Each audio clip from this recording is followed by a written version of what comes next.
Chapter 1464. Nice ride. It's really nice to ride. The feeling of stepping on the pedals is obviously different. It's completely different from the previous bikes. 599 strings isn't expensive at all. That's right. I feel that this second-generation bicycle is much more stable than the previous one. It also saves a lot of energy. Just step on the pedals and the bike can move a long distance. Although it's a bit more expensive, it's totally worth it. If I can buy one, I'll definitely buy one. The newspaper said that the second-generation bicycle uses a chain to drive the rear wheel. The chain is probably the thing that connects the pedals to the rear wheel, right? TSK.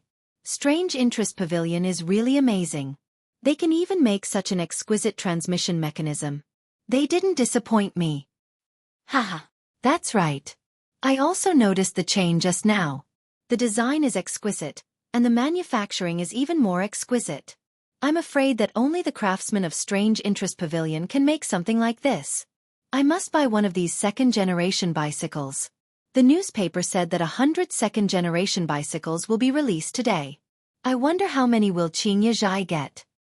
There should be at least 10, right? 1, 2, 3, 4, 5, 6. Hehe, I'm ranked 6th. I also have a Yanhuang Merchant Supreme membership card. I'll definitely be able to buy one today. Lantian County Market, in front of Xianxia. After a group of customers tried out the second-generation bicycles, they were all full of praise. It could be said that if the conditions allowed, there was no one who wouldn't want to buy a second-generation bicycle. As for the previous generation bicycles, they would never want to ride them again. Of course, it wasn't that the previous generation bicycles weren't good. When the first bicycle was released, it still stunned everyone. It was just that the second-generation bicycles were even more stunning. Its dazzling edge completely overshadowed the many advantages of the first-generation bicycles. Boss Lin, why is there another bicycle over there? And the style seems a bit different? At this time, the first rich young master who tried out the second-generation bicycles pointed at a brand new and shiny bicycle by the side of Xianxia and asked, "Yeah, that bicycle looks even better. Could it be that the Strange Interest Pavilion produced a more high-end bicycle? More high-end? The second-generation bicycles are already high-end enough. How much more high-end can it be?" Everyone looked in the direction of the rich young master's finger, and couldn't help but cry out in surprise. Lin Wenyuan smiled and said, "That's the professional version of the second-generation bicycle, the super variable speed disc brake bicycle." The rear wheel of the bicycle was equipped with the latest transmission developed by Chi Chu Gu. The transmission was made up of a toothed disc and a flywheel. The flywheel had 8 gears of different sizes, while the toothed disc had 3 gears of different sizes. Therefore, the bicycle could change between 24 different speeds. Not only was it fast, but it also saved a lot of energy. This kind of bicycle is extremely troublesome to manufacture. In the first batch of bicycles that Strange Interest Pavilion made, there were only 3 of them. Our elegant pavilion was lucky enough to get one. Due to the high cost of building a variable speed bicycle, we are temporarily unable to provide a test ride service. Please forgive us. Furthermore, this speed-changing bicycle has already been pre-ordered by someone, so today, only the ordinary second-generation bicycle is available for sale. Needless to say, this marketing strategy must have come from Li Zishuan. Since he had transmigrated from the modern world, he had also started to play with the concept of normal and high-end versions in Tang Dynasty. This bicycle can even change speed? It was too magical. It was too magical. When everyone heard this, their eyes couldn't help but brighten. The rich young master rubbed his palms together and looked at Lin Wenyuan, saying, "Boss Lin, a straightforward person doesn't resort to insinuations. Just tell us how much this variable speed bicycle costs. I am willing to raise the price by 500 strings of string of coins. I hope Boss Lin will be willing to part with it." Lin Wenyuan frowned. When he first saw the rich young master, he felt that he looked familiar. Now that he heard the rich young master introduce himself, he finally remembered who he was. He quickly cupped his hands and said, "So it's second young Master Chai. Sorry for the disrespect." Who else could this well-dressed young man be other than Chai Linggu? He had been living in Lantian County recently to watch football matches. His father, Chai Shao, had just returned from a victorious battle in Shuafang last month and received a lot of rewards. The Chai family was in the prime of their lives. As Princess Pingyang's favorite son, how could Chai Lingwu lack money? Of course he had to buy the best car. Only then would he be able to show off in front of his bunch of friends, right? Boss Lin cut the crap. How much is this speed-changing bicycle? Are you selling it today or not? Hurry up and give me a definite answer. Chai Lingwu said impatiently. Lin Wenyuan was helpless. He cupped his hands and said, "Second young master, the speed-changing bicycle workshop set the price at 1,199 strings of coins. However, this bicycle has already been reserved. I hope second young master can understand. If it really doesn't work, I will personally deliver the bicycle to Duke Qiao's residence when the next batch arrives. What do you think? 1,199 strings of coins? This speed-changing bicycle is actually 600 strings of coins more expensive than an ordinary second-generation bicycle?" After Lin Wenyuan said that, the customers in line couldn't help but exclaim in surprise. Chai Lingwu snorted and said unhappily, "Humph. How about it? I will give you face on account of your relationship with the Marquis of Yong'en. I will give you 1,700 strings of coins. You will immediately sell this speed-changing bicycle to me. Otherwise, humph." The hidden threat was self-evident. Lin Wenyuan was suddenly put in a difficult position. Haha. Uncle Lin, since second young master Chai wants it, you can sell this speed-changing bicycle to him. We are open for business. How can we not make money when there is money to be made? At this moment, a young man's laughter came from the crowd. The onlookers followed the sound and saw an elegant young man in a white unlined shirt and holding a folding fan walk over. This is the young master of Misty Rain Villa. Why is he here? Misty Rain Villa is still in charge of the Immortal Tea Garden. Old Master Zheng's business is getting bigger and bigger. I heard that the King of Lu and the Sixth Prince were looking for trouble with him a while ago. He has been staying at home all this time. Why does he dare to come out now? What do you mean? Did he offend the King of Lu? Maybe. Soon someone recognized the elegant young man. Who else could it be but Zhang Qianjun? To some extent, Zhang Qianjun's name was even more famous than Chai Lingwu's in Lantian County. That was because he was the boss of Team Tempest, and Team Tempest was currently the hot favorite to win the League One championship. Yeah. I was wondering who it was. So it is the young master of Team Tempest. Team Tempest is not bad. I like the style of play of those players. If you can win the League One championship this time, I will support Team Tempest in the future. Apparently, Chai Lingwu also knew Zhang Qianjun. He lifted his chin and said with a fake smile. Zhang Qianjun smiled and cupped his hands. Thank you for your kindness, second young master Chai. I heard that Uncle Lin had been allocated a speed-changing bicycle, so I decided to reserve it. I didn't expect second young master Chai to be a car lover. Today, I will transfer this speed-changing bicycle to second young master Chai. I hope we can be friends. Chai Lingwu glanced at Zhang Qianjun and said with contempt, Humph! I bought this bicycle with money. Why should I owe you a favor? Besides, it is not that easy to be friends with me. Boss Lin, what do you say now? Since Zhang Qianjun is willing to give up this bicycle, are you going to sell it to me or not? After that, he turned his eyes to Lin Wenyuan. Lin Wenyuan was a little hesitant, but when he saw Zhang Qianjun nodding at him secretly, he could only cup his hands and say, since nephew Zhang is willing to give up this bicycle, and second young master Chai is the first, I will sell this speed-changing bicycle to second young master Chai. Chai Lingwu smiled proudly and said, Haha, that's more like it. Lin Wenyuan looked at the sundial in front of the shop and said loudly, It's now 9 a.m. Xianxia is officially open for business. This time, nephew Zhang gave the Misty Rain Mountain Villa spot to me, so this time, Xianxia will be given a total of 15 ordinary second-generation bicycles and one speed-changing version of the car. Everyone, please line up. Don't be discouraged if you can't get it. Strange House Workshop is speeding up production, and the next batch of second-generation bicycles will be on sale soon. Back then, Zhang Yinhong had used the shares of the Celestial Tea Garden to exchange for shares of the Yanhuang Chamber of Commerce, and became a member of the Yanhuang Chamber of Commerce in one fell swoop. This time, when the second-generation bicycles were released, the Zheng family also received some of them. However, the Zheng family did not have a shop in Chang'an, so Zheng Qianjun transferred the 5 bicycles that the Zheng family received to Lin Wenyuan.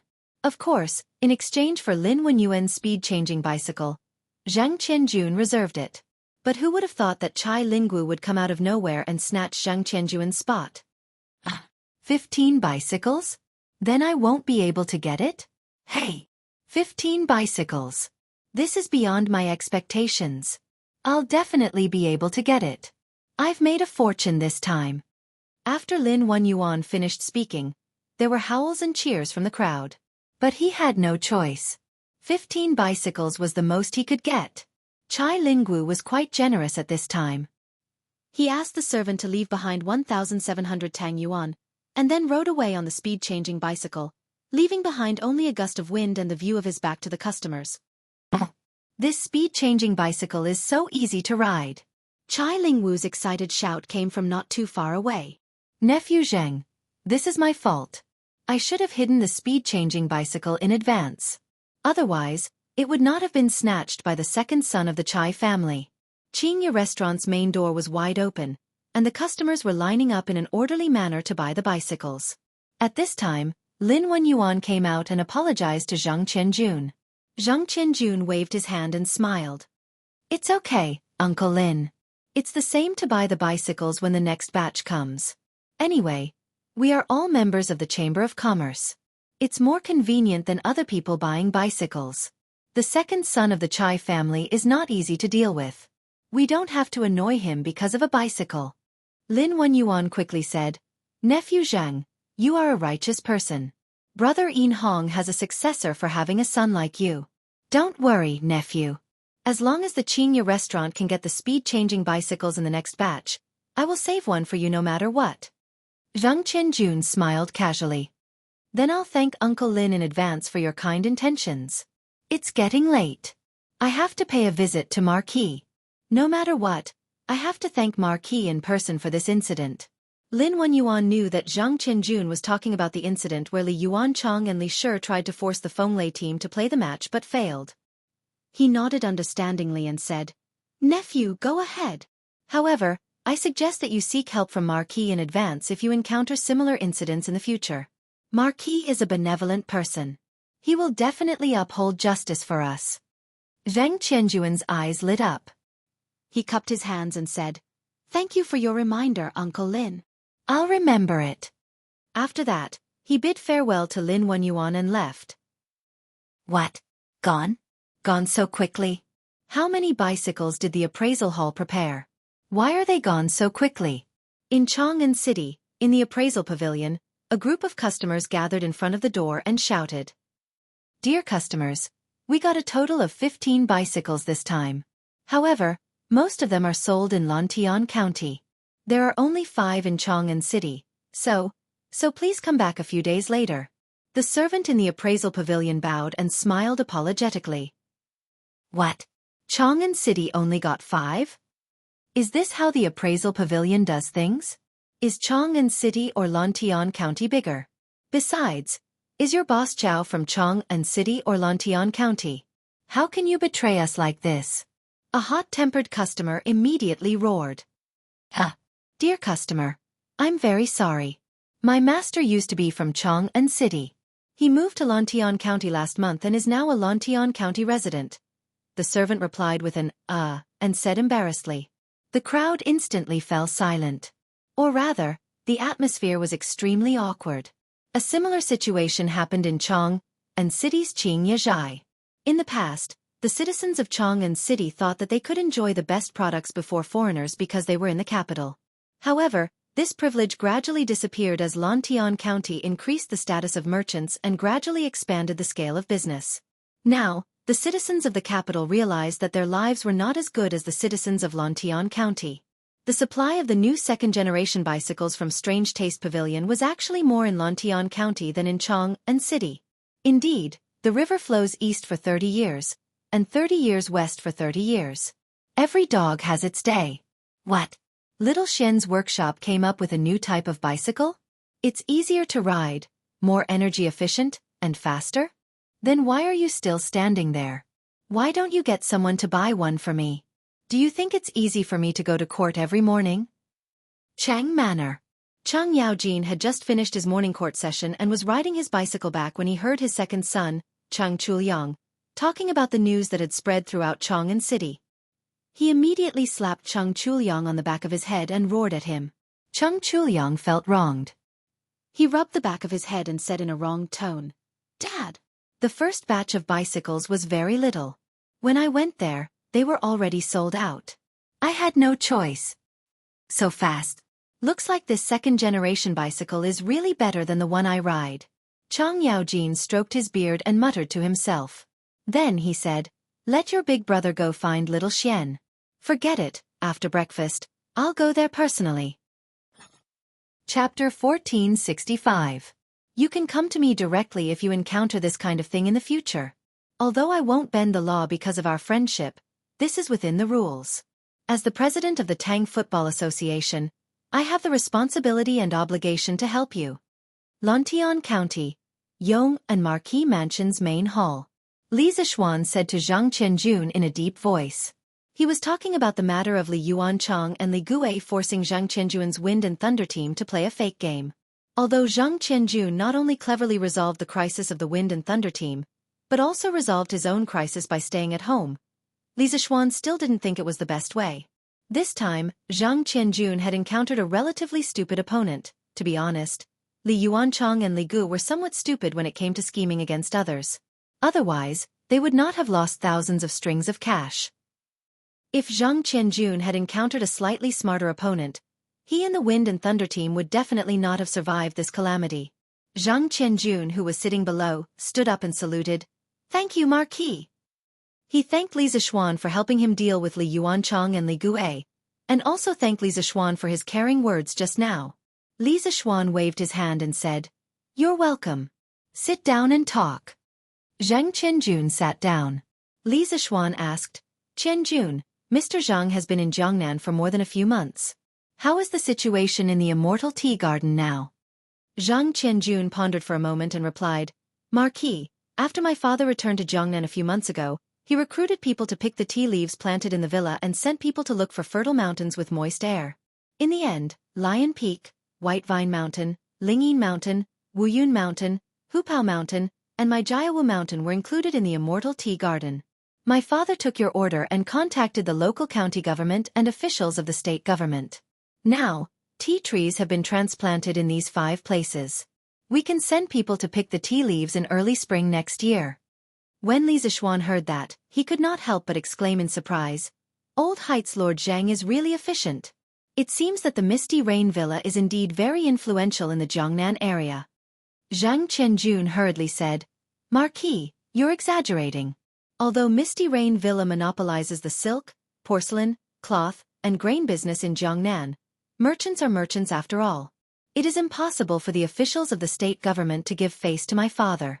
The reason why this matter was so successful was all because of your prestige, Marquis, that we were able to get through all the important points." Li Zishuan's eyes flashed and he couldn't help but smile. "I'm afraid it's not because of this Marquis face, right? It's just that those state officials want to use the Immortal Tea Garden to make some political achievements so that they can be promoted in the future, right?" Now that the Immortal Tea was famous all over the world, Zhang Yinhong wanted to open an Immortal Tea Garden in the Hangzhou area, which was naturally what the local government wanted. Firstly, it could increase the local reputation. After all, Hangzhou in this era was far less famous than Hangzhou after the Qing dynasty. Secondly, the Immortal Tea Garden could also increase the taxes collected by the local government every year. These were all political achievements. Only a fool would not agree. In fact, what Li Zishuan didn't know was that White Vine Mountain, one of the 5 places that Zhang Yinhong circled, was the Longjing village in the future. In the 7th year of the Qing dynasty, the surname Lin moved to White Vine Mountain, and then other surnames settled in the village one after another. In the 35th year of the Qing dynasty, when the 5th ancestor of the surname Lin created the family record for the first time, the name Longjing village was recorded. Zhang Yinhong hit the nail on the head this time. Zhang Qianjun, who originally wanted to flatter Li Zishuan, couldn't help but be stunned when he heard that. He said with some embarrassment, "Ah, Marquis is wise. My father sent a letter before saying that the officials in the Hangzhou area did their best to promote this matter after hearing the name of the Immortal Tea. They must be planning to use the immortal tea garden to make Hangzhou famous all over the world. Li Zishuan waved his hand and said, "That's enough. I got it. I'll have to trouble your father to think more about the immortal tea garden." Although he sent people to deliver several batches of tea leaves, the demand in Chang, and still can't meet the demand. Many important officials in Chang, and have complained to me that the immortal tea is hard to buy. Wait until next year, we must solve the problem of the shortage of immortal tea. Zhang Qianjun cupped his hands and said, "Yes, Marquis." Li Zishuan thought for a while and said, "Let your father handle the relationship with the local government well. Take note, I'm not asking him to bribe, and we don't need to bribe either. We just don't need to offend them. Usually, it's okay to give them a little favor. But if they are greedy and make excessive demands, just let your father send me a letter by pigeon. I'll deal with them." Li Zishuan understood this very well. In addition, he also knew that the King of Hell was easy to provoke, the little ghosts were hard to deal with, and the strong dragon could not suppress the local snake. If he wanted to build a tea garden in Hangzhou safely, he had to give the local government some small favor.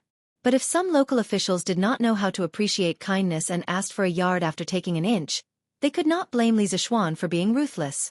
Zhang Qianjun felt a chill in his heart. He cupped his hands and said, "Marquis, don't worry. I'll tell my father what Marquis said. I believe my father will know what to do." Li Zishuan nodded and said, "Well, then I'll have to trouble you and your father." Zhang Qianjun smiled and said, "Not at all. This is what I and my father should do. But in Hangzhou, I don't want to have any conflicts with the local government. After all, peace makes money." Li Zishuan couldn't help but laugh and said, "Haha, is that why you didn't get angry when Chai Lingwu robbed you of the speed-changing bicycle you ordered?" Zhang Qianjun was stunned and then said embarrassedly, "Ah, it turns out that Marquis knows about it."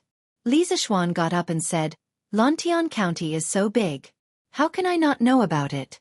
Although a real man knows when to yield and when not to, some people's grievances should be avoided. I'll remember this for you. Later, you can go to the workshop and ask Faubert for a speed-changing bicycle. There are a few bicycles over there that I stopped." After that, he patted Zhang Qianjuan's shoulder, who stood up hurriedly, and then left. Hearing this, Zhang Qianjun couldn't help but be stunned. Although he knew that Li Zishuan's words were to win people's hearts, he still couldn't help but feel deeply touched in his heart.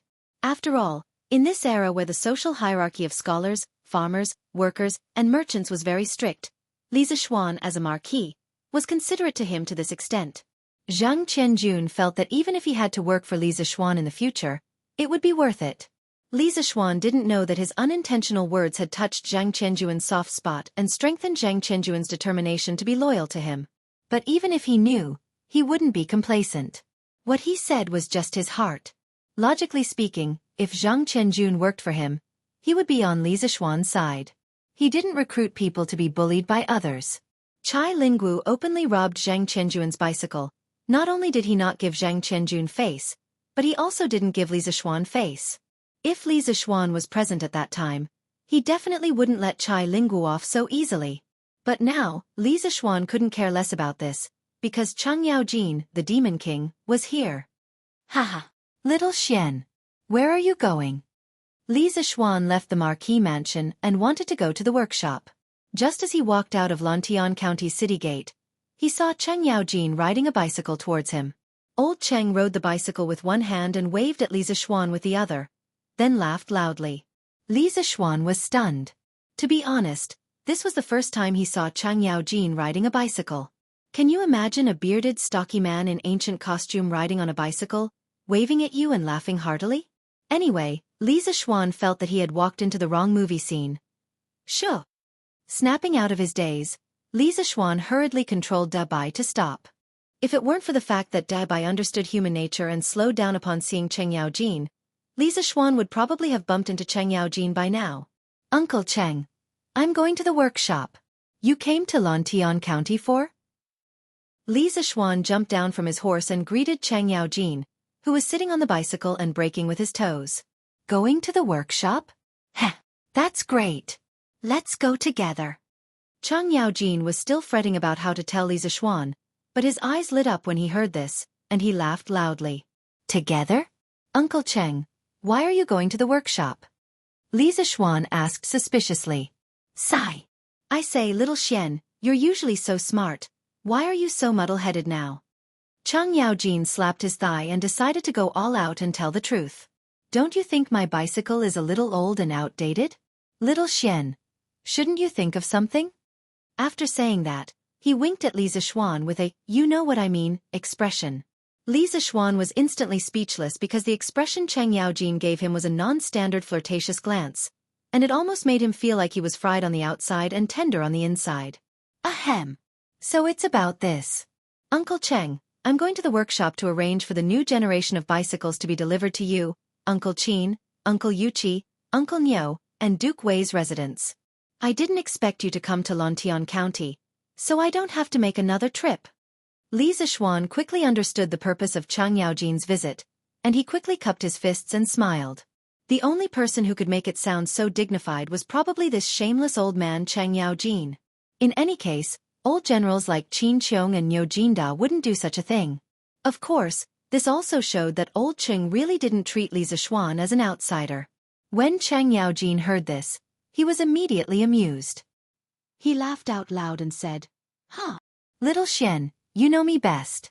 What are you waiting for? Let's go, let's go. After saying that, old Cheng hurriedly urged Li Zixuan to go to the workshop with him. Just like that, Li Zixuan rode a horse and Chang Yaojin rode a first-generation bicycle. The two of them, one in front and one behind, rushed towards the workshop. On the way, Li Zixuan couldn't help but secretly criticize Chang Yaojin for not riding a horse and insisting on riding a first-generation bicycle. To be honest, this first-generation bicycle was really not easy to ride. There was no chain or gear transmission. Basically, one had to step on it once, and the wheels would turn once. It was too laborious to ride it, so Li Zixuan gave up on it after riding it a few times. However, he didn't expect Chang Yaojin to insist on riding it. Perhaps old Chang was trying to be fashionable. Lontian County wasn't far from the workshop. It was only about 4 or 5 miles away. The two of them soon arrived at the workshop. Xiaoxi, where are the bicycles that I asked Faubert to keep? Hurry up and push one out. As soon as they entered the workshop, Song Xiaoxi came up to them. However, before he could say anything, Li Zixuan ordered, Young master, those bicycles are in the warehouse on the west side. I'll go get one now. Song Xiaoxi responded and quickly turned around to get the bicycle. Old Cheng wanted to go to the warehouse to pick a good bicycle, but he felt that it would be too embarrassing. He also wanted to save face, so he could only give up. Seeing Chang Yaojin scratching his ears and cheeks, Li Zixuan couldn't help but laugh in his heart. In fact, the bicycles that he had deliberately intercepted in the warehouse were all the same. Even the color was the same. There was nothing to choose from. Not long after, Song Xiaoxi pushed a brand new black bicycle with variable speed disc brakes. Chang Yaojin's eyes lit up and he excitedly went forward. Good boy! The design of this bicycle is different from the previous ones. It's really a rear-wheel drive. What's the use of so many gears on the rear wheel? Old Cheng looked at the bicycle and muttered to himself. Li Zixuan went forward and explained with a smile. Uncle Cheng, the bicycle in front of you is the latest variable speed disc brake bicycle released by our workshop. Look at the knob on the handlebar. By rotating it, you can drive the chain to the gears of different sizes and change the speed of the bicycle. This bicycle has a total of 28 speeds to choose from. Not only is it fast, but it also saves a lot of energy, especially when climbing hills. If you adjust the speed knob to the appropriate gear, climbing hills will be very easy. When Chang Yaojin heard this, he clicked his tongue in wonder and said, Hey! This bicycle sounds quite magical. That's not right. This old man heard from Chu Liang that your workshop had made a second-generation bicycle, but I didn't hear him mention that you have a bicycle that can change the speed of the bicycle. Li Zixuan couldn't help but laugh and say, Uncle Cheng, the bicycle that Chu Liang mentioned was made by the workshop and sold to ordinary people. It also uses this kind of chain drive and rear-wheel drive, but it doesn't have this variable speed disc. This variable speed bicycle is a high-end bicycle released by our workshop. It's much more expensive and is only sold to a small number of customers. Today, the second-generation bicycle is on sale for the first time. Out of 100 bicycles, there are only 3 of these variable speed bicycles, and all of them are sold in Lantian County. Speaking of which, this kind of 24-speed bicycle, if placed in the modern era where materials were abundant, would cost 2,000 to 3,000 yuan for a slightly better brand. In this era where bicycles were just becoming popular, Li Zixuan didn't think it was expensive to sell it for more than 1,000 yuan. Hey! So that's how it is. When Chang Yaojin heard this, he couldn't help but feel a little happy and said, "Hearing you say this variable speed bicycle is quite precious, haha. Xiaoxian, you're really loyal. Chou Niu didn't make you a brother for nothing. Yamacho, you're in the workshop. Quick! Come over and help me solve a problem." Li Zixuan was about to speak when a little fatty with unkempt hair and a dirty face came running from the east courtyard. He grabbed his arm and was about to pull him to the east. "Hey, you. You're Wei Wang?" Old Cheng found the little fatty's voice familiar, and he felt that the little fatty's figure was even more familiar. When he took a closer look at the little fatty's appearance under the unkempt hair and dirty face, he was instantly shocked. He pointed at Li Tai and asked in disbelief. Chapter 1466. Xiao Xian, how did you torture Wei Wang to this extent? If His Majesty knew about this, he would not let you off so easily. In the workshop of Strange Interest Pavilion, Li Zixuan was pulled aside by Chang Yaojin after he had helped Li Tai solve his problem. "This. Uncle Cheng, why do you say that? How did I torture Qing Ke?" Li Zixuan was stunned when he heard this. Chang Yaojin thought that Li Zixuan was too embarrassed to admit it.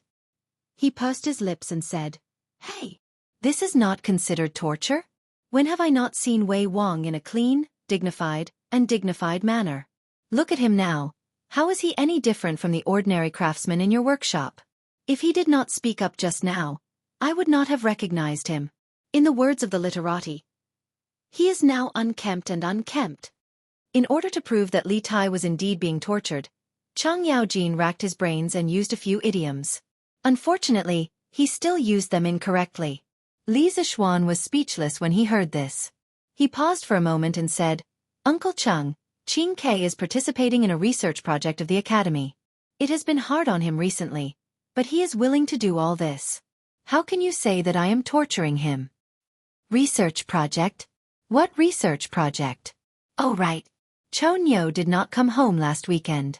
Your aunt has been nagging for a long time. Could it be that he is also participating in this research project?" Chang Yaojin's eyes lit up when he heard this.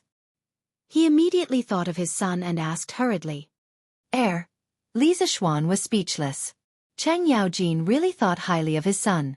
With Cheng Chimo's results and his restless personality, how could Li Zixuan arrange for him to do research? However, Cheng Chimo was still recuperating in the medical hall. If he told the truth, that kid would probably be beaten up again. After thinking for a while, Li Zixuan could only say vaguely, "You can say that. However, the recent research projects carried out by the Academy are classified as top secret. No one involved is allowed to reveal anything to anyone outside of the project. This is a rigid rule, and I can't make an exception. I hope Uncle Cheng can forgive me." Top secret? What kind of project is so mysterious? When Chang Yaojin heard this, he became even more interested. Old Cheng was completely convinced by Li Zixuan's ability to create new things. For example, the variable speed disc brake bicycle that he loved so much that he couldn't put it down. Therefore, a project that could make Li Zixuan take it so seriously must be a good project, so he asked somewhat unwillingly, "Little Xian, can't you tell this old man a little? Your Uncle Cheng isn't an outsider, so he won't tell anyone. Besides, you're the Yamacho of Yanhuang College. Aren't you the one who sets the rules? Why are you so serious?" Li Zixuan said helplessly, "Uncle Cheng, it's precisely because I'm the Yamacho of Yanhuang College that I have to set an example. If I don't follow the rules, how can I expect the others in the academy to follow the rules? Therefore, I really can't tell you about this matter. Don't worry, this research project is definitely beneficial to the Tang Empire." "No. Isn't that equivalent to not saying anything?" Old Cheng muttered, but he also knew that it was impossible to get the truth out of Li Zixuan, so he didn't continue to ask. Seeing the brand new bicycle in his hand, Old Cheng's spirits rose again. He laughed and said, "Haha. Then little Xian, you go ahead. This old man will go back to Chang'an first. I don't want that old bicycle anymore. This one is enough." Haha. It turned out that old Chung was a person who liked the new and hated the old. This old guy rode the variable speed bicycle and left the workshop like a gust of wind. The poor old bicycle he had ridden earlier could only lie quietly in a corner of the workshop and collect dust. After Chang Yaojin left, Li Zixuan arranged for the remaining variable speed bicycles to be sent to the homes of Qin Qiong, Yu Qijingda, Niu Jinda, and Li Jing. These families were the closest to him, so he definitely wouldn't forget about them if there were any good things. In addition, Li Zixuan also sent Lu Feng and Lu Yun to send 3 variable speed bicycles to the palace. They were for Li Er, Li Chengqian, and Chang'el respectively. After Chang'el's qi disease was cured, she was more lively than before. It was just right to give her a variable speed bicycle now. Qing Ke, I suddenly have an idea. Come and listen to it and see if it's feasible? After everything was arranged, Li Zixuan went to a courtyard in the deepest part of the workshop and found Li Tai, who was modifying a telegraph. This courtyard was the secret research base of the Academy's 2nd and 3rd trump card projects. Outside the courtyard, Li Zixuan's personal guards were guarding day and night. All personnel entering and leaving had to have their identities verified. It could be said that the security was very tight. Currently, the participants of these 2 trump card projects were being recruited and screened. However, this didn't affect Li Tai, the deputy chief designer, in the slightest. In just a few days, Li Tai had already created simple electrical components such as resistors, capacitors, and inductors. In addition to the electronic diodes and triodes that the workshop had previously created, it could be said that the foundation of Tang's electronic industry was gradually taking shape. Yamacho, please speak. Li Tai, who was busy, immediately put down his work and looked up at Li Zixuan. After hanging out with Li Zixuan for so long, Li Tai knew that Li Zixuan's every idea could change this era. He didn't dare to underestimate him. Li Zixuan pondered for a moment and said, Qing Ke, the telegraph we are making now transmits information through the conversion of electricity and electromagnetic waves. This kind of telegraph can be used in the military to plan strategies and predict the enemy's moves. However, in the future, if the common people have the need for ultra-long-distance communication, the telegraph will be inconvenient. Therefore, I am thinking that we might be able to create a device that can convert sound into electricity, and then convert electricity into sound. This way, we only need to connect a wire to achieve real-time sound transmission. This was actually a wired telephone. Li Zixuan had long wanted to make it, but in the past, Tang didn't have any industrial foundation and couldn't do it even if he wanted to. However, it was different now. These words might sound like a fantasy to others, but Li Tai wasn't in a hurry to deny it. He pondered for a long time before opening his mouth to speak. Electricity and sound? Yamacho, your idea sounds good, but when we implement it, the first step is to solve the problem of how to convert electricity and sound, which are 2 completely different types of energy. Professional. It had to be said that the current Li Tai was much more professional than before. He could see the essence of the problem at a glance. Li Zixuan's eyes shone with praise. Haha, Qing Ke, you are right. In order to achieve real-time long-distance sound transmission, the first problem is to solve the problem of converting electricity and sound. Although they are 2 different types of energy, it doesn't mean that they can't be converted to each other. For example, electricity and magnetism used to be different, but with Ink Girl's efforts, they can be converted to each other now, can't they? I have a preliminary idea here. I will tell you about it first, and you can think about it in private. Yes. Yamacho, please tell me. Li Tai nodded quickly. He didn't feel dejected at all because Li Zixuan wanted to increase his burden. He was a person who naturally pursued new interests and new technologies. Otherwise, he wouldn't have given up on being a free and unfettered lord and come to the workshop to suffer. Li Zixuan picked up a pen and paper and wrote as he drew. Actually, it's not difficult to convert electricity and sound, but we need a magnetic field to act as a medium. Qing Ke, look, we can use this cone-shaped paper basin at the front of the machine to collect sound. You have studied physics, so you should know that sound is a sound wave produced by an object's vibration. Similarly, when the sound wave hits the paper basin, it will cause a small vibration on the surface of the paper basin. At this time, if we attach a copper coil to the bottom of the paper basin, and then place the copper coil in a permanent magnetic field, when the front of the paper basin receives sound, it will cause the coil to vibrate. The coil will cut the magnetic line and produce a current corresponding to the frequency of the sound wave. We have completed the process of generating electricity from sound waves. As for how to convert electricity into sound waves, this is also simple.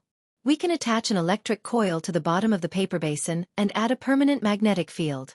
When the current passes through the coil will produce a corresponding magnetic field. This magnetic field and the external permanent magnetic field will produce an interaction force. This force will cause the coil to vibrate with the sound current in the external permanent magnetic field. The diaphragm of the paper basin is connected to the coil, so the diaphragm will also vibrate. Xianxia, you should know that under the same voltage, the size of the magnetic field produced by the same electrified coil is proportional to the size of the current. Therefore, when the current passing through the coil is larger, the coil will move more violently in the magnetic field, and the sound it produces will be louder. Therefore, the vibration of the coil can produce a similar or identical sound wave to the original audio signal. In this way, we can realize the conversion from sound to electric current, and from electric current to sound. As long as the wire is long enough and the electric power is strong enough, our sound can travel far enough. Li Tai was a little stunned. Faced with such an exquisite design, he was so excited that even his breathing became difficult. Perhaps this was what it meant to be suffocated by a dream. After a long time, Li Tai finally recovered from the shock. He took a few deep breaths, and then looked at Li Zishuan as if he were looking at a monster. He opened his mouth, but no words came out for a long time. Yamacho, this design is too exquisite. It is a wonderful work of art. It is amazing. After his mouth trembled for a long time, Li Tai finally said, "If it can really be done, then there will be no need for a telegraph machine in the future. Yamacho, why don't we just start researching this kind of machine that can transmit sound from 1,000 miles away and give up on improving the telegraph machine? What do you think?" Li Zishuan quickly waved his hand and said, "No. Xianxia, what I told you just now was just my idea. There is still a long way to go from idea to product. Even if you can make it, it will take a long time to debug the audio in the later stages. The improvement plan for the telegraph machine has been deliberated countless times, and now it is completely natural. We must not give up what is near at hand for what is far away. Moreover, compared to this kind of device that can transmit sound from 1,000 miles away, the telegraph machine is not completely useless. Especially for military communications, the telegraph machine has better confidentiality. Even if the enemy seizes our telegraph machine, it will be useless if they don't have a password book. In addition, the telegraph machine does not need wires to send and receive telegrams. It is most convenient during war. So, no matter what, we must improve the telegraph machine first." Hearing Li Zishuan's words, Li Tai also woke up from his excitement. He nodded and said, "Yes, I understand." However, he couldn't help but feel disappointed. He knew that there was a more advanced thing, but he didn't have the time to make it. This feeling really made Li Tai feel very uncomfortable. Li Zishuan saw this and smiled. He patted Li Tai's shoulder and said, "Although we don't have the energy to make a machine that can transmit sound over a long distance, we can first make a simple sound to electricity conversion device. It shouldn't take too long." "Yamacho, what do you mean?" Li Tai's eyes lit up as he quickly said. Li Zishuan smiled and said, "I just want to make a small thing. Xianxia, help me make it." This thing uses a paper basin diaphragm to convert a person's voice into an electric current. Then, it uses a transistor to amplify the current. The amplified current flows through a coil, and through the magnetic field, it vibrates more violently. This way, the sound transmitted will be even louder. I call this thing a loudspeaker or a loudspeaker. Compared to those long-distance sound transmission machines, this thing is much simpler. If you have the time, try to make one first. Li Tai thought about it in his mind and then said excitedly, "This is a good idea. The loudspeaker is simple to make, but the principle is similar to those long-distance sound transmission machines. If we can make this thing, we will have more confidence in making long-distance sound transmission machines in the future." Li Zishuan nodded and said, "That is the reason." After that, he looked at the shadows of the trees outside the house and said, "Okay. Then that's it for now. Xianxia, you continue with your work. I will leave first." Li Tai quickly bowed and said, "Yamacho, take care." After this incident, he admired Li Zishuan even more. It was like looking up to a high mountain. Although he could not reach it, he yearned for it. "Your Majesty, His Highness the Crown Prince requests an audience." Around 5 in the afternoon, In the sweet dew hall of the palace, Li Er, who had been reading memorials for a while and was nodding off, was suddenly awakened by a sharp voice. Who else could it be but Zhao Song? Speaking of which, only Zhao Song dared to come and report at such a special moment. Cheng Qian is here? Let him in. Li Er rubbed his sleepy face and forced himself to wake up. Yes, sir. Zhao Song received the order and left. At the same time, he could not help but heave a sigh of relief. After a while, Li Chengqian came in. Moreover, he did not come in alone. Beside him was pushing a bicycle. Seeing this, old Li immediately lost his sleepiness. Without waiting for Li Chengqian to bow, he said, Chengqian, why did you push a bicycle in? That's not right. There's something strange about this bicycle. Chapter 1467. Father. This variable speed bicycle is indeed different from the previous bicycles. This is the second-generation variable speed bicycle developed by Strange Interest Pavilion, the Marquis of Yong, and sent someone to deliver it to the palace. He asked me to give it to father on his behalf. In the Sweet Dew Palace, Li Er walked down from the dragon bed and curiously sized up the bicycle. Li Chengqian hurriedly explained. The bicycle that Li Zishuan gave to Li Er was naturally different from the other variable speed bicycles. This difference was mainly reflected in its appearance. Li Er's bicycle had a 5-clawed golden dragon pattern on it, representing the emperor. In the entire world, only Li Er could ride it. Variable speed? Does that mean this bicycle can change its speed? Hearing this, Li Er was puzzled. Oh, this, I have studied it in private. The Marquis of Yong's new variable speed bicycle uses the pedals to drive the chain. The chain drives the rear wheel to move forward. The rear wheel is equipped with large and small gears with different numbers of teeth. You can use the variable speed controller on the handlebar to let the chain ride on different gears. The smaller the rear wheel's teeth, the greater the transmission ratio. Stepping on the pedals, the number of revolutions the rear wheel makes will increase, and the bicycle will run faster. Li Chengqian hesitated for a moment before explaining to Li Er. It could be seen that Li Chengqian had done some homework before this. Otherwise, he definitely wouldn't be able to answer Li Er's question. Unlike Li Tai and Li Ku, Li Chengqian was more interested in Yanhuang College's engineering. However, he was still the heir to the throne. He was usually busy helping Li Er deal with government affairs. In terms of engineering, he naturally didn't know as much as his two younger brothers. Therefore, if he wanted to explain the principles of the variable speed bicycle to Li Er, he had to do his homework. Hearing this, Li Er looked at Li Chengqian in surprise. Then he said with a smile that wasn't a smile, Hee. I didn't know that Chengqian knew so much about engineering. Li Chengqian said embarrassedly, Father, you flatter me. Actually, I don't know much about these things. It's just that before I came, I asked a few teachers who knew about engineering. This time, other than gifting father a bicycle, Xiao Xian also gifted me and Chang'e one each. Your son has also sent people to inquire about it. Little Xian's Yanhuang Chamber of Commerce has only started selling these chain-driven bicycles today. An ordinary bicycle without the ability to change speeds costs 599 strings of coins. Today, the Yanhuang Chamber of Commerce is only selling 3 bicycles with the ability to change speeds, and each one costs 1,199 strings of coins. Haha, you're honest.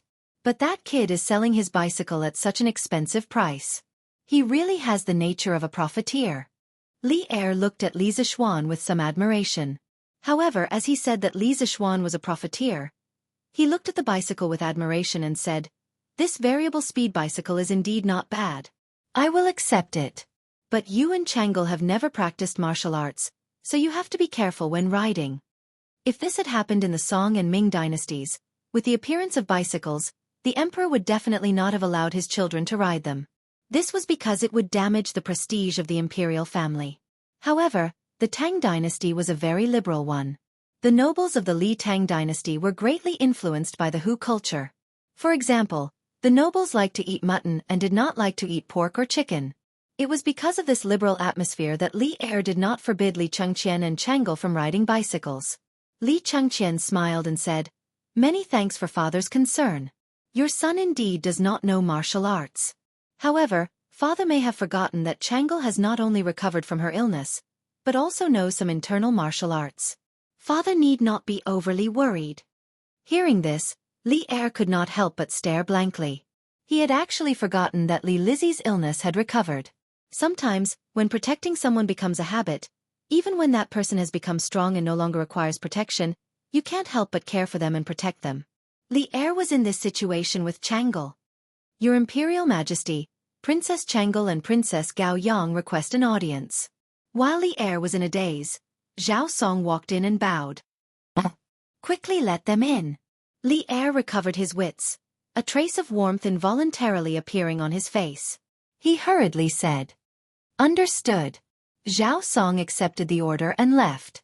Not long after, Changle walked in with a delicate little girl. "Father! Father! Gao Yang has missed you." Upon entering the hall, before Changle could even greet Li Er, the little girl beside her ran up and hugged Li Er's arm, acting spoiled. The little girl was about 3 or 4 years old. Her hair was tied into a small ponytail. Her delicate appearance was extremely adorable. This was the future Princess Gao Yang who would give Feng Yi a green hat. Li Er could not help but rub the little girl's head. With a loving smile he said, "Haha, is that so? Father has also missed our Gao Yang."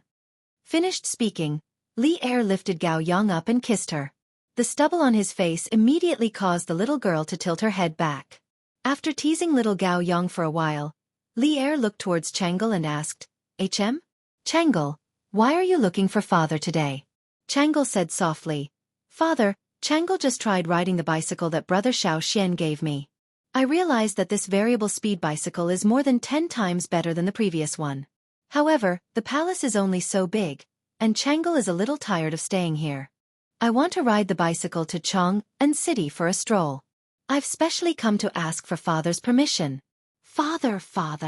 Gao Yang wants to ride on Sister Changle's bicycle. Gao Yang also wants to go out of the palace to play. At this moment, Gao Yang tugged at Li Er's large hand and said in a childish voice. Seeing the 2 little angels looking at him with burning eyes, Li Er could not bear to refuse. He pondered for a moment and nodded. "Yes, that's fine. Changle, you go. But you must return to the palace before 5 p.m. Changle said happily, Yes. Don't worry, father. Changle is only going to the Warm Tang Foundation to talk to Sister Yushi. I won't go too far." Li Er nodded. Changle, on the other hand, brought Gao Yang and left. Li Chengqian looked at his sister's back as she left. Then, he looked at Li Er with a worried expression and said, "Father, do you want me to send some people to protect Changle and Gao Yang?" Li Chengqian had always doted on this younger sister of his. Li Er waved his hand and said, "There's no need. I'll get Zhao Song to take care of them later. You can go about your business." When Li Chengqian heard that, he immediately felt relieved. He cupped his hands and said, "Yes, I'll take my leave." At this moment, Li Er nodded at Zhao Song. He did not say anything, but Zhao Song had already understood Li Er's meaning. He quickly cupped his hands and took his leave. In the main hall, Li Er turned his gaze to the speed-changing bicycle again. The more he looked at it, the more he liked it. Men loved bicycles, regardless of the era. This kid doesn't make good use of his time to do proper things. Instead, he's always playing dirty tricks. Looks like I have to find time to teach him a lesson. For Li Er to be able to sit in his current position proved that he was not a person who coveted pleasure. Although the bicycle made by the Curious Pavilion Workshop was good, it was just a small trick to him. He had the world in his heart. Therefore, after a moment, he could not help but mutter to himself, "Chonyo, tell me, what kind of secret project has the Academy been working on recently?" 2 days later, it was Friday again. Chang Chumo was a martial artist, so his recovery speed was several times better than the average person. His injuries were basically healed. Naturally, he had no reason to continue staying at Yanhuang Medical Hall. Thinking of last week's car accident, he did not return home. Therefore, on Friday afternoon, Cheng Chumo went home. After dinner, Chang Yaojin called Chang Chumo to the study and asked mysteriously, "Yes, that's right. Old Cheng's house also had a study. Some people like to fiddle with things the more they lacked something. Chang Yaojin was cultured, so he had a study at home. He had collected many good books, but the dust on the books was probably an inch thick. He had hoped that his two sons would be able to improve themselves in their studies, but it turned out that he had thought too much. Therefore, the books on the shelves were even less read. This study naturally became a temporary meeting room for the family. What secret project? Dad, what are you talking about? After hearing Chang Yaojin's question, Cheng Chumo was dumbfounded. Speaking of which, he had been picking up girls at Yanhuang Medical Hall this week. How would he know what had happened at the academy? He also did not know that Li Zixuan had included him in the list of participants of the secret project in order to cover up his car accident. But Cheng Yaojin did not know this. He thought that Cheng Chumo was like Li Zixuan, who wanted to keep the project a secret from outsiders. Therefore, he could not help but stare at him and say angrily, "You brat! I'm your father. Do you want to keep it a secret from me? Do I look like the kind of person who doesn't watch his mouth and easily leaks secrets?" Cheng Chumo was even more confused by old Cheng's yelling. He wondered if his father had taken the wrong medicine today. "Dad, what secret? What secret do I have to keep? I'm your son. What secret do I have that you don't know?" But Dad, you do seem to be the kind of person who doesn't watch his mouth. In the past, Bao Lin and I peeked at Widow Zhang taking a bath, and you were the one who told them. Bao Lin and I couldn't go out for a long time. Cheng Yaojin was so angry that he almost vomited blood. His old face was as black as ink. He could not help but roar, "Shut up! What kind of nonsense is this? I'm talking to you about the secret project of Yanhuang College. Don't talk to me about other things, and don't play dumb with me. Little Xian has already told me that you've been busy with that research project recently, so you didn't come home last weekend." Ha! Cheng Chumo was stunned when he heard this. He remembered that he had asked Li Zixuan to help him hide the car accident from Cheng Yaojin. Now, no matter how stupid he was, he probably knew what was going on.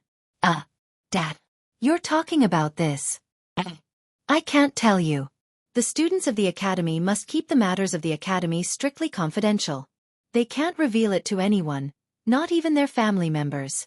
This is the rule. Dad, don't make things difficult for me. Cheng Chumo was someone who had memorized the Yanhuang College's confidentiality regulations and passed the Yanhuang College's confidentiality exam. He quickly thought of a way to dodge Cheng Yaojin's question. In fact, if he could, he would rather not dodge because he was playing with fire.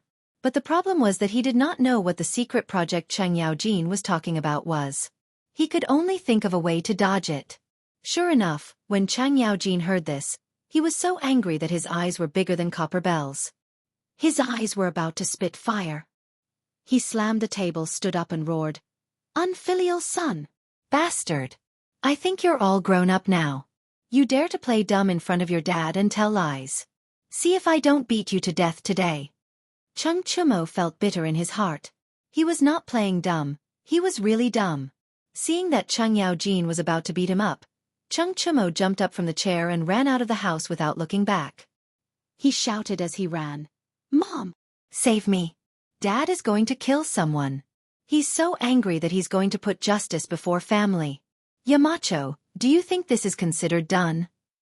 The next morning, Li Zixuan came to the workshop again to check on the progress of the killer project. Li Tai came over with a cone-shaped iron cylinder and handed it to Li Zixuan. Li Zixuan took the cone-shaped iron cylinder and asked suspiciously, "Is this the loudspeaker I told you about before?"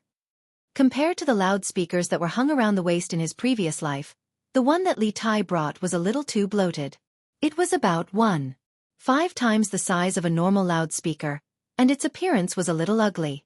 It was really hard to bite it. Yamacho, this thing is just an experimental sample. It does look a little ugly, but it's still effective. Why don't you try it?" Seeing that Li Zixuan was a little disgusted, Li Tai was a little embarrassed. Hearing Li Tai's words, Li Zixuan looked at the loudspeaker in his hand suspiciously. He then raised the loudspeaker to his mouth, hesitated for a moment and shouted, "Hey! Hey! Hey! Hey! Hey! Hey!" Li Tai, who was standing in front of Li Zixuan, had forgotten to move to the side. At this moment, he suddenly felt a huge wave of sound coming towards him. He quickly covered his ears and ran to the side of Li Zixuan. Although the sound is a little rough and not delicate enough, The amplification effect is still okay. Li Zixuan also heard the sound coming from the loudspeaker, and he couldn't help but be a little surprised. Hearing this from Li Zixuan, the little fatty was suddenly very happy. He quickly said, "Yamacho, so the loudspeaker I made is up to standard?" Li Zixuan nodded and said, "Yes. It's basically up to standard. Later on, we just need to adjust the sound effect." Qing Ke, you were able to make such a loudspeaker experimental model in just a few days. That's pretty amazing. After saying that, Li Zixuan gave Li Tai a thumbs up. This was the truth. He really didn't expect Li Tai to be able to make such a rough loudspeaker in such a short time. Li Tai was suddenly as happy as a 200-pound child. He didn't even know where to put his hands. He only heard him laugh and say, "Hee hee. That won't do either. Yamacho, you flatter me, you flatter me." Chapter 1468. Holding the megaphone made by Li Tai, Li Zixuan walked out of the workshop. He planned to go home and prepare for a trip to the Black Armored Army's camp tomorrow. When he asked Li Tai to make a megaphone, it wasn't just to lay the foundation for the future invention of the telephone. It was also to use the megaphone in the army. In ancient times, there were no megaphone or walkie-talkies. Large-scale battles usually used drums and banners to convey the commander's orders. For example, in the era of cold weapons, this wasn't just for cheering. It was also to convey orders. One must know that when tens of thousands of people were in a formation, it wasn't the information era. Being able to control the soldiers was the foundation of a battle.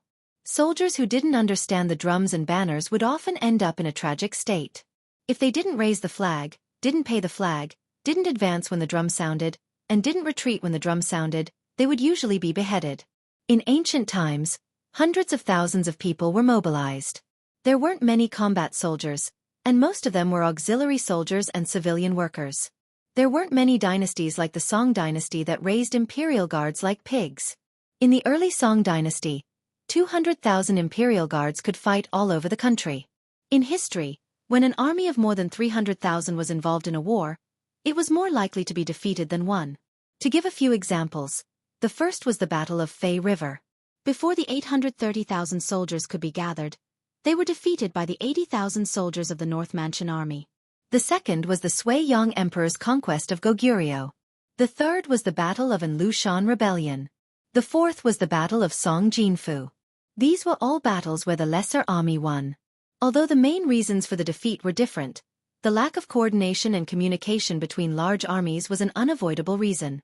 If too many soldiers were concentrated in a frontal battle, it would be easy for the army to collapse. Therefore, it is not without reason that there are so many battles in the history of our country where we win with a small number of people. The main reason was that the elite troops were few in number but flexible in command. This allowed the generals to fully display their commanding ability. For example, in the Battle of Hulao between Li Er and Dou Jianda, Li Er defeated 100,000 soldiers with less than 10,000 soldiers. Therefore, in future battles, both sides would use the strategy of attacking separately. Although the total number of people involved was large, there were rarely more than 50,000 people on a specific battlefield. This was because 50,000 people was basically the limit of sound and light transmission. Therefore, in ancient times when there were no loudspeakers or walkie-talkies, the generals on the battlefield relied on the golden drum and banner, and the tacit understanding and experience between each other. Whoever carried out their intentions better would win. But with a loudspeaker, it was a completely different story. This toy could transmit the battle orders from the general very far away, and could bring out the cooperation between the various small armies to the maximum. In a real large-scale battle, the situation on the battlefield was often complicated, and tactics had to be adjusted at any time. Just relying on the golden drum banner to pass down orders was not realistic. As for using messengers to pass down orders, there was no guarantee that the battle orders would be effective.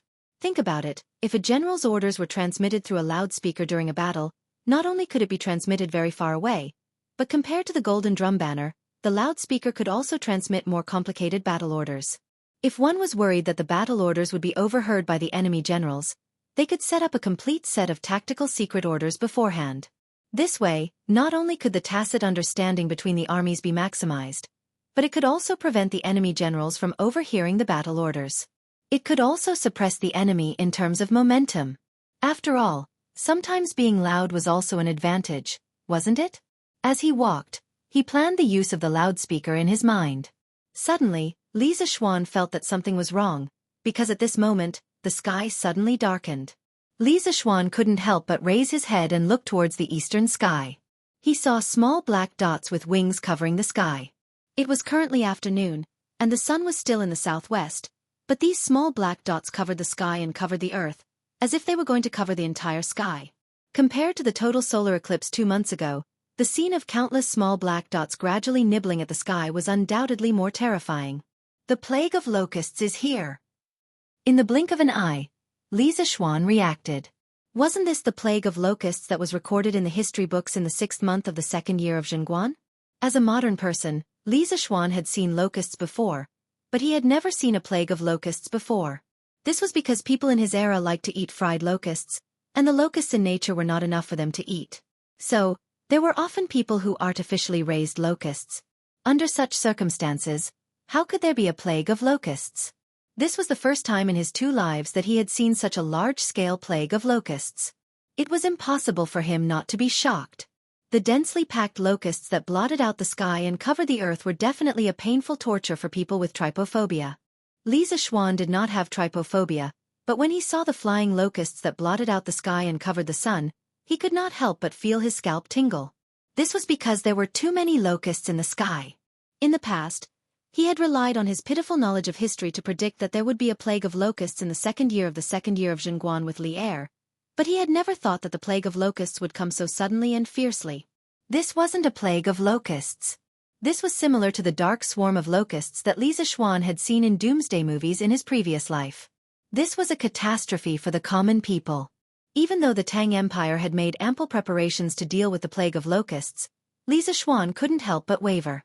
Would the preparations made by the Tang Empire's imperial court really be able to withstand this plague of locusts? Plague of locusts. This is a plague of locusts. Divine punishment from the heavens. Divine punishment from the heavens. Oh my God! My crops! The wrath of the locust god. This is a catastrophe for the common people. The people who were still working in the fields could not help but be terrified when they saw this horrible disaster. Some people panicked and ran back to their homes. Some people hit the ground with their heads and cried bitterly. Some people knelt on the ground and put their hands together to pray to the heavens. A moment ago, everything was calm and peaceful, but in an instant, it was replaced by a widespread panic. It wasn't that the people were weak, but the scale of this plague of locusts was too terrifying. Li Zixuan estimated that if he were to catch all the locusts flying above his head, there would be at least 1,000 pounds of them, not to mention the black swarm of locusts in the sky. One could only imagine how terrifying the number of locusts was. Marquis, please return to the residence as soon as possible. Pang Feiji and the rest of the guards surrounded Li Zixuan as if they were facing a great enemy. They waved the swords in their hands to chase away the locusts that were flying lower. Pang Feiji quickly turned to Li Zixuan and shouted at him when he saw the chaos in the fields. At this time, Li Zixuan had already recovered from his initial shock. He ordered expressionlessly, "Go to Cloud Mountain. Feiji, immediately bring some men to the county office and ask Magistrate He to come over. Also, inform my parents and my wife that I am safe. Also, get someone to invite Uncle Hu, Second Master Lu and Lu Qingfeng over. Immediately. Immediately." Pang Feiji turned to look at the 3 brothers beside him. Li Zixuan usually only brought 3 or 4 people with him when he went out. Today was no exception. Therefore he said to Li Zixuan anxiously, "But after we leave, who will protect Marquis?" Li Zixuan said calmly, "Protect? It's just a few locusts. Do you think I need your protection? The ones I really need to protect are the people of Lantian County. Don't talk too much. Go and come back quickly." Pang Feiji wanted to say that the panicking people might accidentally hurt Li Zixuan. However, when he thought of Li Zixuan's shocking martial arts, he decided not to say those words. Instead, he clasped his hands and said, "I will obey your orders. Marquis, please be careful." After saying that, he waved his hand and brought one of the guards to Lantian County. The other 2 guards split up and went to Han Village and Plum Village. The plague of locusts is here. The plague of locusts is here. My family's crops. It's going to be the summer harvest in a few days. Run! There are so many locusts. They're going to eat us. Run! Run! The 20 counties around Chang'an City were all in a state of panic. Unlike the solar eclipse, the plague of locusts had a destructive effect on the human world. Furthermore, there were legends of the locust god among the people.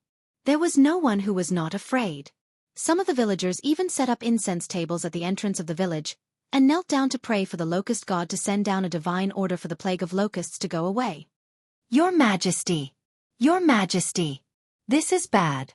Locusts. The sky is covered with locusts.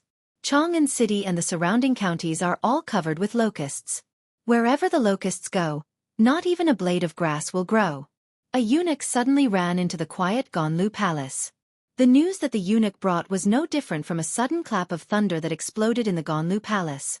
Li Er stood up from the dragon bed with a whoosh. He said with a serious face, "What did you say? There's a plague of locusts around Chang'an City?"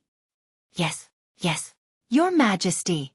Now, the people everywhere are fleeing in panic.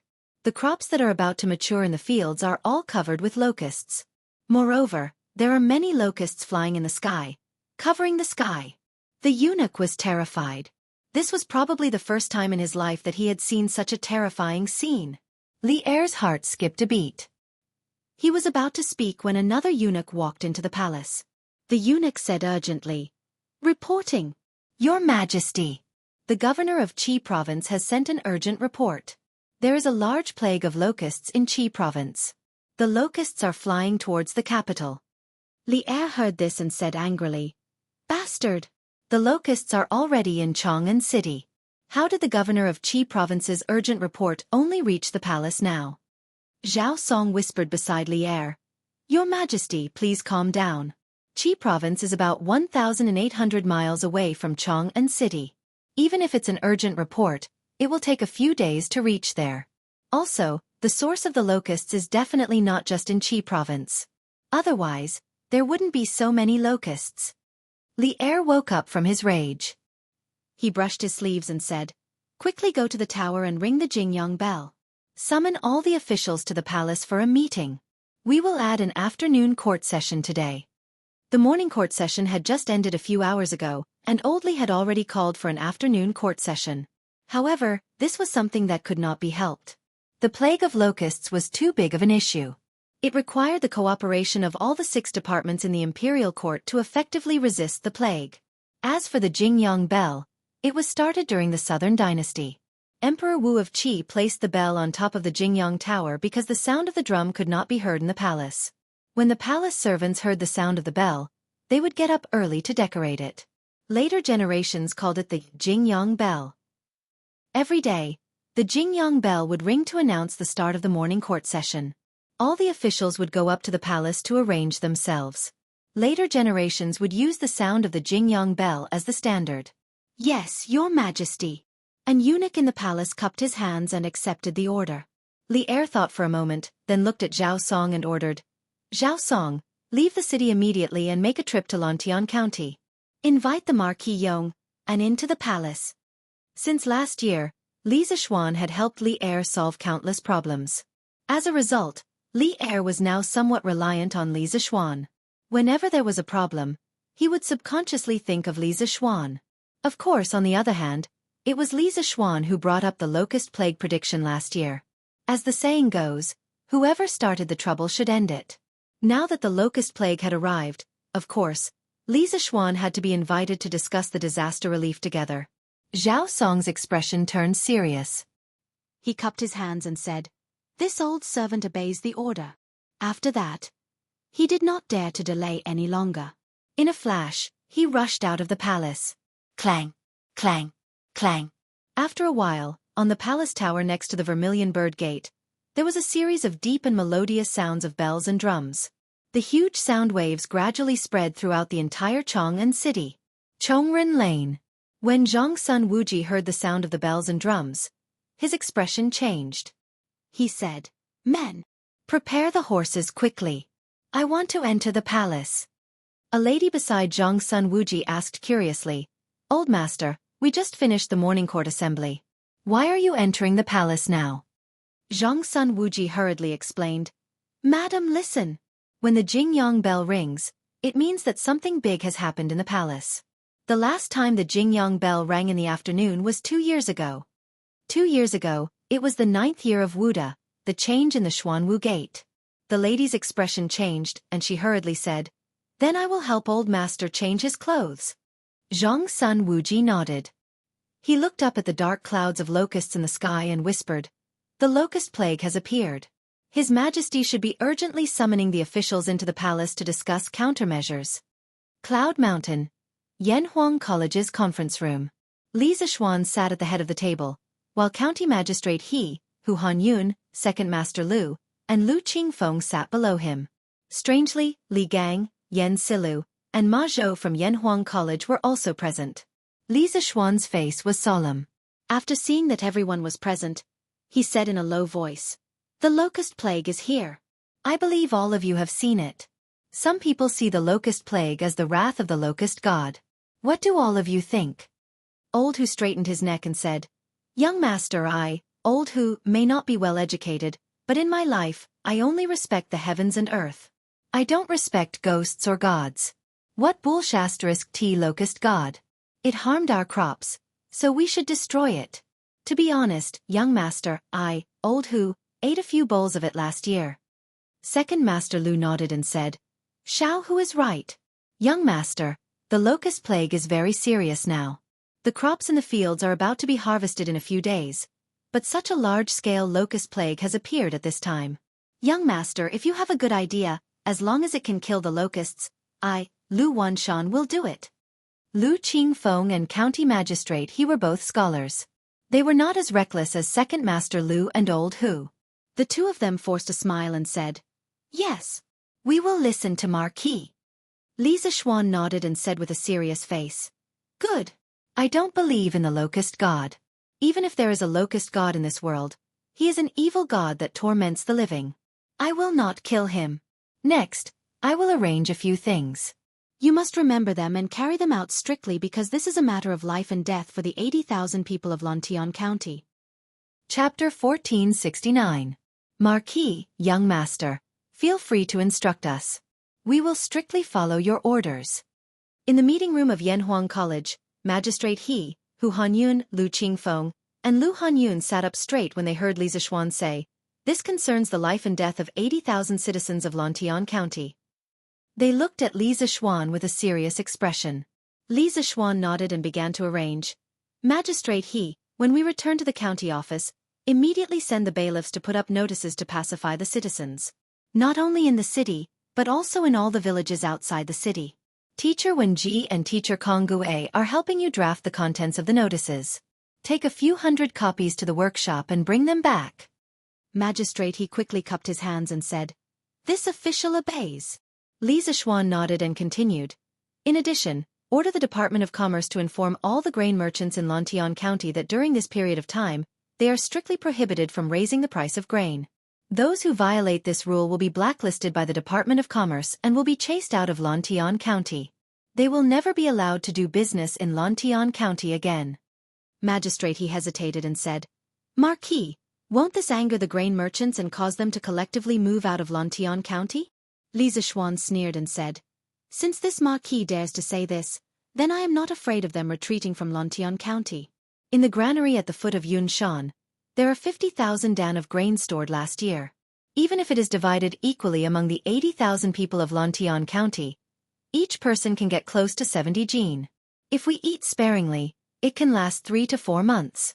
When the autumn harvest comes, will we still have to worry about not having enough grain?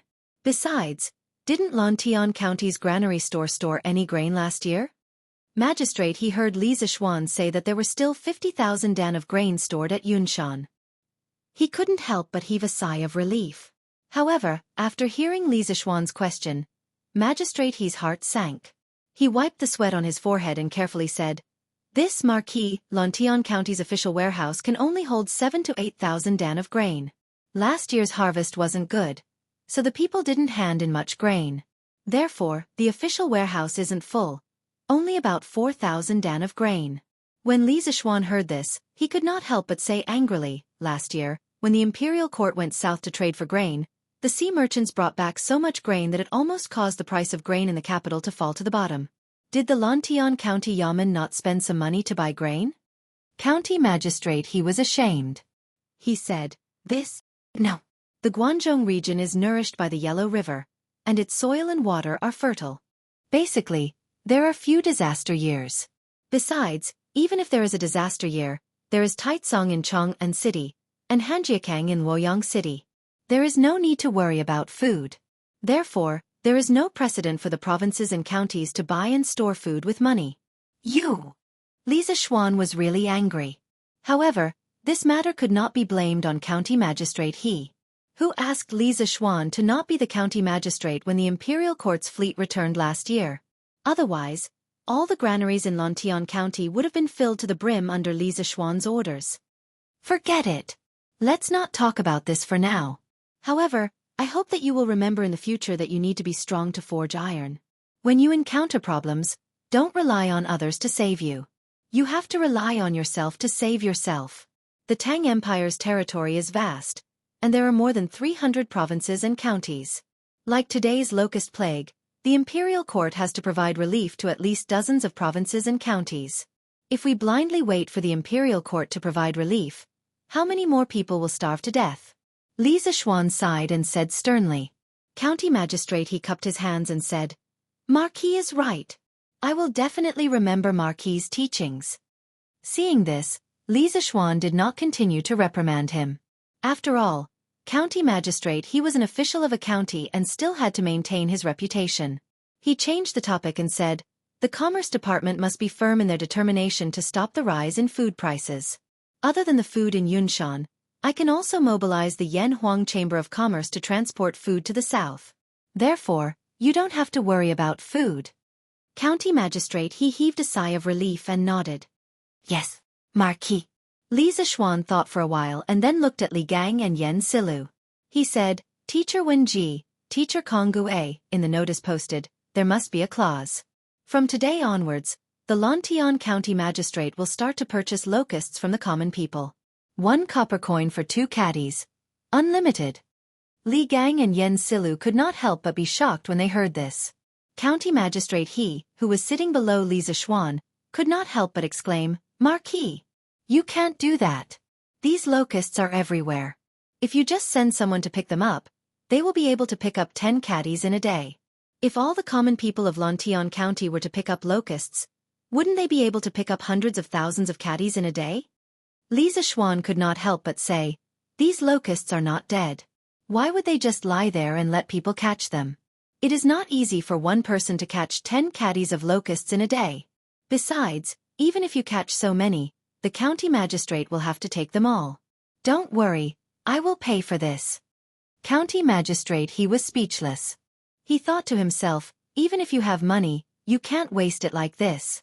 He did not know that Li Zishuan was not only not making a loss by buying locusts for 1 copper coin for 2 caddies, but also making a huge profit. Li Zishuan did not care about what county magistrate he was thinking. He continued, actually, releasing food to help the common people is a bad idea. The common people have worked hard in the fields for half a year.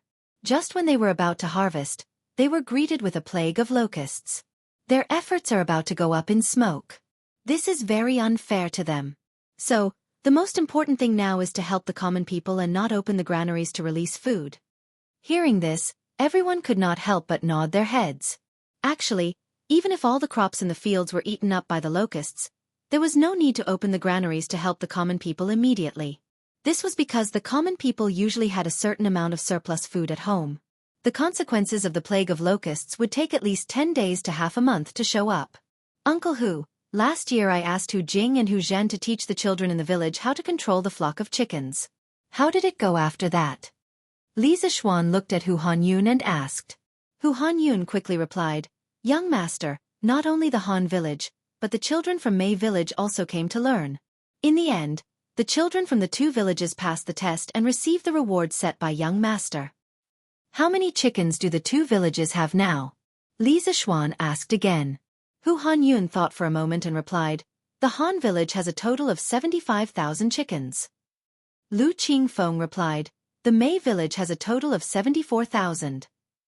As the 2 villages had become Li Zishuan's fiefdoms earlier, Li Zishuan had used his own money to buy 80,000 chickens for the 2 villages. Now, it seemed that the survival rate was above 80%. This showed that the villagers had put in a lot of effort in helping him raise the chickens. Li Zishuan nodded and said, "That adds up to a total of 150,000 chickens. Good. Uncle Hu, Second Master Lu Lijing, go back to the village immediately and gather the children. Have them split into 30 small teams, with each team bringing 5,000 chickens.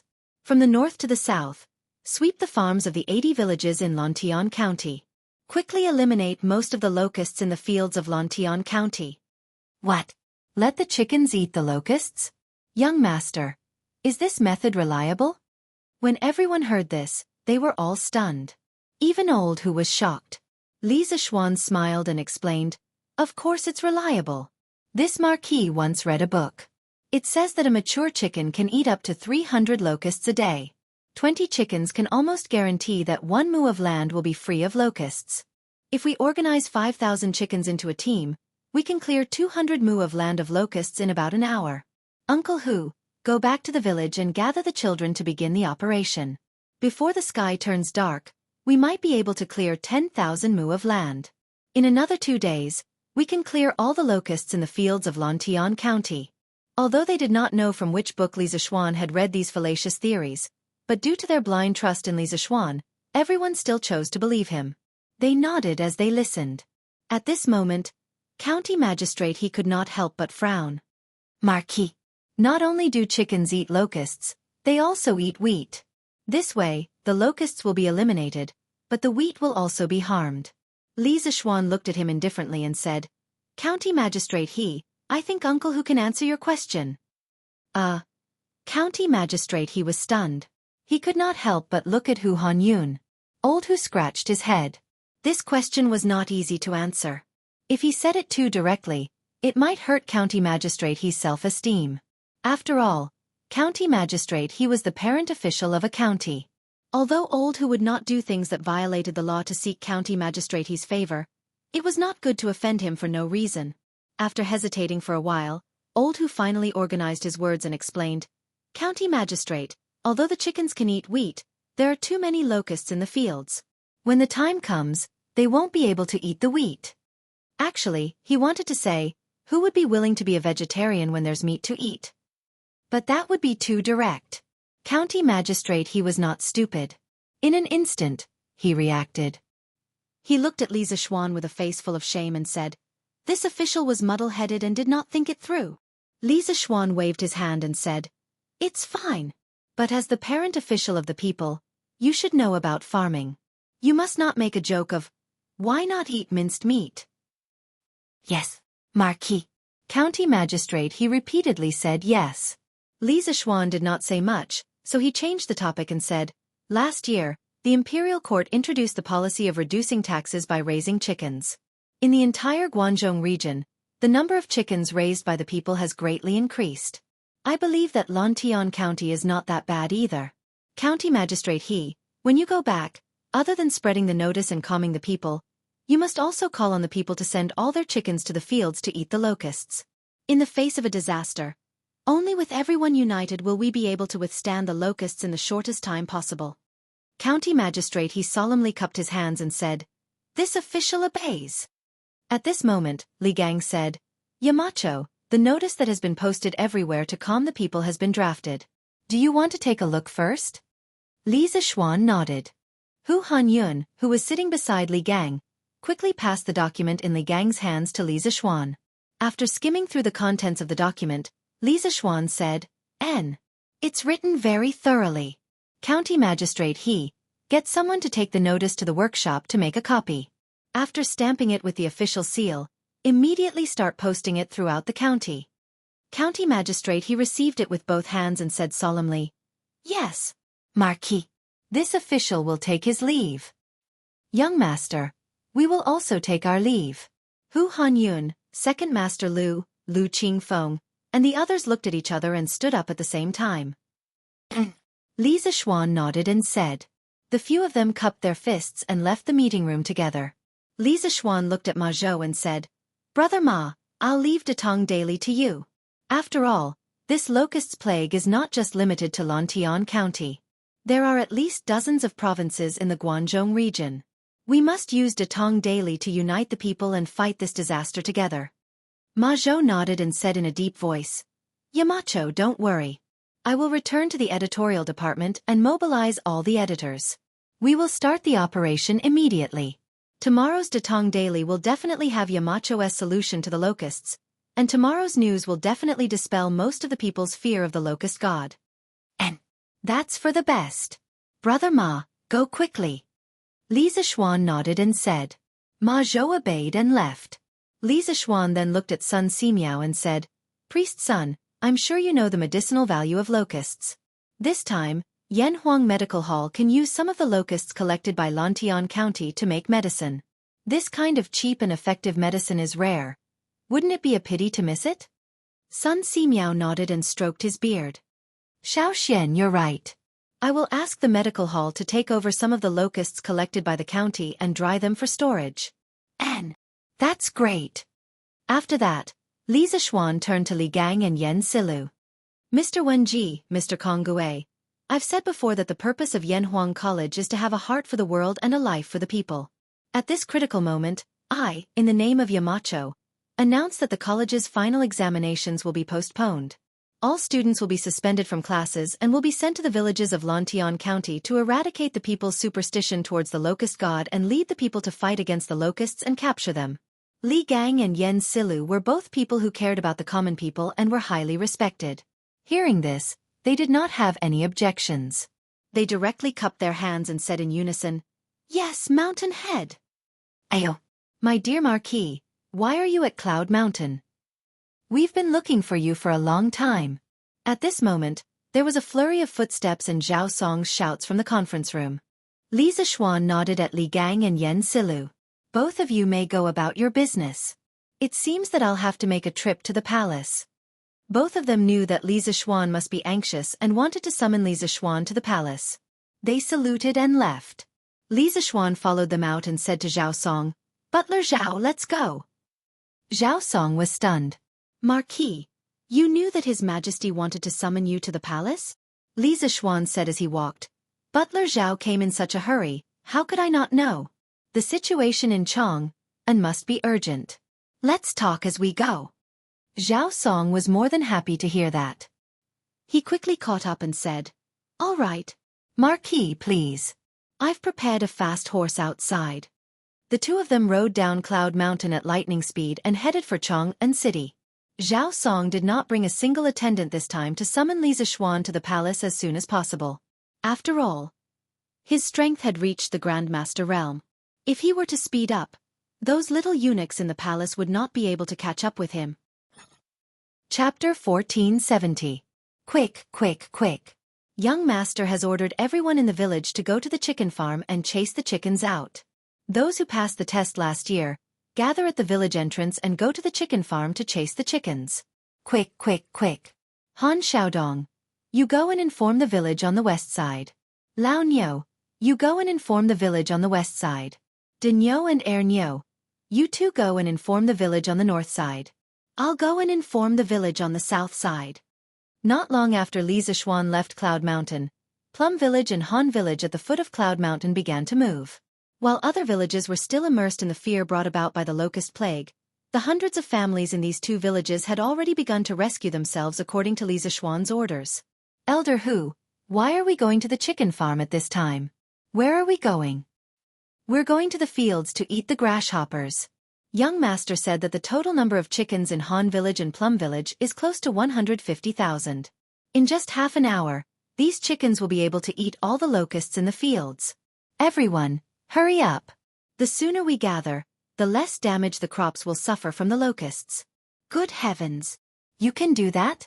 Our village only has 3 to 4,000 mu of farmland. Won't we be able to clear out all the locusts in no time? Elder Hu, wait. I'm going to the chicken farm now. Hu Hanyun brought up Li Zishuan's name, and the response was immediate. Compared to the other villages outside, the people of the Han family village and Plum Village were much less fearful of the locusts. After all, last autumn, the people of the two villages had caught autumn locusts and sold them at the Yanhuang Academy. Therefore, when the locusts came today, the people of the two villages were relatively calm. They only had anxiety in their hearts, but not fear. Almost at the same time, hundreds of Yamen runners from Lantian County were mobilized. They carried the notice brought back by County Magistrate He, and started to post it on the roads and villages outside the city. The title of the notice was, United as One, Against the Locusts. The content of the notice was simple and clear.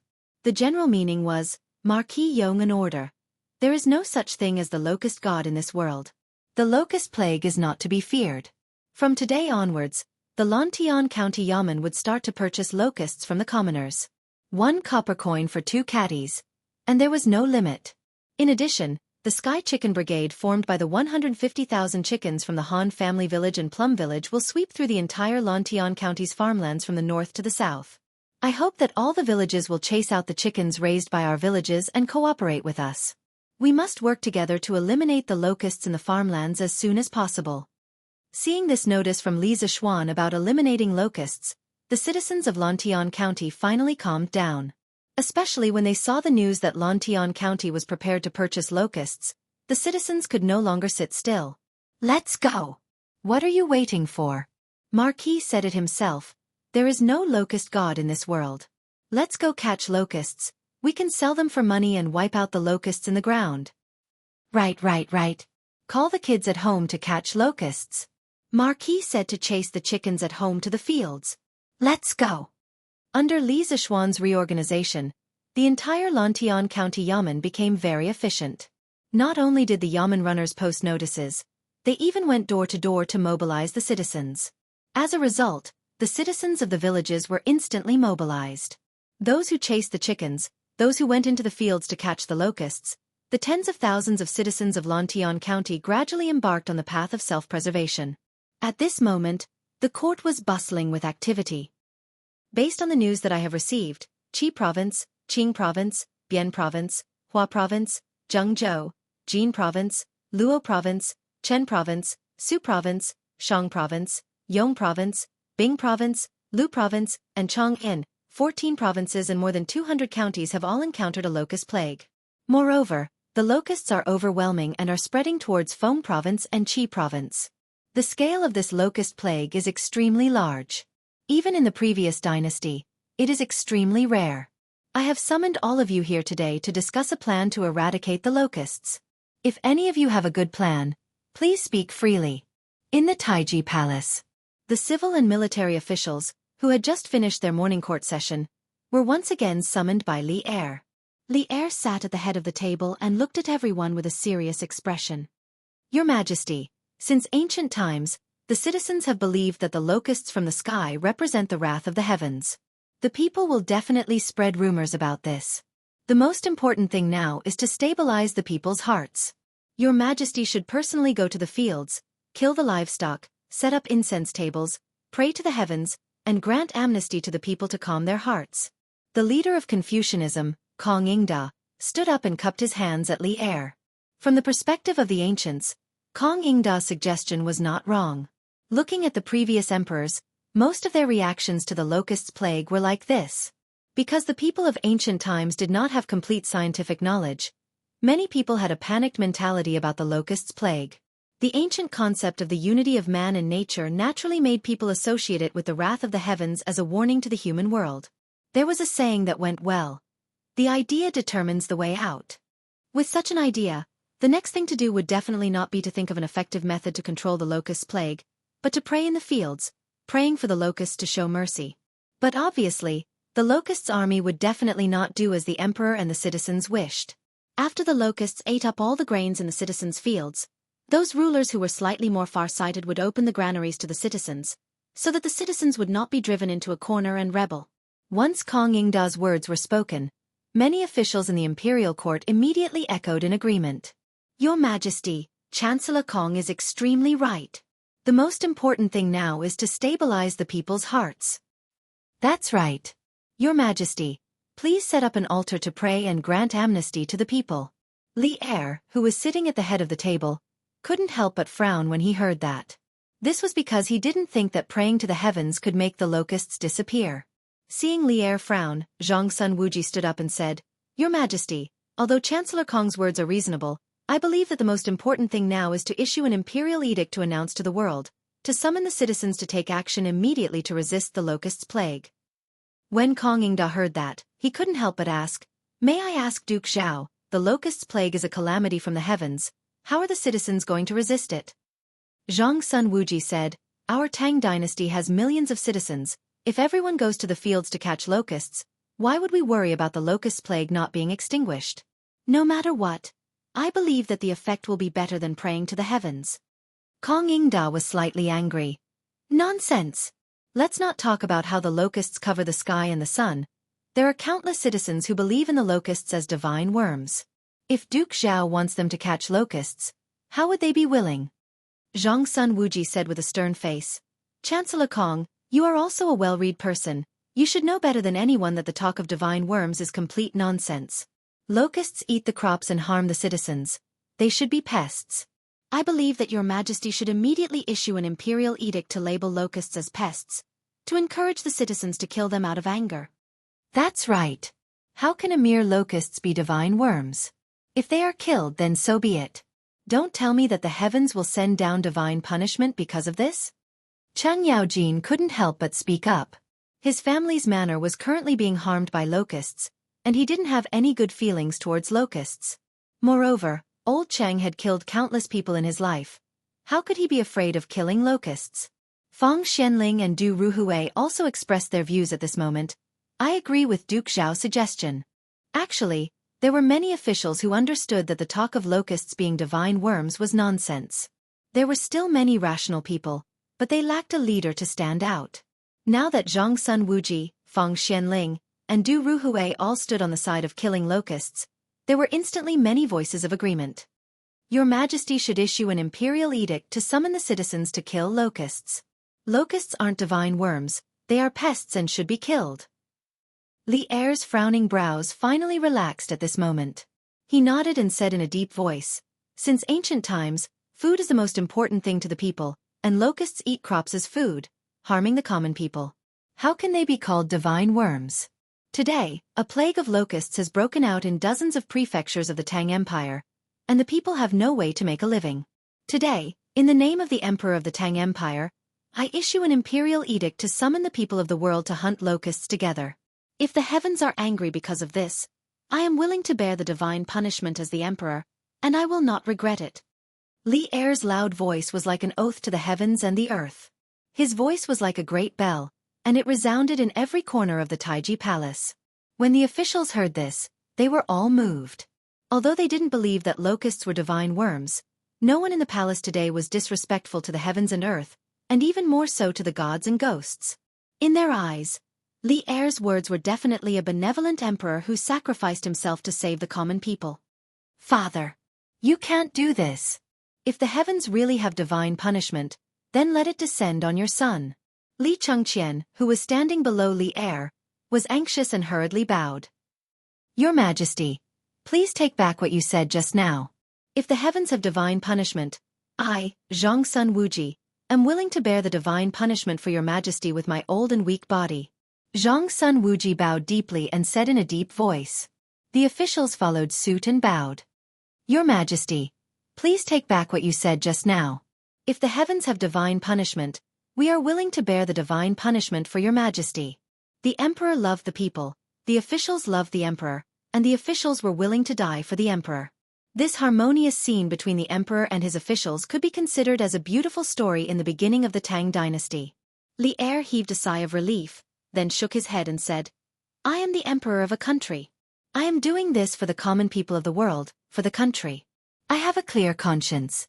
I don't believe that the heavens will punish me because of this. Zhao Song, immediately write a decree and announce what I said just now to the world."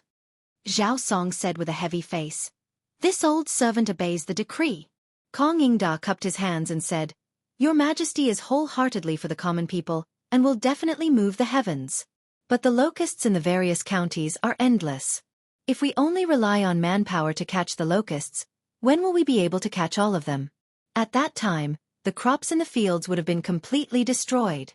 So, I hope that your Majesty can make plans early, and order the various counties to prepare to open their granaries to appease the people." Li Er's face did not show any signs of panic. Instead, he smiled confidently and said, Minister Kong, do you still remember the decree that the imperial court issued last year? Last summer, under Li Zixuan's pressure, Li Zixuan offered 3 strategies to deal with locusts. One of the strategies was to use the decree to reduce taxes on chickens to attract the common people to raise a large number of chickens. Then, when the locusts came, the chickens would be used to kill a portion of the locusts. However, due to the fact that the locust plague prophecy could not be leaked out, only Zhang Sun Wuji, Fang Xianling, and Du Ruhui, these 3 important officials of the empire knew about it. Furthermore, these 3 officials were ordered by Li Ersan to keep it a secret. Thus, most of the officials did not know about the deeper meaning behind the decree of reducing taxes for raising chickens. Kong Yingda heard and nodded. Of course I remember. But Your Majesty mentioned the decree to reduce taxes on chickens. What's the benefit of dealing with locusts? Li Er smiled, then nodded towards Zhang Sun Wuji and said, Auxiliary machine, you speak. Zhang Sun Wuji clasped his hands and said to Kong Yingda, Chancellor Kong, last year, under the imperial court's decree to reduce taxes on chickens, the number of chickens raised by the common people in the various counties increased greatly. Chickens love to eat locusts the most. If the common people were to drive all their chickens into the fields, I believe that many locusts could be eliminated. Moreover, last year, the imperial court sent a fleet down south to exchange for grain. Now, the granaries of the Great Tang Empire are filled with grain. Even if the common people lose a portion of their crops, the imperial court has the ability to save them. Not only Kong Yingda, the other officials in the imperial court were shocked. They were not shocked by the strategy of using chickens to eliminate locusts. Instead, they were shocked when they thought of the imperial court's decree to reduce taxes on chickens and exchange for grain. This year, when the locusts came, Li Er and Zhang Sun Wuji just happened to propose the strategy of using chickens to eliminate locusts. How could there be so many coincidences in between? Could it be that when Li Er proposed the decree to reduce taxes on chickens, he had already predicted that there would be a locust plague this year? Thinking back to last year when the imperial court sent a fleet to the south to trade for grain, all of this seemed to have been planned by Li Er. Kong Yingda and the other officials looked at Li Er with a trace of horror in their eyes. Our emperor is actually able to know about the future?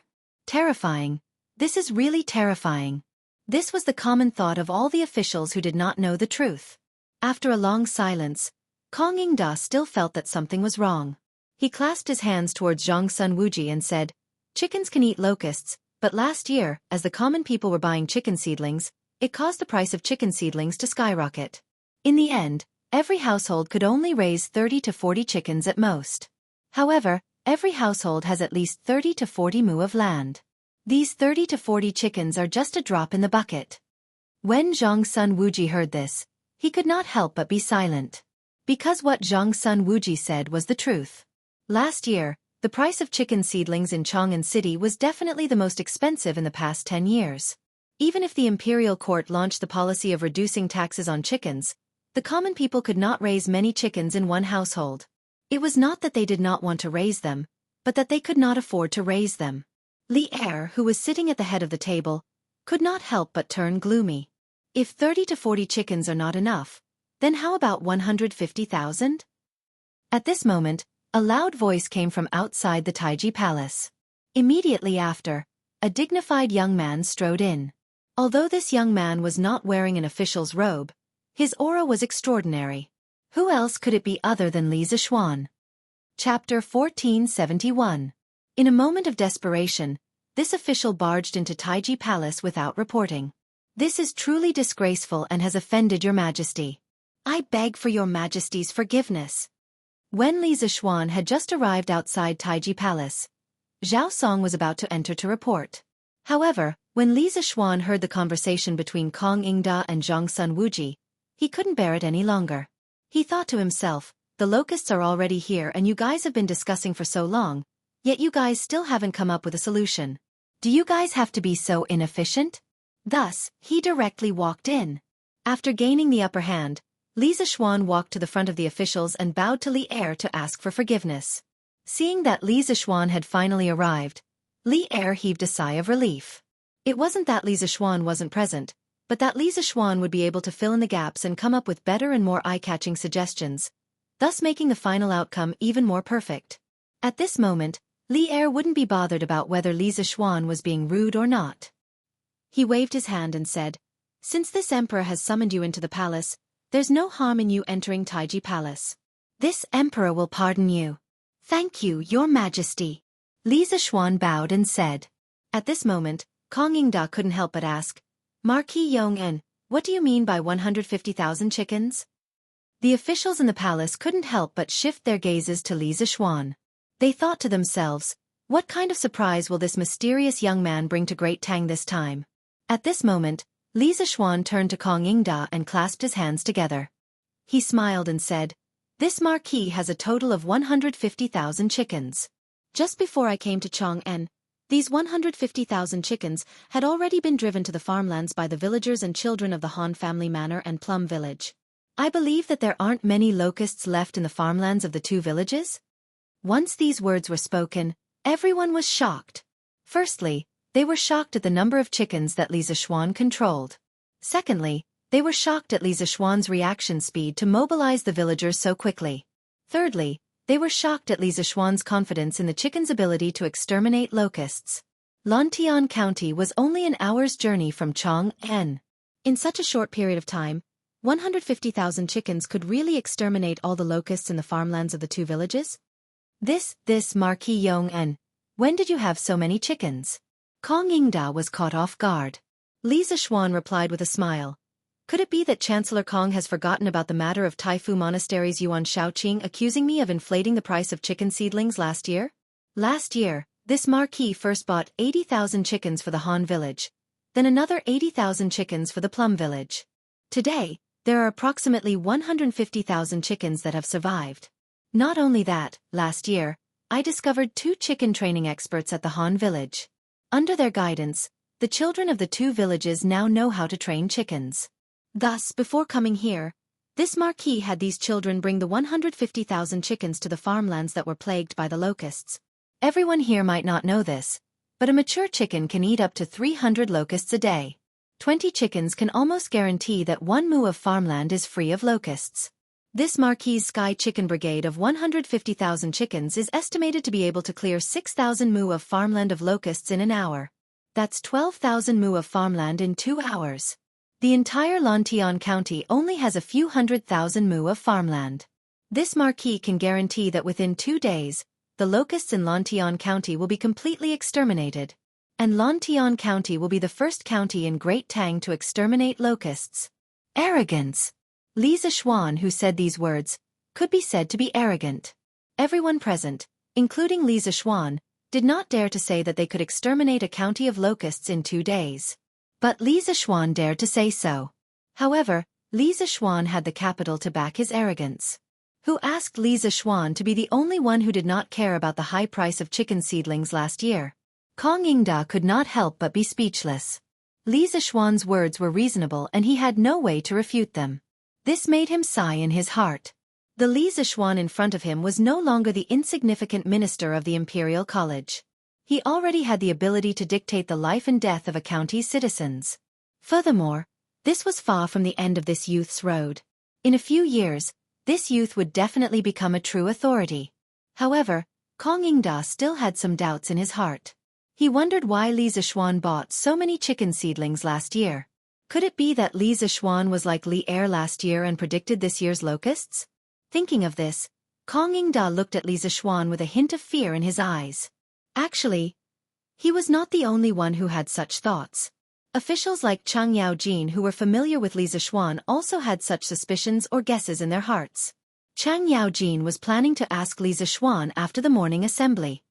Marquis Yong'en, is your heavenly chicken brigade really able to exterminate the locusts in Lantian County in 2 days?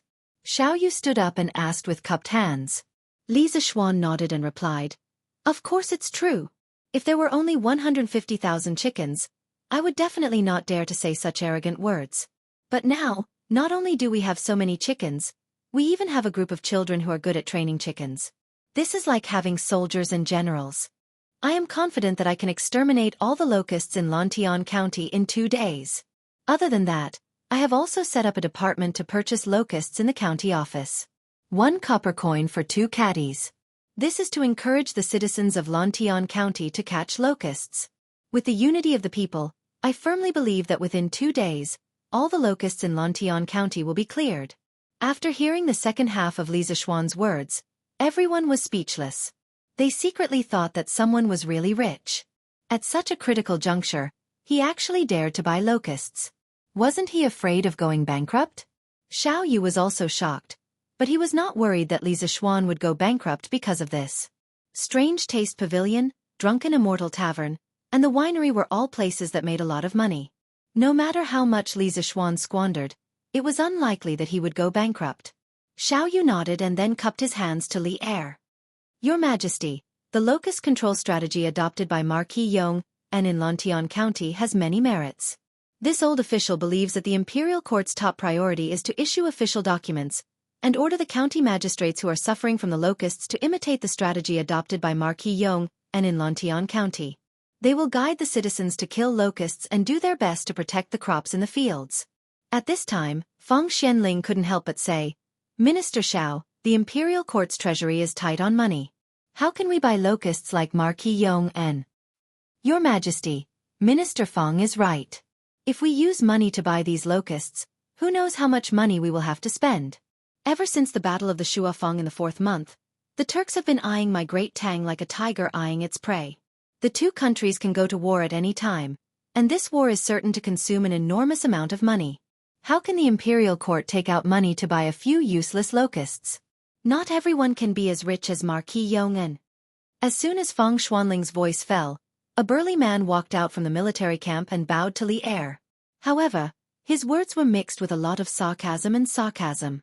Li Zishuan couldn't help narrowing his eyes as he looked at the burly general. He didn't know this person, but why was the other party mocking him in such a strange manner? Li Zishuan couldn't help but feel a little puzzled. Sitting above, Li Er couldn't help but frown. He wanted to reprimand him, but the other party's words were not completely unreasonable. Hey!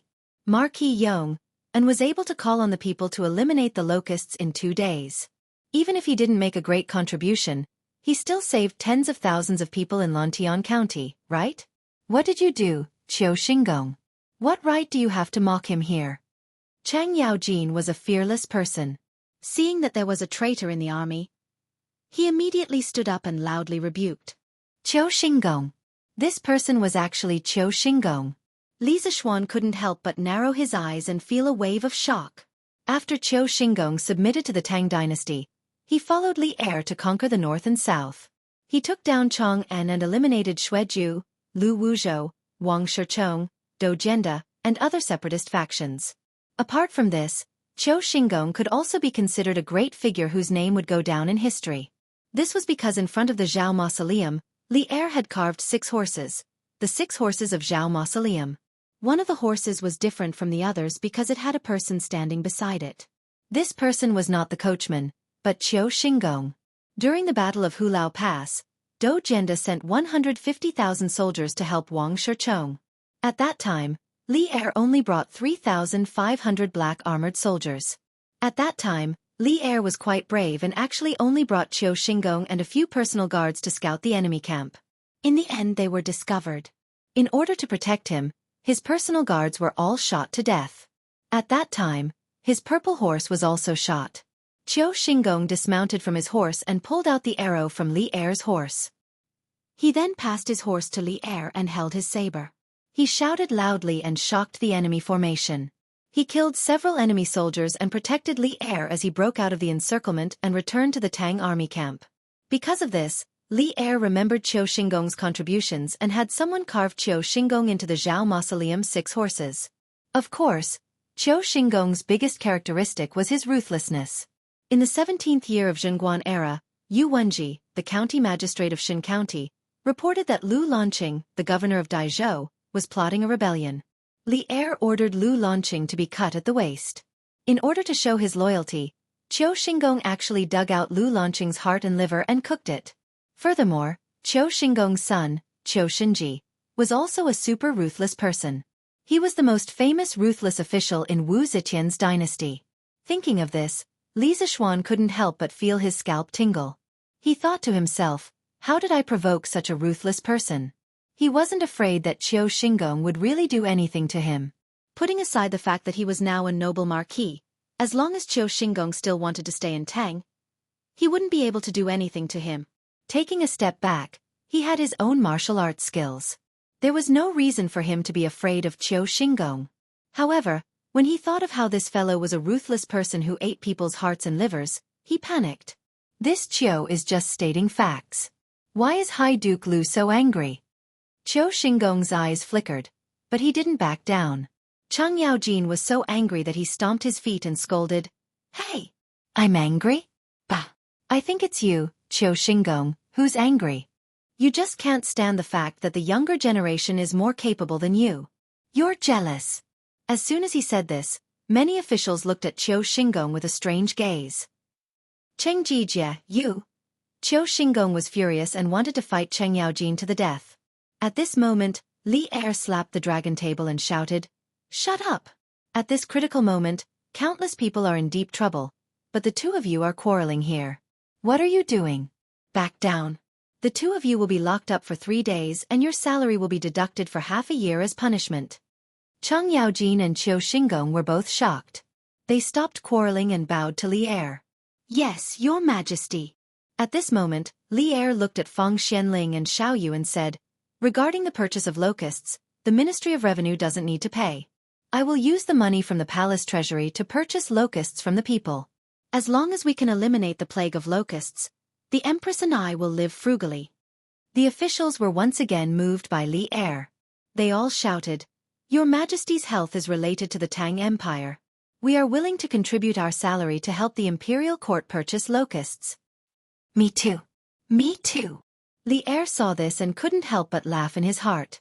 Others thought that he was making a loss by purchasing locusts, but only he and Li Zishuan knew that 2 caddies of locusts for 1 copper coin was not a loss, but a huge profit. The meteoric rise of the drunken immortal Yin and Sun Simiao's words that locusts could be used in medicine proved that locusts were very valuable. "My beloved subjects, I appreciate your kind intentions. But I have made up my mind. There's no need to discuss this anymore." Li Er waved his hand and said, righteously, "Your Majesty, I am willing to take out 20,000 strings of cash to help your Majesty purchase locusts. I hope that your Majesty can fulfill my wish." Li Zishuan cupped his hands and said. Everyone couldn't help but widen their eyes. They thought that Li Zishuan was really willing to spend a lot of money to please His Majesty. Just as the other ministers with meager wealth wanted to imitate Li Zishuan, they saw Li Er's old face darken. He shouted, "Scram! I can still afford this small amount of money. 1 copper coin for 2 caddies. 10,000 strings of cash could buy 16 million caddies. 20,000 strings of cash could buy 32 million caddies." Was Li Zishuan planning to swallow the locusts of more than a dozen states? The officials were stunned. Li Zishuan touched his nose embarrassedly and cupped his hands. "Your Majesty is generous." No, your Majesty is wise." After saying that, he couldn't help but mutter in his heart. Damn, this trip to the palace actually cultivated a competitor. Could it be that old Li also wanted to do the locusts business? Li Er realized that he had just lost his composure. He quickly said, "Minister Feng, you write the decree. Order the county magistrates of the disaster-stricken counties to immediately lead the people in the counties to drive the chickens into the fields to eliminate the locusts. The counties within 300 miles of Chang'an can send fresh locusts to Chang'an. The counties beyond 300 miles must dry the locusts before sending them to Chang'an. When the time comes, I will send people to buy them at different prices by caddies. In addition, the counties must prevent grain merchants from taking advantage of this opportunity to raise the price of grain. If there is a violation, severe punishment will be imposed. If the price of grain goes out of control, it must be reported to the imperial court as soon as possible. The counties nearby should immediately open their warehouses to release grain." Feng Xianling bowed and said, "I will write the decree immediately." Li Er nodded and then stood up. "Good. While it is still early, please follow me to Lantian County to see if the Han Village and Plum Village have basically eliminated the locusts, as Marquis Yong and said." "We obey." The officials heard this and all of them became alert. After all, some things were useless no matter how beautiful they were. They could only be believed when they saw it with their own eyes. Chapter 1472. After some simple preparations, Li Er led a group of civil and military officials to Lantian County on horseback. The Tangs worshipped martial arts, especially in the early Tang dynasty. At this time, not only did the generals know how to ride horses, but also the civil officials. As the emperor, Li Er would not choose to travel in the dragon carriage, but on horseback, because riding a horse was much more convenient than sitting in the dragon carriage. Xiaoxian, tell me the truth. When you bought chicken seedlings in Chang'an last year, did you already predict this year's locust plague? On the way, Chang Yaojin purposely followed behind Li Zishuan. Seeing that no one was paying attention to them, Chang Yaojin hurriedly asked in a low voice. Li Zishuan knew that when he proposed to use the Sky Chicken Brigade of 150,000 chickens to eliminate the locusts, many officials in the court began to suspect the real purpose of his purchase of chicken seedlings. Since Chang Yaojin asked him personally, he did not hide it anymore and said in a low voice, Uncle Cheng Yaojin, I have told you about my fortune. Uncle Cheng, to tell you the truth, my master once made 2 divinations for the fate of the Great Tang. One of them accurately predicted the change of the Xuanwu Gate, and the other predicted that a plague of locusts would break out in the Guanzhong area in the 6th month of the 2nd year of Zhengguan. When I left the mountain last year, the change of the Xuanwu Gate had already confirmed my master's first prophecy. Therefore, I dare not underestimate my master's second prophecy. At the beginning, I was just a commoner. I only wanted to help my family avoid the locust plague, so I bought a large number of chicken seedlings for them. However, because of this, I was impeached by Yuan Shaoqing and entered His Majesty's field of vision. Later, I was lucky enough to make a lot of contributions and became an official. The number of farmers under me also increased, so I had to buy more chicken seedlings. Finally, Uncle Qin realized that something was wrong. He asked me why I bought so many chicken seedlings. I had no choice but to tell him the truth. Uncle Qin exhorted me, and I woke up from my dream. Only then did I realize how heavy the burden on my shoulders was. When the locust plague really came, no matter how well prepared I was afraid that I wouldn't be able to fight against it all by myself. Therefore, in the end, Uncle Qin found His Majesty and told him about my master's prophecy of the locust plague. His Majesty was shocked and wanted to summon me to the palace. However, that day, Yuxi was kidnapped by the bandits. I disobeyed the imperial order and went to save her. After that, His Majesty ordered me to think of a plan to cure the locusts and submit it to him. After seeing the 3 plans that I proposed, His Majesty found Prime Minister Feng, Prime Minister Du, and Duke Zhao. After discussing, he decided to implement new policies. The prophecy of the locust plague is very important. Once it is leaked, it will cause a huge panic among the people. Therefore, I did not tell Uncle Cheng about this. Please forgive me. After listening to Li Zishuan's explanation, Chang Yaojin finally understood the cause and effect. He thought about how he had been kept in the dark for the past year. If he had not been smart enough to ask his housekeeper to buy 30,000 chicken seedlings with Li Zishuan, his family's farm would have been plagued by the locust plague. Thinking of this, Chang Yaojin's face darkened. Hey, forgive me? Forgive my ass. In the past, this old man treated you as if you were his own nephew, yet you hid such a small matter from this old man. This old man will not forgive you easily. Unless... Madman Cheng, don't take it for granted. Just then, Yuqi Jingda's voice came from the side. Last year, in the entire Chang'an city, other than little Xian, Yu, Cheng Jijia, bought the most chicken seedlings. You just muttered a few words to your servant. You must have ordered him to go back to the Cheng family's farm and use those chickens to eliminate the locust plague, right? Chang Yaojin turned to look at Yuqi Jingda and said unhappily, Hey! I couldn't tell that old black Yuqi. Your eyes are quite bright despite your dark appearance. I only said a few words to my servant, and you saw it all. Cursing people without exposing their shortcomings, Chang Yaojin's words almost made Yuqi Jingda explode. Madman Cheng, do you want to fight again? Let's fight. Who's afraid of who? When we come back from Lantian County, let's fight. Okay. Whoever runs this time is a grandson. Okay. You're a grandson if you run. Seeing that these 2 old fellows had started bickering, Li Zishuan quietly kicked Big White's stomach and chased after Qin Qiong. It seemed that Qin Qiong was more mature and steady. Just now, he thought that Chang Yaojin would be angry at him, but when he heard the word unless, he knew that old Cheng wasn't really angry. He just wanted to use this matter to get some benefits. Marquis Yong'an. His Majesty wants you to accompany him. Before he could say anything, an imperial guard trotted over and cupped his fists to Li Zishuan. He wants me to accompany him?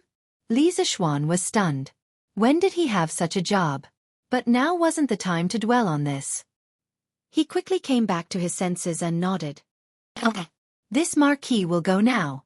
Then, he said something to Qin Qiong and galloped to the front of the group. Heh, you're here? Li Zishuan was at the front of the group of officials. Other than the imperial guards, there were no other officials accompanying him.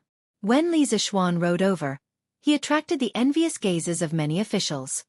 Huh, your Majesty is looking for me? Li Zishuan's heart skipped a beat when he heard Li Zishuan call him you, instead of Marquis Yong En. He guessed that Li Zishuan wouldn't have anything nice to say. Sure enough, Li Zishuan had a meaningful smile on his face. I heard that you need locusts very much. I was thinking of selling you the locusts that the imperial court will buy from all over the world at twice the price. How about that? Li Zishuan's face darkened when he heard this. He almost vomited blood. What did he mean? Old Li wanted to be a middleman?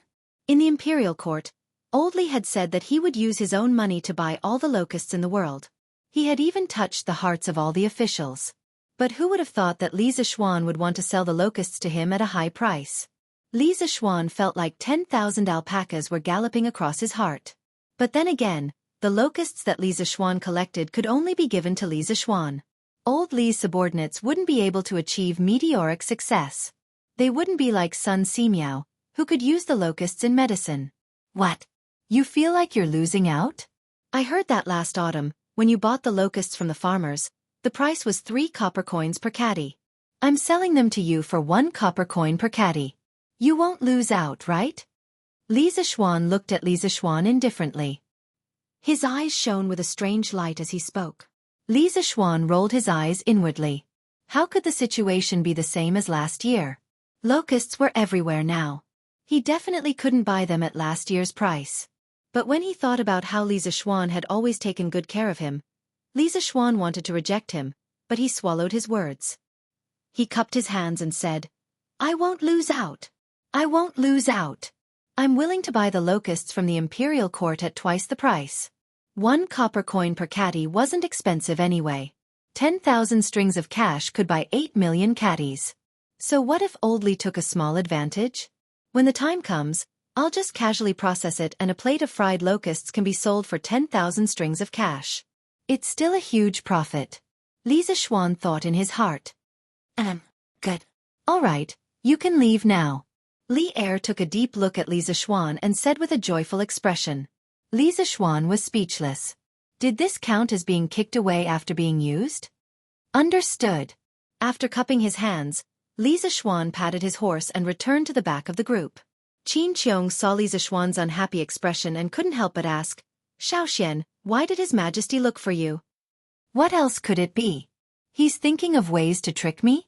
Li Zishuan rolled his eyes. Seeing Qin Qiong's puzzled expression, he immediately told him what had just happened. Qin Qiong stroked his beard, then looked at Li Zishuan and said, You. His Majesty is doing this to protect you. Don't be resentful and let down His Majesty's good intentions. Protect me? Uncle Qin, how is this protecting me? Li Zishuan was stunned when he heard this and couldn't help but say angrily. Qin Qiong pointed at Li Zishuan with disappointment. Then he lowered his voice and said, Xiaoxian, think about it carefully. This time, if His Majesty doesn't personally pay for the purchase of locusts from the various provinces and counties in the world and lets you pay for it, all the people in the world will be grateful to you. Your reputation will be like the sun in the sky, and you will also become the center of the people's hearts. However, as the saying goes, people are afraid of fame and pigs are afraid of being fat. You're so young and bear such a big reputation. It's inevitable that you won't be attacked by villains. If someone with intentions uses this to sow discord between you and His Majesty, Xiaoxian, the glory you have today will probably disappear in an instant. His Majesty sold the locusts to you at twice the price for 2 reasons. First, the imperial court really couldn't handle such a large number of locusts. Second, he wanted to completely remove you from this matter. Isn't this to protect you? Qin Qiong's words made Li Zishuan's heart tremble. Indeed, in this world, only Li Er could buy the people's hearts. Thinking back to the imperial court, he wanted to buy the locusts for Li Er with 20,000 coins. This was really a stupid decision. Fortunately, Li Er rejected him. Otherwise, when this matter spread out, all the people in the world would really be grateful to him. At that time, he, who had won so many people's hearts, would really be in danger. After Li Zishuan transmigrated to the Tang dynasty, he only wanted to live a good life with his family. He only wanted to lead the people around him to live a good life. He never wanted to buy the people's hearts, let alone raise the flag of rebellion. Thank you for your reminder, Uncle Qin. You really woke me up from my dream with your words. Only now do I understand His Majesty's good intentions. I really didn't think about this matter properly. Li Zishuan solemnly saluted Qin Qiong and couldn't help but sigh. Qin Qiong nodded and said, Xiao Xian, as a person in the imperial court, you have to be careful. You can be considered to have a big family now. Every step you take is related to the rise and fall of many people. You have to be careful. Li Zishuan was silent for a moment. After a while he saluted and said, I understand. Thank you for your teachings, Uncle Qin. It was said that having an elder at home was like having a treasure. It was the same in the imperial court. With a reliable elder like Qin Qiong by his side to help and remind him, Li Zishuan could avoid many detours and wrong paths. 7th Grandfather Han, where are Uncle Hu and the others? An hour later, the group of people finally arrived at the Han village in Lontian County. Seeing that there were only a few elderly people in the village, and none of the young women and children were present, Li Zishuan hurriedly urged his horse into the village and asked an old man, Young master, Hu Li is leading the villagers to the Wang village to kill the locusts. When 7th Grandfather Han saw Li Zishuan, he quickly bowed and answered, They went to the Wang village? Then have the locusts in the Han village and Plum village been cleared? Li Zishuan asked again. 7th Grandfather Han instantly beamed and said, It's done. It's done. Young master, our village is the first village in Lontian County to have cleared the locusts. Now, only a few locusts can be seen in the fields. Li Zishuan was instantly relieved. He said to 7th Grandfather Han, All right, 7th Grandfather Han, I'll leave you to it. Then, he rode to the entrance of the village and dismounted. He saluted Li Er and said, Your Majesty, the Sky Pheasant Brigade of the Han village has already gone to another village. The fields in the village are basically free of locusts now. Hearing this, everyone was shocked and couldn't help but whisper among themselves. Li Er couldn't help but laugh and said, Good. Good. Everyone, follow me to the fields to take a look. Take a look at the first village in the Tang Empire to have cleared the locusts. Yes, Your Majesty. Naturally, everyone couldn't ask for more. Under Li Zishuan's lead, everyone came to the fields in the south of the Han village. It was already the middle of the 6th month, and some of the wheat in the fields had already turned yellow.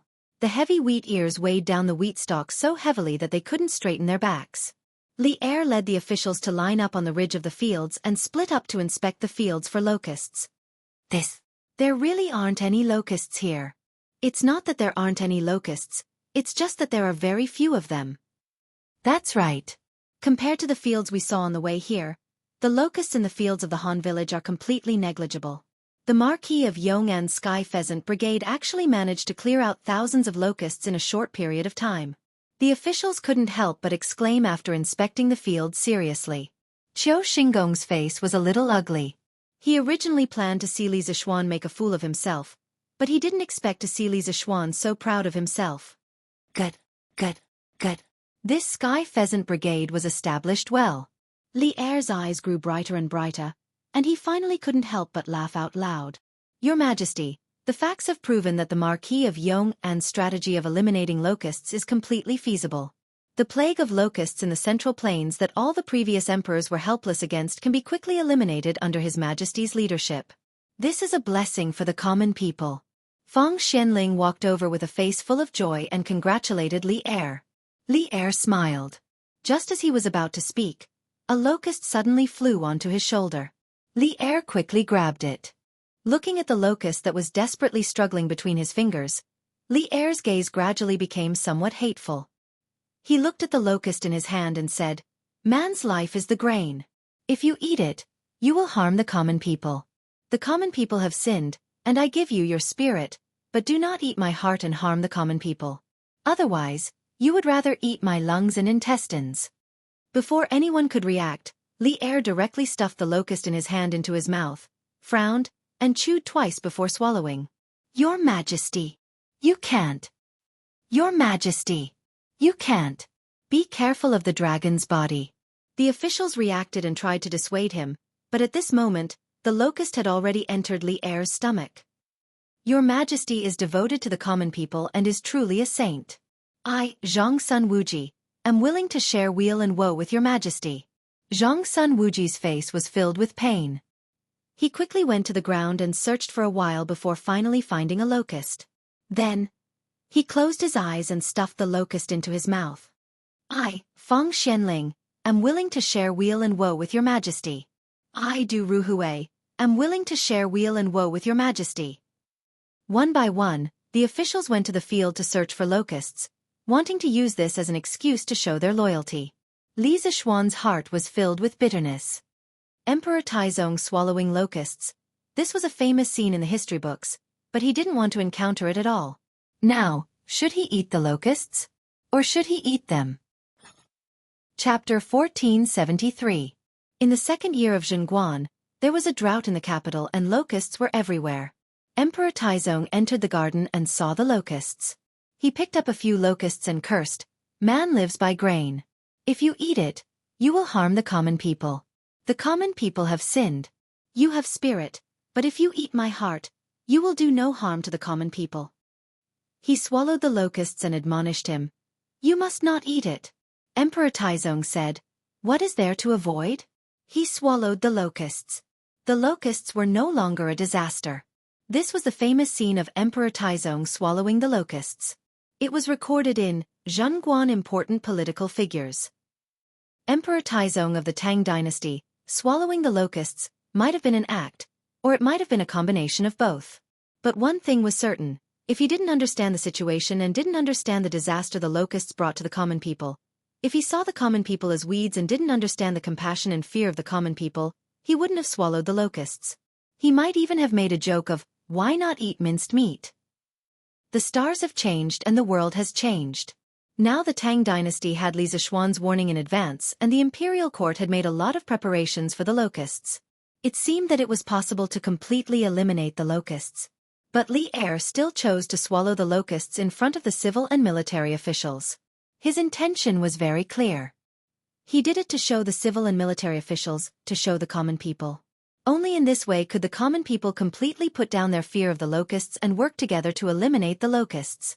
Although he understood Li Zishuan's good intentions, understanding was one thing. If he asked Li Zishuan to swallow the locusts raw, Li Zishuan could only say, "I can't do it." If the locusts were fried, they would be delicious. But if they were eaten raw, it would be too damn disgusting. But could he not eat them? Look, Feng Xianling was almost 50 years old, but he personally went to the field to look for locusts.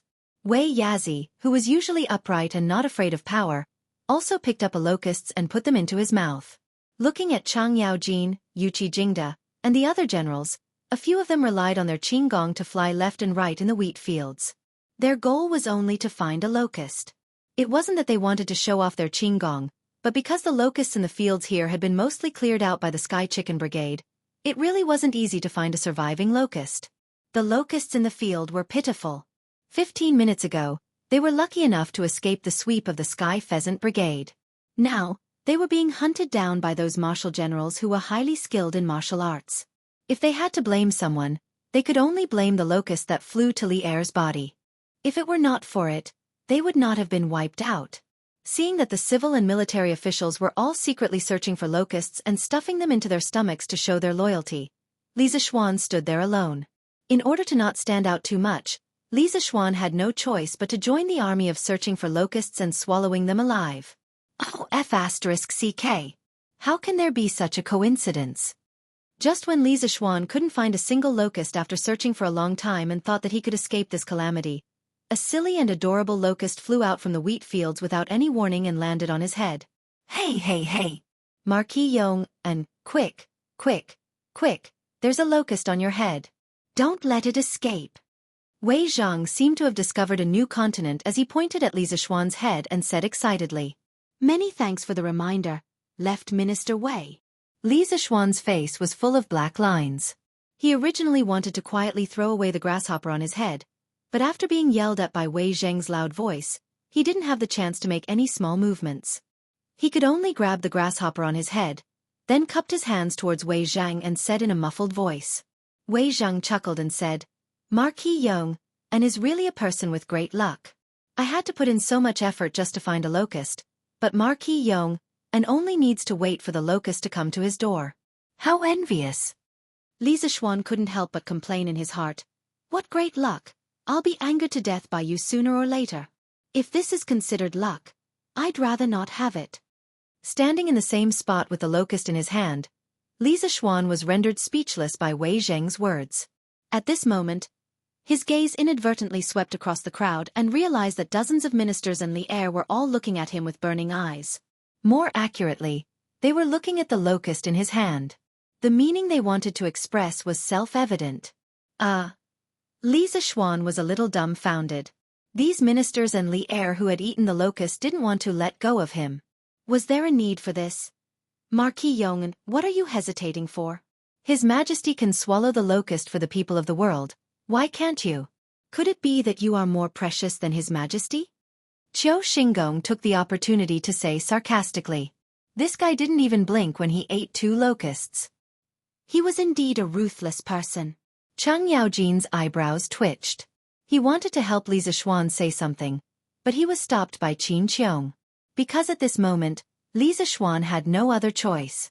Humph. When I was living in seclusion in the mountains with my master, I even chewed on tree bark. What's a mere locust worth mentioning? Li Zishuan also knew that he had to eat the locust today. Otherwise, it would be a public slap to Li Er's face. Hence, he snorted coldly at Qiu Xinggong and bragged. Then, he closed his eyes and opened his mouth. The locust was stuffed into his mouth. His cheeks puffed up a few times and the wild locust was swallowed into his stomach. Resisting the urge to vomit, Li Zishuan looked at Qiu Xinggong provocatively, but didn't say anything. However, today's grudge had been formed. Although Qiu Xinggong was infamous in the history books, if he really provoked Li Zishuan would definitely not resign himself to death. For the sake of the people, His Majesty didn't care about the safety of his dragon body and swallowed the locusts. Not only will this move the people, it will also go down in history and become a role model for future emperors. Tomorrow's Datong Daily will definitely announce His Majesty's actions today to the world. Everyone will be able to feel His Majesty's care and at the same time, rally the people to work together to catch the locusts. After pausing for a while, Li Zishuan cupped his hands and said to Li Er. Hearing that Li Zishuan wanted to publish his actions of swallowing the locusts today, Li Er couldn't help but praise Li Zishuan in his heart. However, he didn't show it on his face and said, swallowing the locusts today was just an act of righteous indignation after seeing the locust harm the crops. It's not worth mentioning to the people. After saying that, Li Er saw that most of the civil and military officials had eaten the locusts.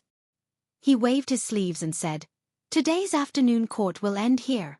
Officials, return to Chang'an immediately and carry out your duties. You must mobilize the people in the affected areas to fight against the locusts and reduce the losses of the people.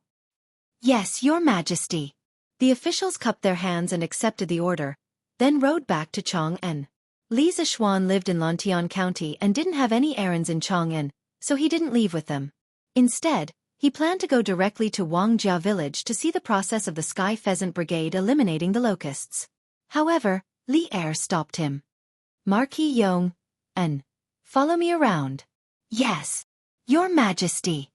Li Zishuan cupped his hands and agreed. Where is the Sky Pheasant Brigade now? Li Er asked. Your Majesty, it's at Wuxia village to the west of Yunshan. Good. Then let's go to Wuxia village to take a look. Thus, the two of them walked toward Wuxia village, followed by dozens of imperial guards, Cheng Yaojin, Qin Qiong, and a group of generals. Because dealing with locusts was the expertise of the civil officials, these generals couldn't help much even if they went back. Half an hour later, this small group of people arrived at the edge of the farmland outside Wuxia village. What they saw were densely packed chickens, as well as the villagers and children who were driving the chickens. Coo coo coo coo coo. From time to time, the children would make a special cooing sound. What was strange was that when the flock of chickens behind them heard this cooing sound, they would obediently follow the children. Then, they would flap their wings and excitedly rush into the farmland that was full of locusts. A flock of about 4,000 to 5,000 chickens only took a dozen breaths to clean up one moo of farmland. Then, under the command of the leading child, they would rush into another moo of farmland. This looked like a general commanding thousands of troops in battle. It was rather spectacular. This strange scene caused Li Er, Chang Yaojin, and the others to be dumbstruck. Xiao Xian, these children really know how to train chickens? Chang Yaojin's eyes widened and said in disbelief. Li Zishuan smiled and said, "Of course. Previously in the imperial court, I did not boast to His Majesty and all the uncles." Niu Jinda asked, "Xiao Xian, where did they learn to train chickens? Don't tell me they learned it from you?" From Niu Jinda's point of view, Li Zishuan knew a lot of strange skills, so he made this guess. Li Zishuan hurriedly said, "Uncle Niu, how would I know these skills? To tell you the truth, last spring, I found a pair of siblings in the Han family manor who were reclusive. They spent their days with the chickens they reared at home. This pair of siblings were able to make the chickens listen to their every word. At that time, I had an idea and got all the children in the manor to learn this ability from them. If they learned it well and passed the test, they would be able to receive a reward. Now, all the children in the Han village and Plum village know how to train chickens." Chang Yaojin couldn't help but laugh and said, "Hee hee. Xiao Xian, you have a lot of ideas. If you didn't let these children learn this skill, even if you have 150,000 chickens now, you wouldn't be able to exterminate all the locusts in the village so quickly." Li Er nodded and said, "Ji Jie is right. If not for these children, Marquis Yong, and even if you have 150,000 chickens, you would only be a bunch of headless flies flying around. You wouldn't be able to perform so efficiently. What I'm thinking is, after all the locusts in Lantian County are exterminated, can your Sky Rooster Brigade be transferred to other counties to exterminate the locusts?" Li Zishuan cupped his hands and said, "Even if your Majesty didn't say it, I had the same idea. Not only that, Yanhuang College has already suspended classes. The students are now in various villages, mobilizing the villagers to drive away the chickens and go into the fields to kill the locusts. After all the locusts in Lantian County have been exterminated, I will immediately bring the Sky Rooster Brigade and the students of the academy to the neighboring affected counties." For you to have such thoughts, I am very pleased." Li Er nodded and said, "Little Xian, the Cheng family still has more than 20,000 chickens. After all the locusts in the Cheng family's village are cleared tomorrow, this old man will send these chickens to Lantian County and send them to your Sky Rooster Brigade." Chang Yaojin said, "Old Cheng's family had more than 5,000 mu of fertile land. Even if the efficiency of exterminating the locusts was not as high as the Sky Rooster Brigade, one day was more than enough." Li Zishuan cupped his hands and said, "Thank you, Uncle Cheng." Qin Qiong also said, "Little Xian, the Qin family has about 15,000 chickens.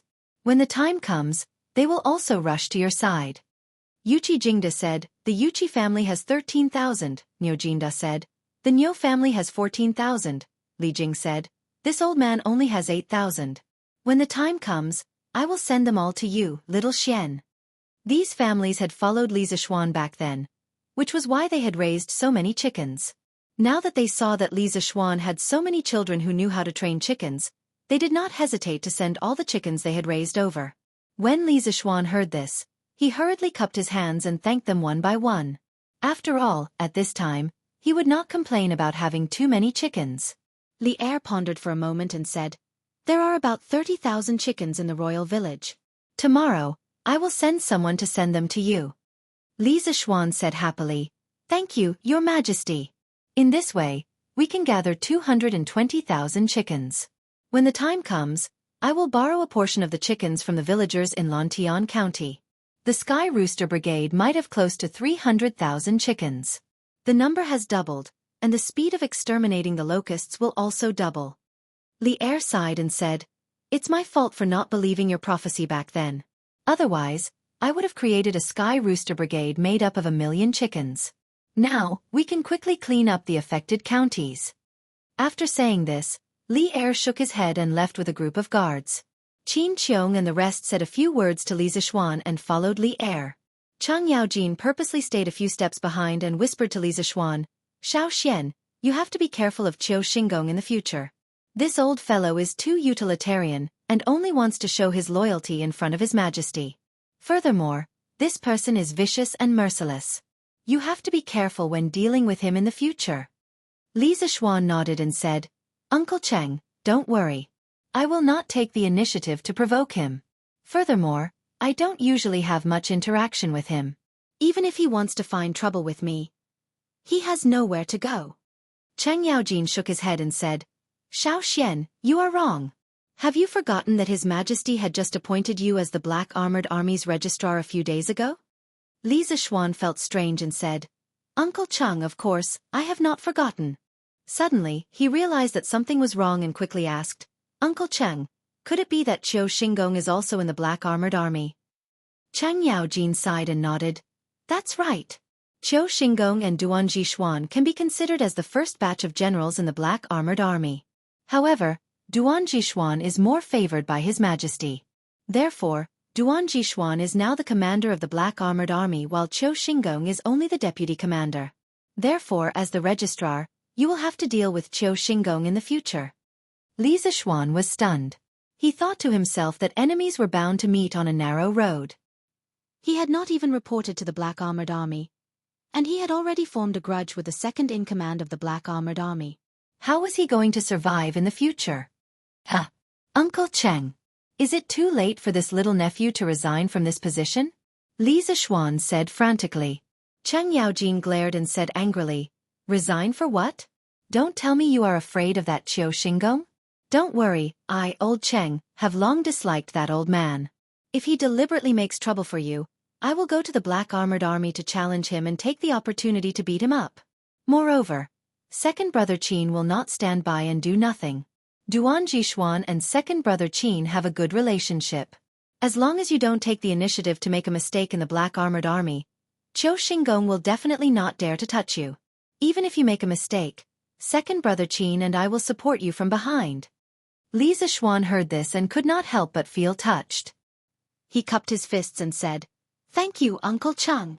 Old Cheng patted Li Zishuan's shoulder and laughed. Hey, why are you saying such things when we are family? I heard that Xiao Xian's workshop has a type of car called an electric bicycle. When will you let me try it out? Chapter 1474. After bidding farewell to Cheng Yaojin, Li Zishuan went directly to the editorial department of the workshop. He told Ma Zhou the whole story of Ma Zhou swallowing the locusts, and told him to publish it on the front page of the Datong Daily tomorrow. After that, Li Zishuan left the editorial department. Coincidentally, he met Li Tai.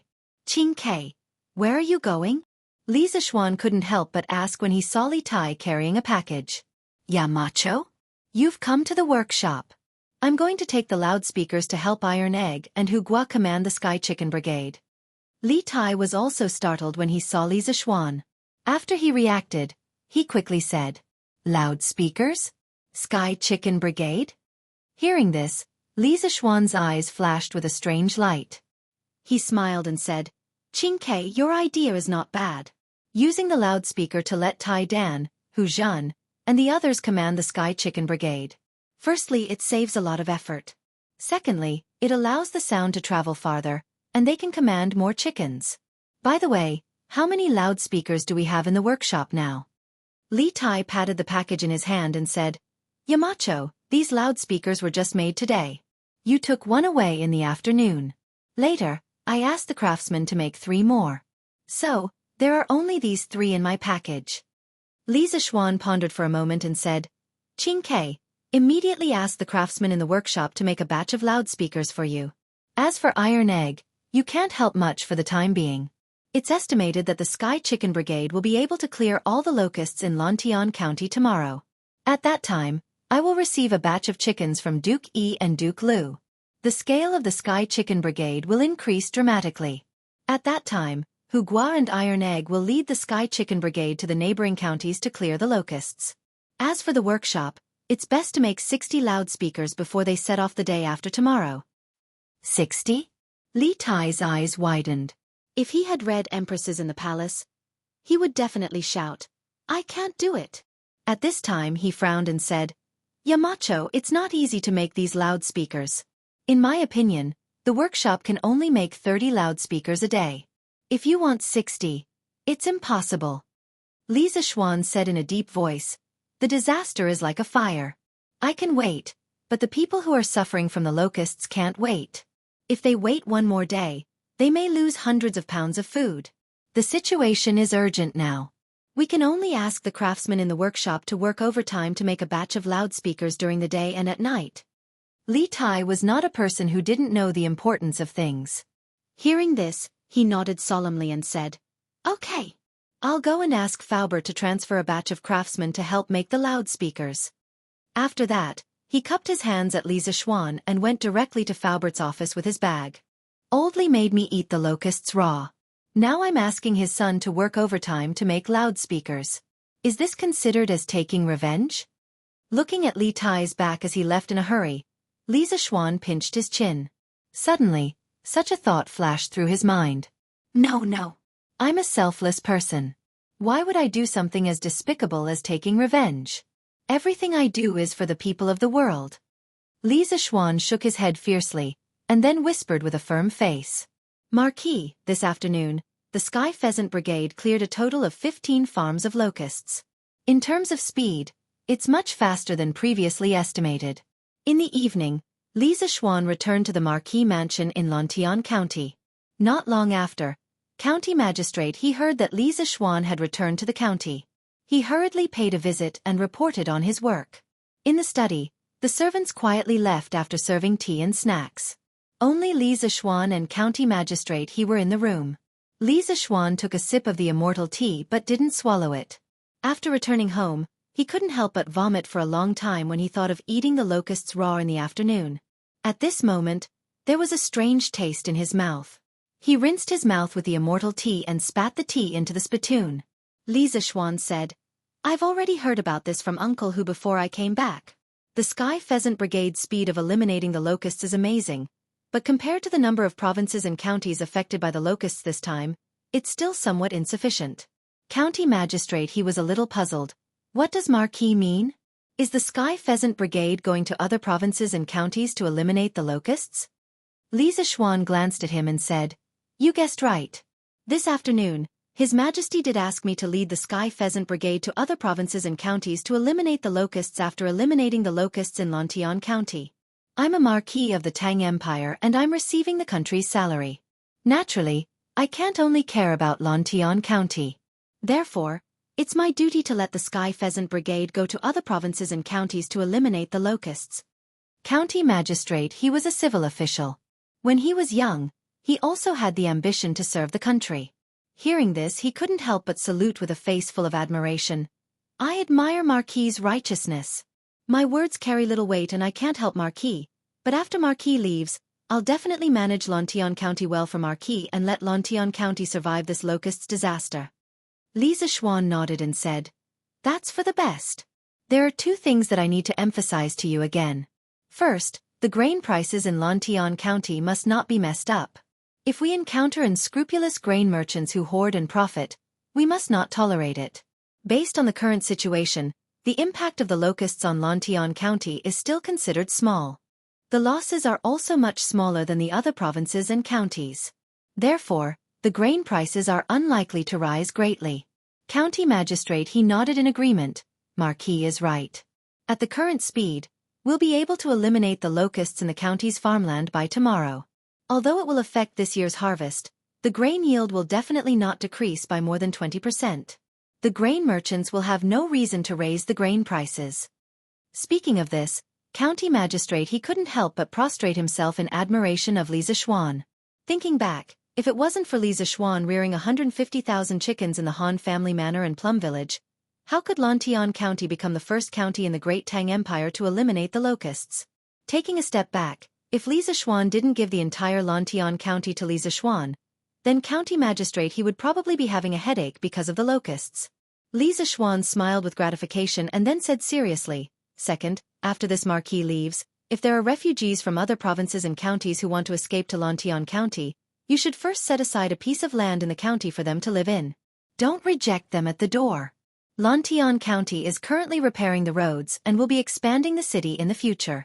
Furthermore, The hydropower station and this marquee workshop will require manpower.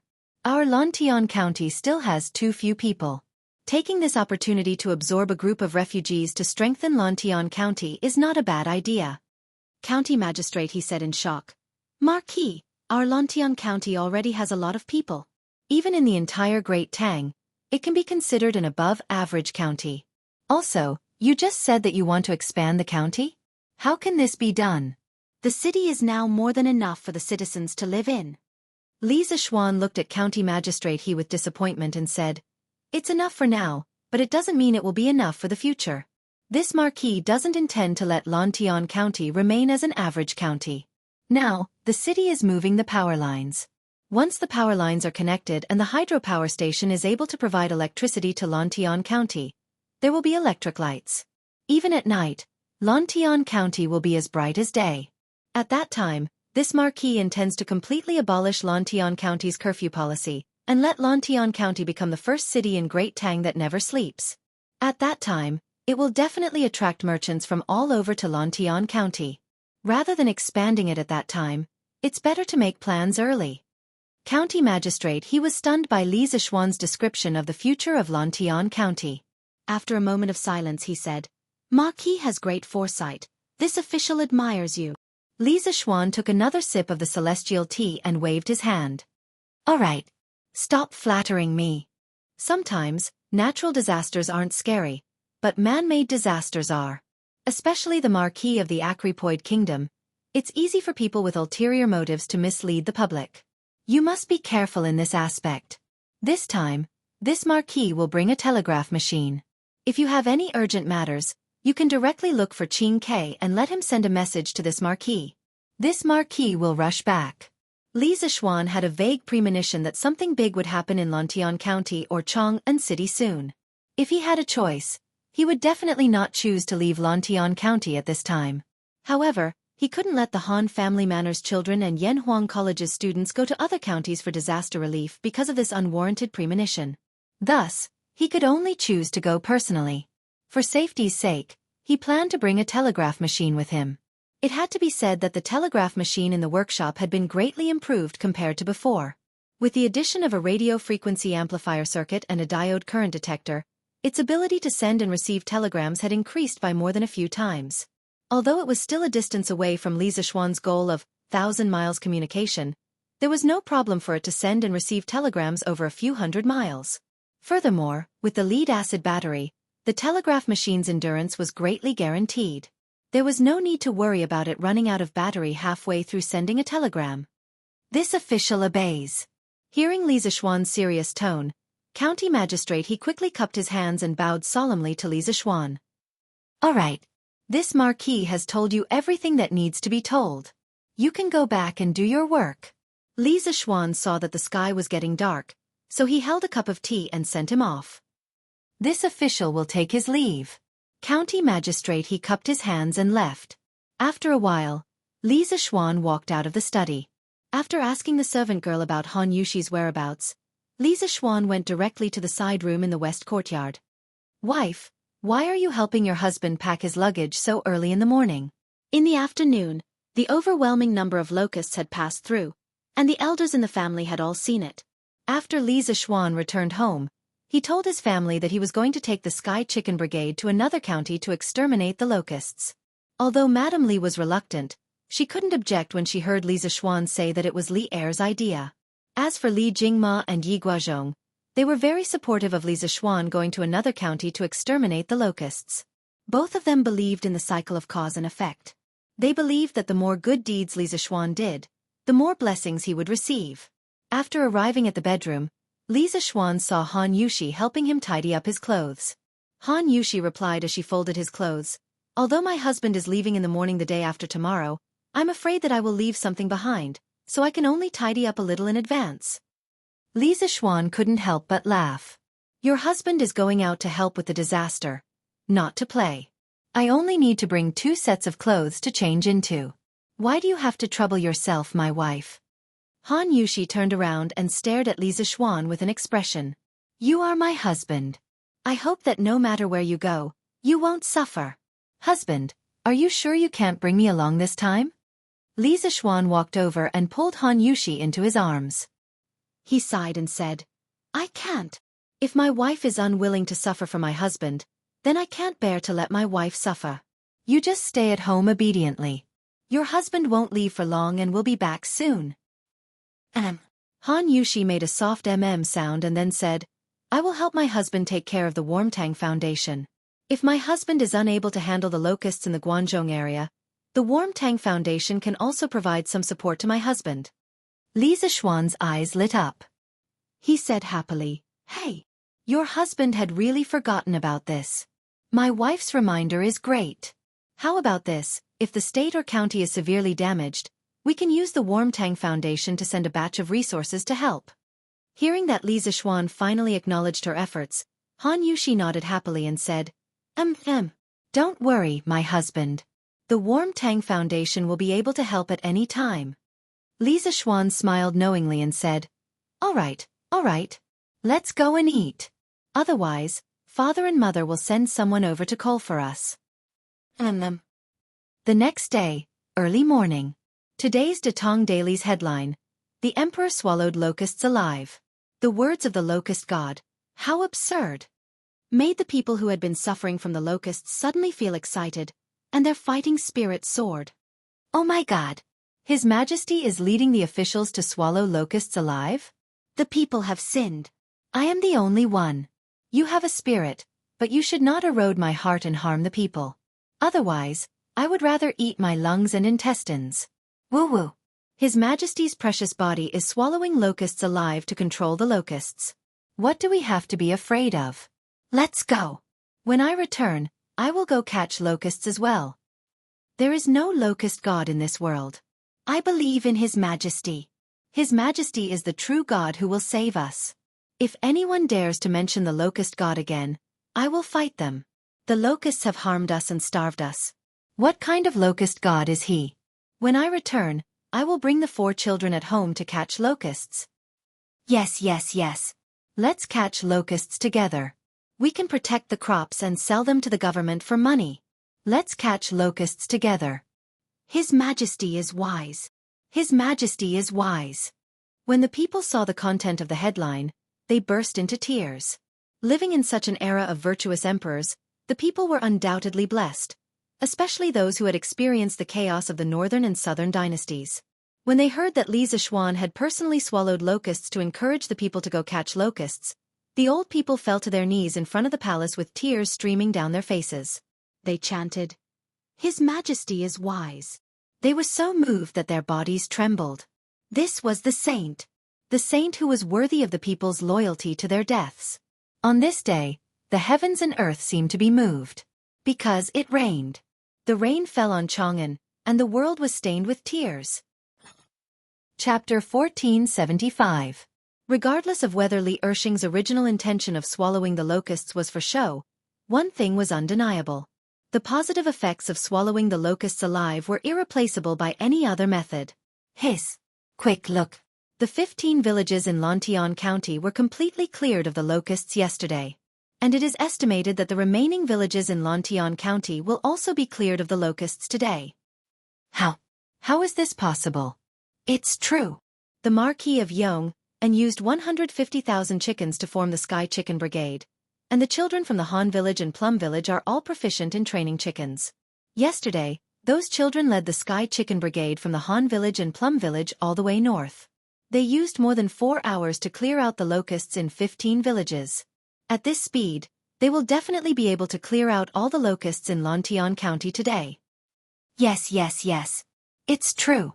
My cousin is from the Wang Village in Lantian County. Yesterday, the Sky Chicken Brigade indeed went to their village. Now, there are basically no more locusts in the fields.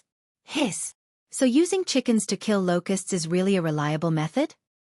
Of course. Look at this news. Didn't the Marquis of Yong say that an adult chicken can eat up to 300 locusts a day? 20 chickens can more or less guarantee that there are no locusts in 1 mu of land. Marquis' Sky Chicken Brigade had 150,000 chickens that day. Logically speaking, they should be able to clear out all the locusts in Lantian County in 2 days. 150,000. How did the Marquis of Yong raise so many chickens? Hey, do you know who first proposed the policy of reducing taxes for raising chickens last year? It was the Marquis of Yong'an. He first implemented it in the Han village and Plum village, but the Marquis of Yong'an is kind and gave out free chicken seedlings to the villagers. Not only can the villagers reduce their rent by raising chickens, but the eggs that the chickens lay also belong to the villagers. I heard that in just 1 year, the villagers from the Han village and Plum village earned dozens of strings of coins just by selling eggs. So much? No wonder the villagers from the Han village and Plum village built new houses. But my brother-in-law is also from Lantian County. Why didn't he receive such treatment? Hey! Your brother-in-law should be from another village in Lantian County, right? One had to know that the Han family village and the Plum village were the first villages to be incorporated into Marquis' fief. How could their treatment be the same? However, now that the entire Lantian County belongs to the Marquis of Yong'an, the disparity between the various villages will definitely become smaller and smaller. I heard that Marquis is now getting people to pull wires into Lantian County. The people of Lantian County are getting more and more fortunate. Sigh. That's right. I heard that the electric light is very bright. It's dozens of times brighter than a candle. Do you think Marquis knew in advance that there would be a locust plague this year? Otherwise, why would he buy so many chickens in advance? When the commoners saw the news about Lantian County's locust eradication, they could not help but discuss it. However, it was unknown who said that Li Zishuan might have predicted this year's locust plague. The others could not help but look at each other. They all had the same guess. Hey, have you all forgotten? Marquis is the son of a deity. Even if he predicted this year's locust plague, what's so strange about that? That's right, that's right. I heard that the government's policy of reducing taxes on raising chickens last year was all pushed by Marquis. If that's the case, Marquis is our great benefactor. His Majesty is an ancient sage. Marquis must have been sent by the heavens to assist His Majesty. That's right, that's right. Our days will definitely get better and better. Li Zishuan had never thought of letting the commoners know that he had mentioned the locust plague prophecy to the government last year. However, he did not expect that with all the coincidences, some of the commoners had guessed it themselves. Moreover, the results of their guesses were very close to the truth. Did you see that? Tomorrow, Marquis will bring the Sky Pheasant Brigade to the neighboring counties to eradicate the locusts. What are we waiting for? Let's go home and prepare first. Yes, yes, yes. Let's go home and catch the locusts. The locusts we catch now can be sold for some money. When the Sky Pheasant Brigade comes, we won't be able to catch any more locusts. Haha. Look at you, Zhao Ergu. Are you speaking human language? Do you think that the locusts will be eradicated too quickly? When the time comes, can't you just not let the Sky Pheasant Brigade go to your fields? That won't do. How can locusts be more expensive than grain? Without grain, our families will have to starve. As the government of each county was purchasing locusts, the commoners were actually feeling a little conflicted. If the locusts were eradicated too quickly, they would not be able to catch locusts and sell them for money. However, if the locusts were eradicated too slowly, the crops in the fields would all be destroyed. However, most of the people still knew what was important. Compared to the small amount of money they could make from selling the locusts, the crops in the fields were undoubtedly more important. Now that they knew that the Sky Pheasant Brigade was going to cross counties to eradicate the locusts, the commoners from other counties quickly rushed back home and called on everyone at home to capture the locusts before the Sky Pheasant Brigade arrived. In this way, they could not only make a small fortune, but also quickly eradicate the locusts and reduce the loss of crops. It had to be said that Li Zishuan's combination of taking down the locusts and Li Zishuan's Sky Pheasant Brigade crossing counties to eradicate the locusts was really a beautiful combination. It instantly ignited the hope of the commoners who were originally in a state of despair due to the locusts' plague. They joined the team to eradicate the locusts and save themselves with high morale. Mr. Zhang San, this is the sea map to the North American continent. I have marked some of the small islands that can provide supplies for the fleet.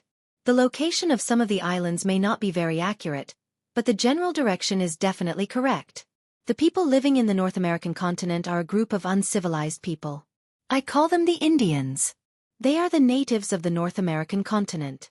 They do not have a unified dynasty like the Tang Empire. At this time, they should still be living in a tribal way. Mr. Zhang San, if the people you bring really reach the North American continent, Remember not to kill the innocent at the beginning. After all, compared to the entire Indian community, your people are still too small. You have to win their trust first, strive for their help, and gain a firm foothold in the area. In the morning, after Li Zixuan had breakfast, he brought a package to Yanhuang College and found the bearded man. At this time, the bearded man was tasting wine with Li Zixuan. Li Zixuan did not avoid Wang Ji and directly told the bearded man the purpose of his visit. A complicated expression flashed across the bearded man's face. He put down the wine glass and took the sea map that he had been longing for from Li Zixuan. But strangely at this time, he did not have the intention to open it and take a look. Perhaps he was reluctant to part with it. Sighing, the bearded man clasped his fist at Li Zixuan and said, "Thank you, Yamacho." He was not a wishy-washy person.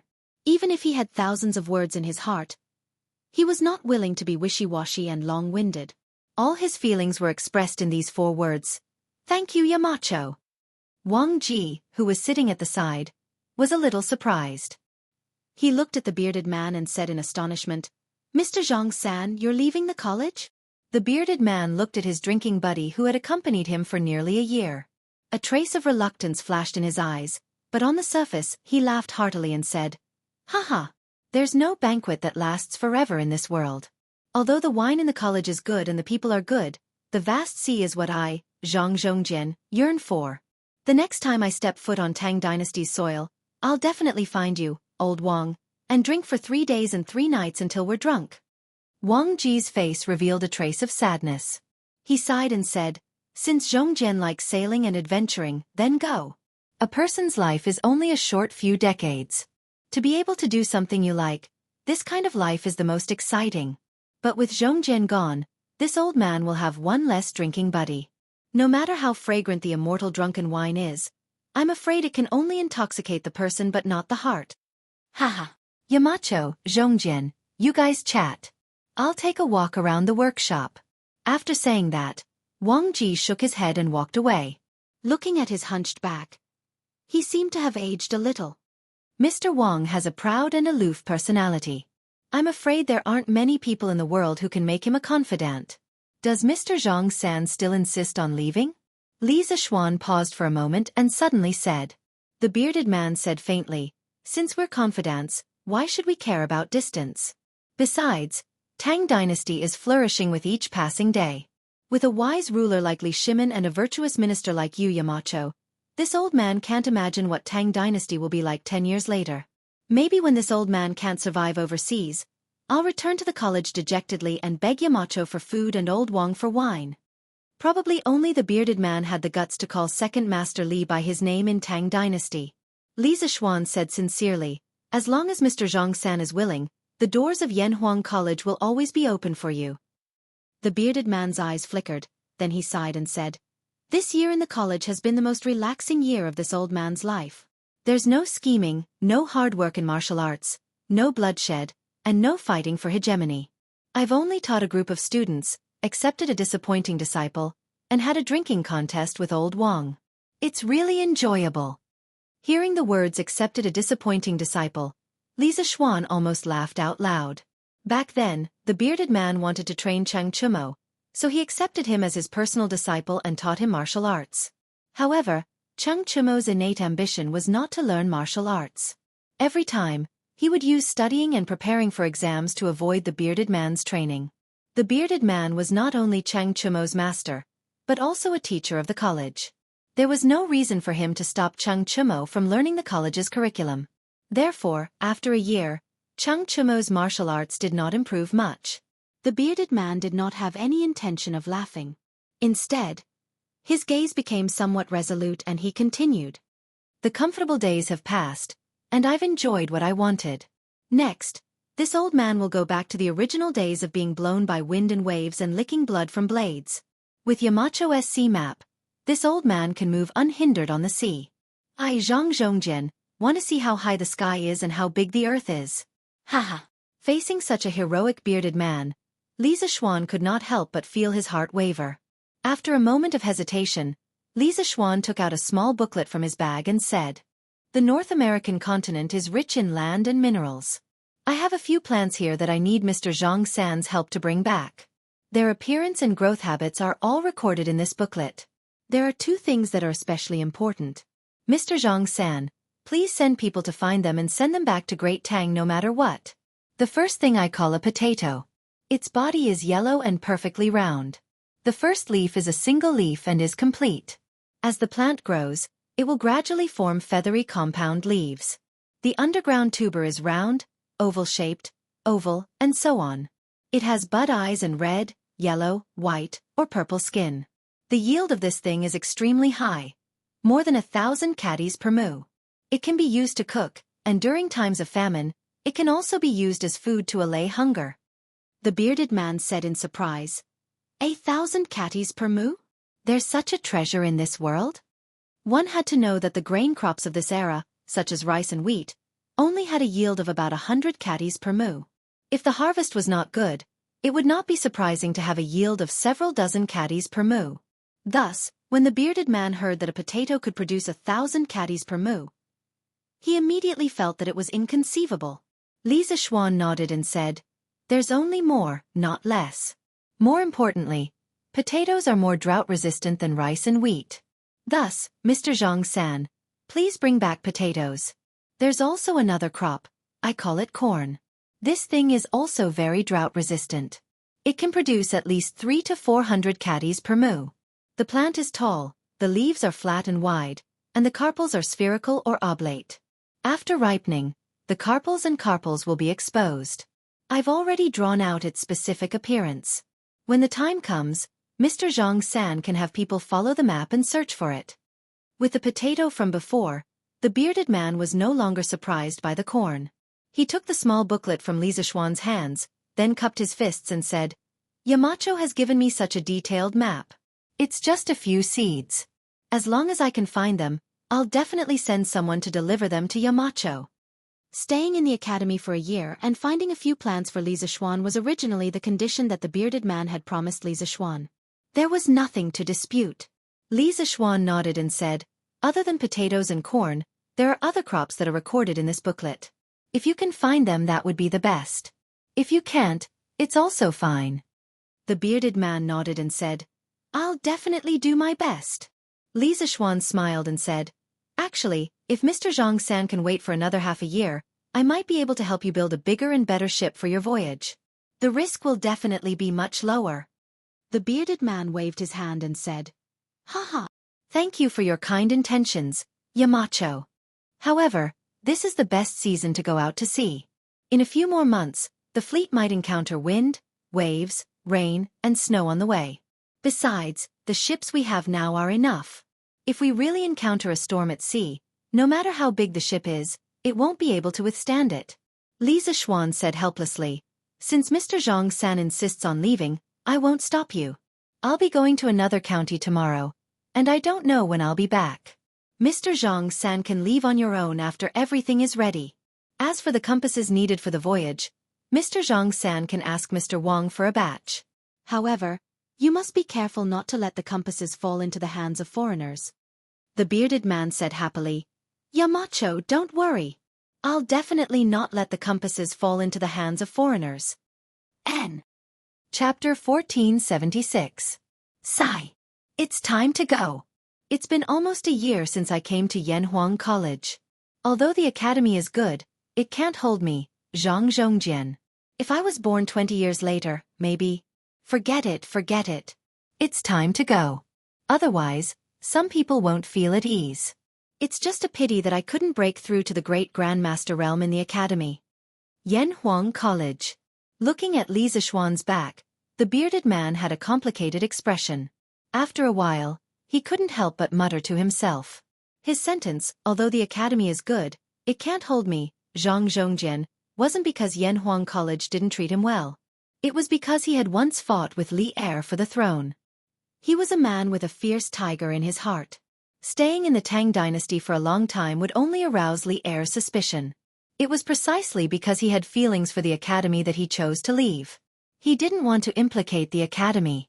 In addition, last year, the reason why the bearded man agreed to Li Zishuan's conditions and chose to stay in the academy was not only to ask for the sea map, but more importantly, he had seen the magic of Taiji Fist.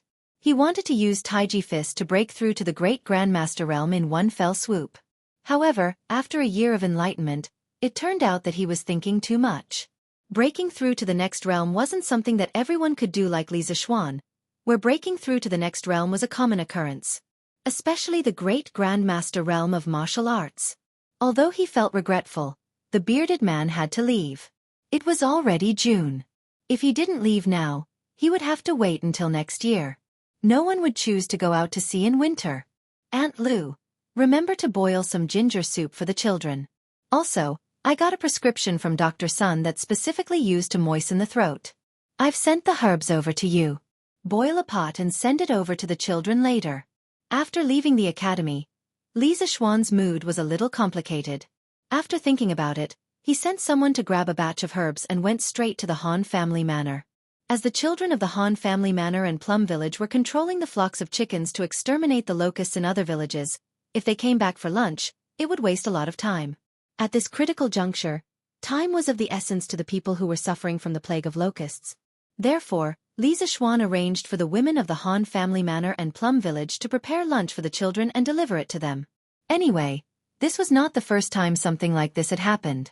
Back when Yanhuang College was being built, the food for more than 20,000 craftsmen and commoners on the mountain was prepared by the elderly, women, and children of the Han village and Plum Village. Lu Yuer beamed with joy and said, "Young master, you're so considerate.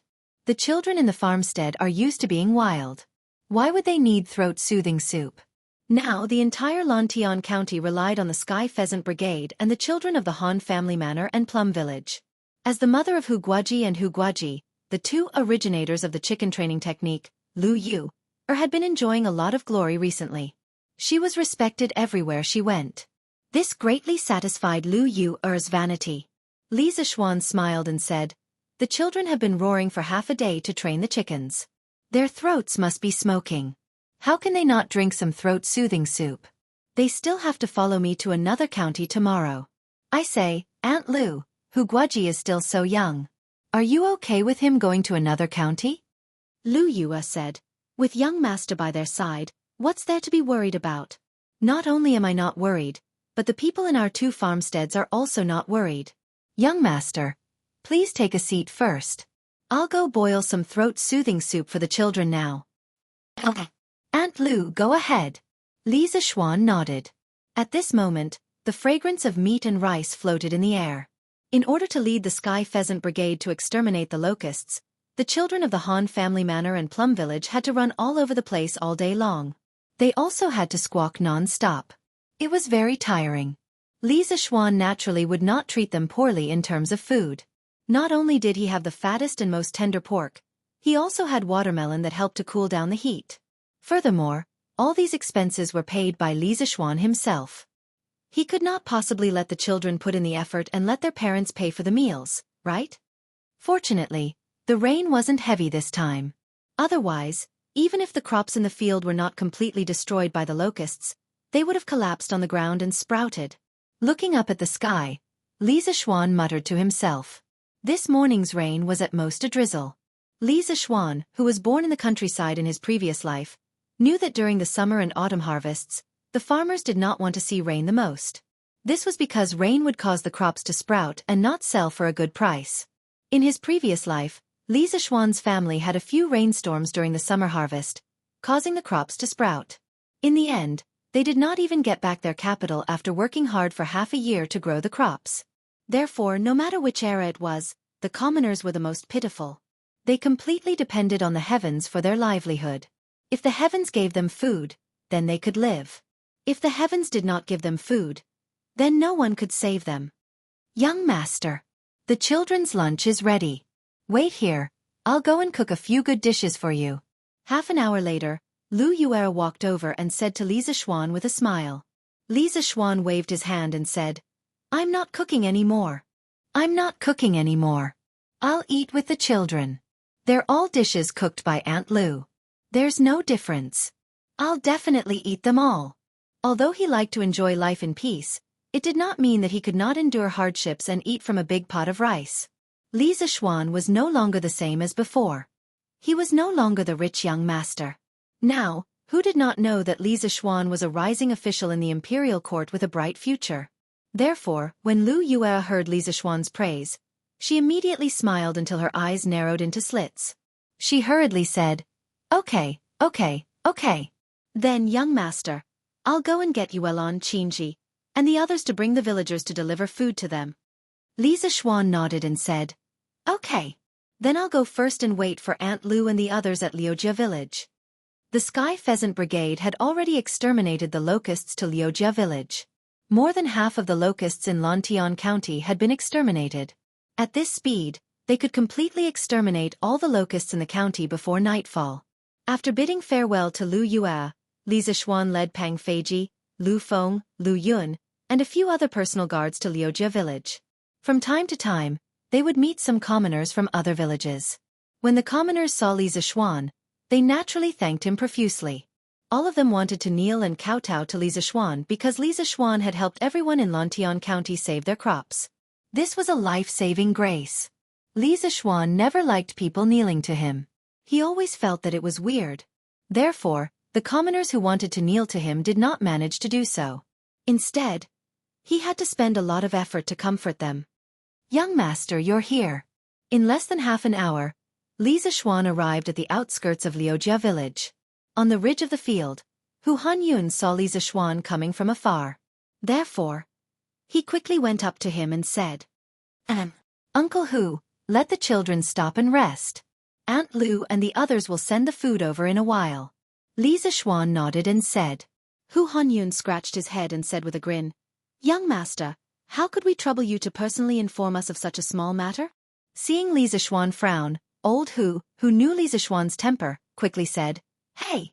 Okay. Young master, I won't say any more. I'll tell the children to control the chickens to rest and then prepare to eat." Not long after, the chickens in the surrounding fields were all obediently strolling in the fields. If they encountered locusts, they would casually peck the locusts as a side dish. The children all sat beside the fields where the chickens under their jurisdiction were, waiting for the food to be delivered to them. It was not that they were lazy, but if they left, the chickens in the fields might get lost, so they had to look after them from the side. After a quarter of an hour, the food delivery team brought by Lu Yue finally arrived. The children smelled the aroma of the rice and meat, and then saw the round watermelons on the ox cart. Suddenly, there was a huge burst of cheers. All of them said that their hard work for half a day was completely worth it. Watermelons originated from ancient Egypt. Later they gradually moved north. First, they spread from the Mediterranean coast to northern Europe, then south to the Middle East, India, and other places. In the 4th or 5th century, they spread from the western regions to China via the Silk Road. Therefore, they were called watermelons. However, when watermelons were first introduced to China, they were mainly distributed in the Xinjiang region. When they really spread to the mainland on a large scale, it was around the end of the Tang dynasty or the Five Dynasties.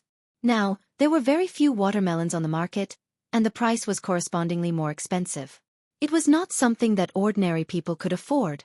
After a year of development in the Han family manor and plum village, although the villagers' lives had been greatly improved, none of the villagers were willing to buy watermelons for their children to eat. Therefore, when these children saw the 2 carts of watermelons, they were so hungry that their mouths were watering. Everyone, 2 spoonfuls of stewed meat, a big bowl of rice, 2 pieces of watermelons, a bowl of ginger soup, and a bowl of throat-soothing soup. "Don't waste it, or I'll beat you up." Lu Yue pushed a cart and walked to the edge of the field to load the children's food. Then she said fiercely, "Auntie Lu, don't worry. I definitely won't waste it." No, why is there throat-soothing soup? I don't want to drink medicine."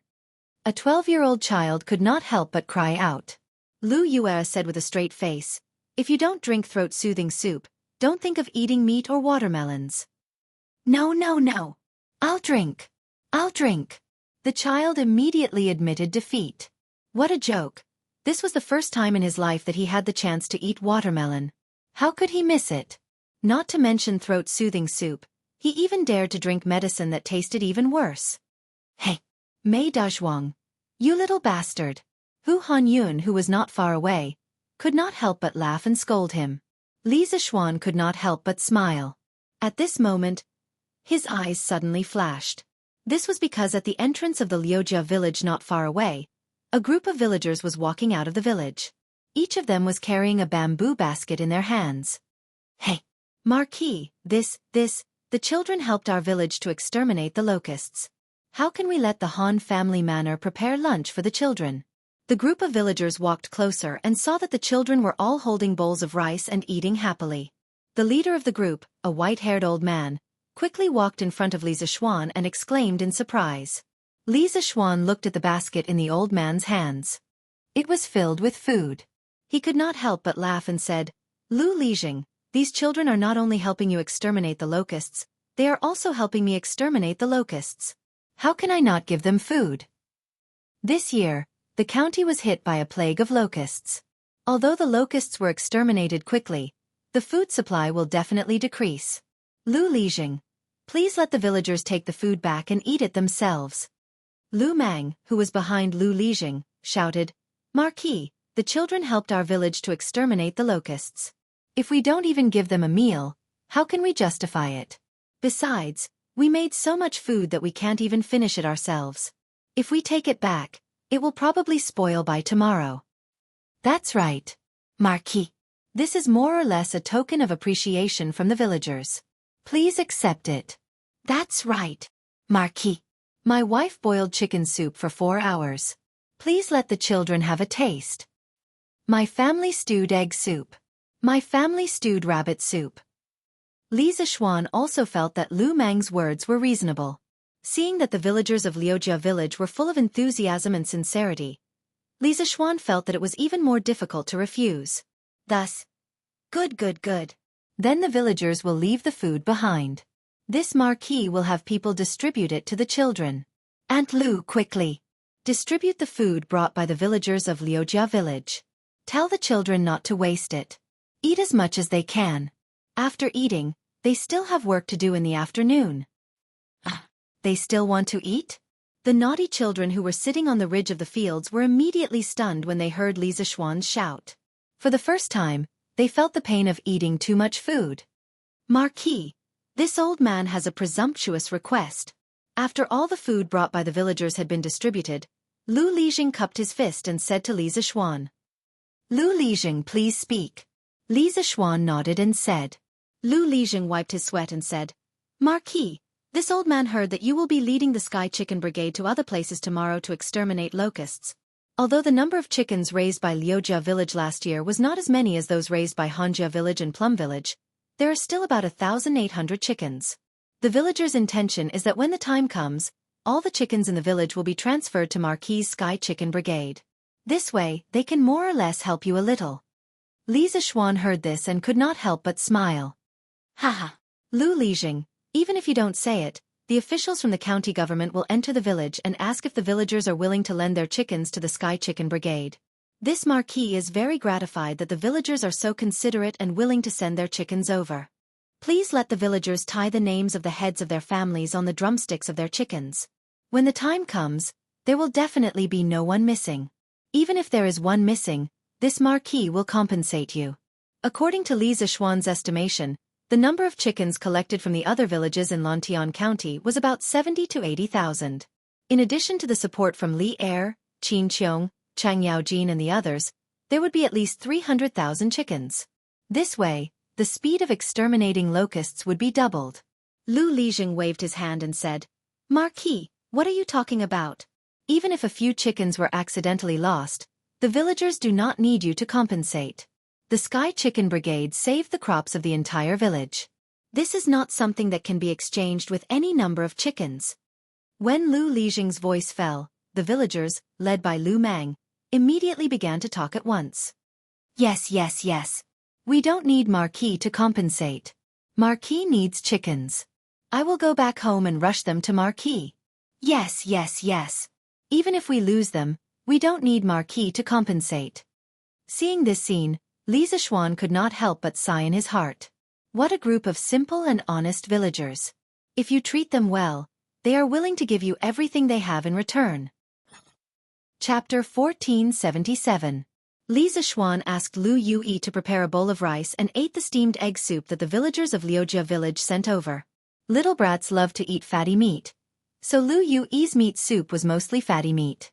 However, he didn't like to eat fatty meat, so he could only eat steamed egg soup. This made Lu Yui vexed, thinking that she should have prepared some vegetarian dishes for Li Zixuan. Sure enough, Dinyo, Ernyo, are you guys tired? While eating, Li Zixuan asked Hu Zhan, Dinyo, and Ernyo, who were not far from him. Hu Zhan quickly swallowed the rice in his mouth and said, "Young master, I'm not tired. I'm very happy to be able to help others." This child and his sister Hu Zhan were both kind-hearted. Even though many people mocked him for being a fool, he never minded it. A kind-hearted person would be rewarded with good fortune. Right now, Old Hu's family was happy, which was the best proof of this sentence. Dinyo also grinned and said, "Young master, we're not tired. Now, the adults of Lantian County no longer call us naughty little bastards. There are even many uncles and aunts who give us eggs to eat." Saying this, Dinyo's face was filled with pride. Li Zixuan understood that this was the joy of being recognized by others. Old Hu couldn't help but slap the back of Dinyo's head and scolded jokingly, "You little bastard, who calls themselves a little bastard? If your father heard this, he would beat you to death." Dinyo rubbed the back of his head and said with a face full of grievance, "Ah, Uncle Hu, didn't you also call me a little bastard? Why can't I call you that?" Li Zixuan heard this and almost spat out the rice in his mouth. Hu Hanyun's face darkened and wanted to slap Dinyo again. This time, Dinyo learned his lesson. He turned around and got up from the ground and ran away like a wisp of smoke. "Uncle Hu, don't hit my head all the time. My mother said that if you hit my head too much, I'll become stupid." Dinyo hugged his rice bowl and shouted at Old Hu. Hu Hanyun couldn't help but laugh and scold, "Young master, look at this little bastard, he's so tough. It's all thanks to you, young master, for letting them do something proper. Otherwise, they would be stealing melons and stealing birds' eggs again." Looking at these energetic children, Li Zixuan felt as if he was looking at his own childhood. Speaking of which, he was also very naughty when he was young. Haha. It's better to be thick-skinned.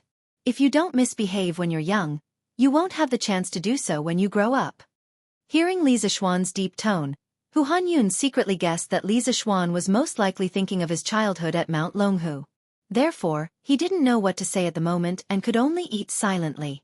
However, children could not feel the troubles of the adult world. After a while, Ernyo raised his head and asked, "Young master, I heard from my mother that we are going to take these chickens to another county tomorrow. Is it true?" Li Zixuan smiled and nodded. "It's true." "What? Ernyo, you don't want to go?" "Yes. I want to go even in my dreams." Ernyo suddenly became excited. It was likely that this brat had never been to a place outside of Lantian County before.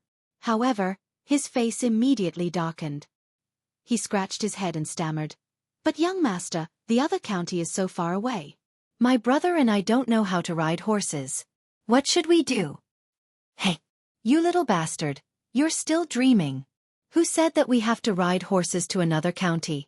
Where will young master get so many horses for you? Use your feet to walk over." Hearing this, Old Hu slapped the back of Ernyo's head in annoyance. "Ouch! Uncle Hu, I was wrong."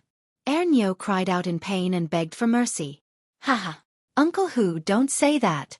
Li Zixuan stopped Hu Hanyun and said, "We don't know how many counties we have to go to this time, nor do we know how many miles we have to walk. It's definitely not possible to walk with our feet. Firstly, it will tire the children out.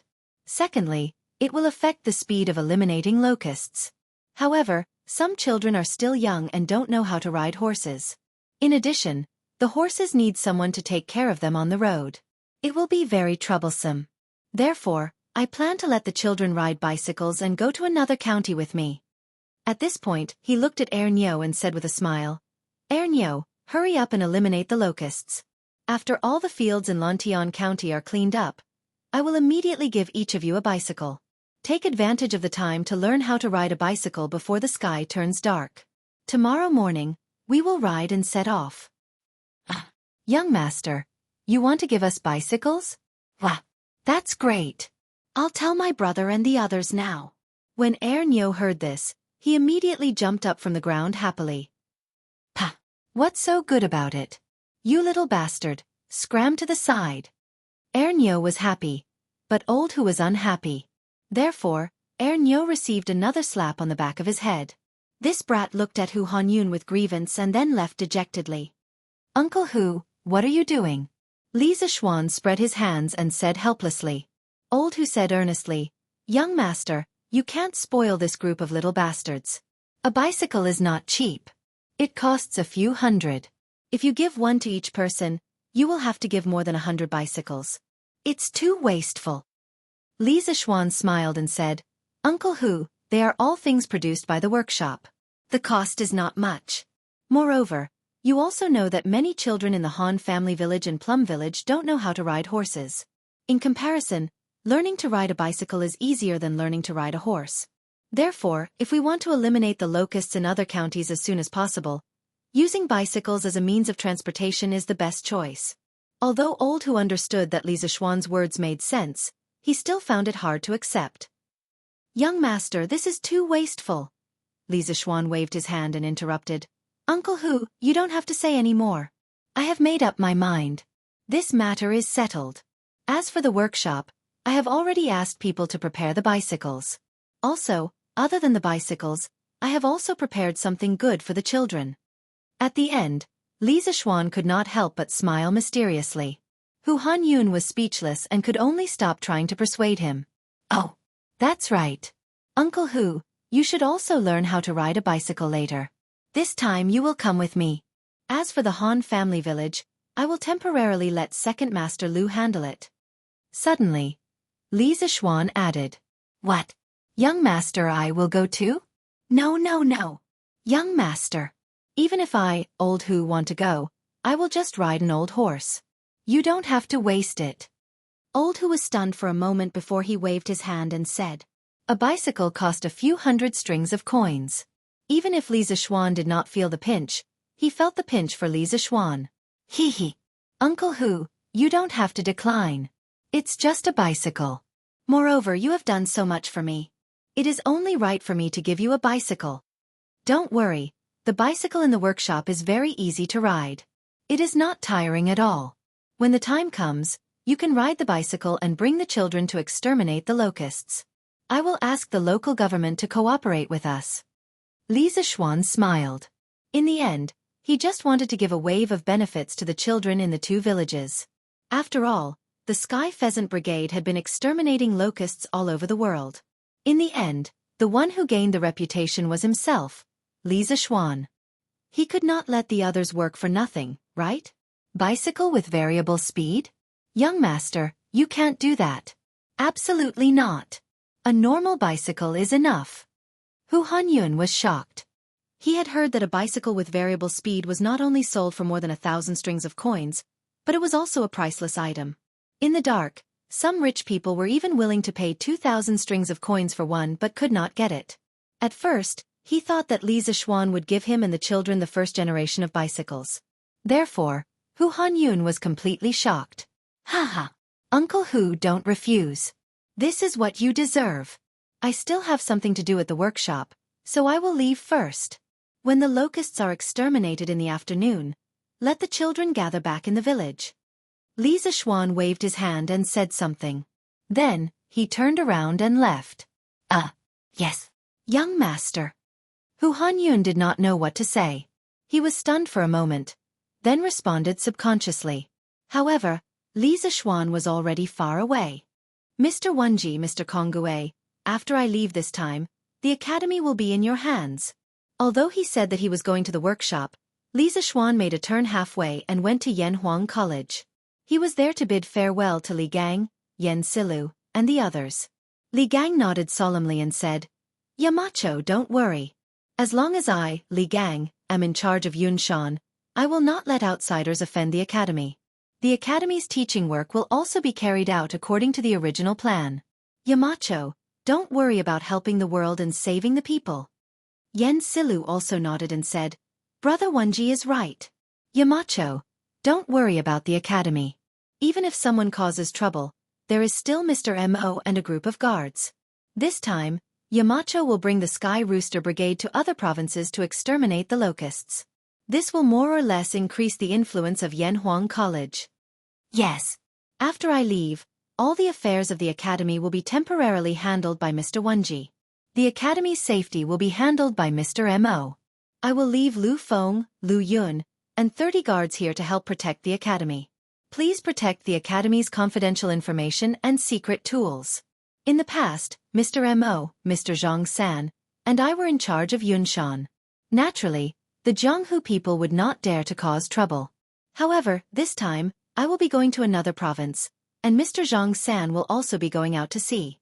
Therefore, Mr. Mo, please be vigilant when the time comes. Li Zishuan grunted, then looked at Mo Huai with a serious expression and said, yes. He was most worried about the academy's safety. With the advancement of several trump card projects, the academy now had some cutting-edge technical information.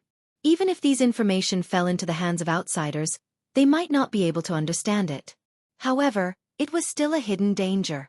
In the past, there were 3 martial Dao masters guarding Yunshan. Li Zishuan was naturally not worried that someone would sneak into the academy to steal information. However, now that 2 of the 3 martial Dao masters were leaving in the blink of an eye, Li Zishuan felt a little uneasy. Mo Huai understood what Li Zishuan was worried about. His expression could not help but become serious. Yamacho, don't worry. As long as I am in Yunshan, I will definitely not let the academy be tainted by thieves. Li Zishuan nodded and said, with Mr. Mo's words, I am much more at ease. After the locusts in the county are eliminated today, summon the students back to continue their classes. However, this time, I will be taking a few students with me, such as Iron Egg, Hu Zhen, and a few others. This time, I will be bringing an improved version of the telegraph. If anything happens in the academy, immediately get Qin Ke to send me a telegram. Li Gang, Yen Silu, Mo Huai, and the others all cupped their hands and said, yes. Yamacho. Marquis, the 64 villages in Lantian County are all willing to lend their chickens to Marquis to incorporate into the Sky Chicken Brigade. I have already asked someone to calculate. Excluding the 150,000 chickens from the Han Village and Plum Village, the remaining 62 villages can pool together a total of 93,000 chickens. Currently, these chickens have all been marked and will be transferred to the Han Village in a while.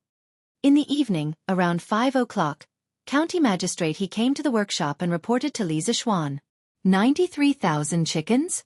Yes, it's a little more than what I expected. This way, the Sky Chicken Brigade will have close to 310,000 chickens. When Li Zishuan heard this, he could not help but be overjoyed. Naturally, he had arranged for County Magistrate he to communicate with the villagers about borrowing chickens. The villagers all agreed, which was within his expectations.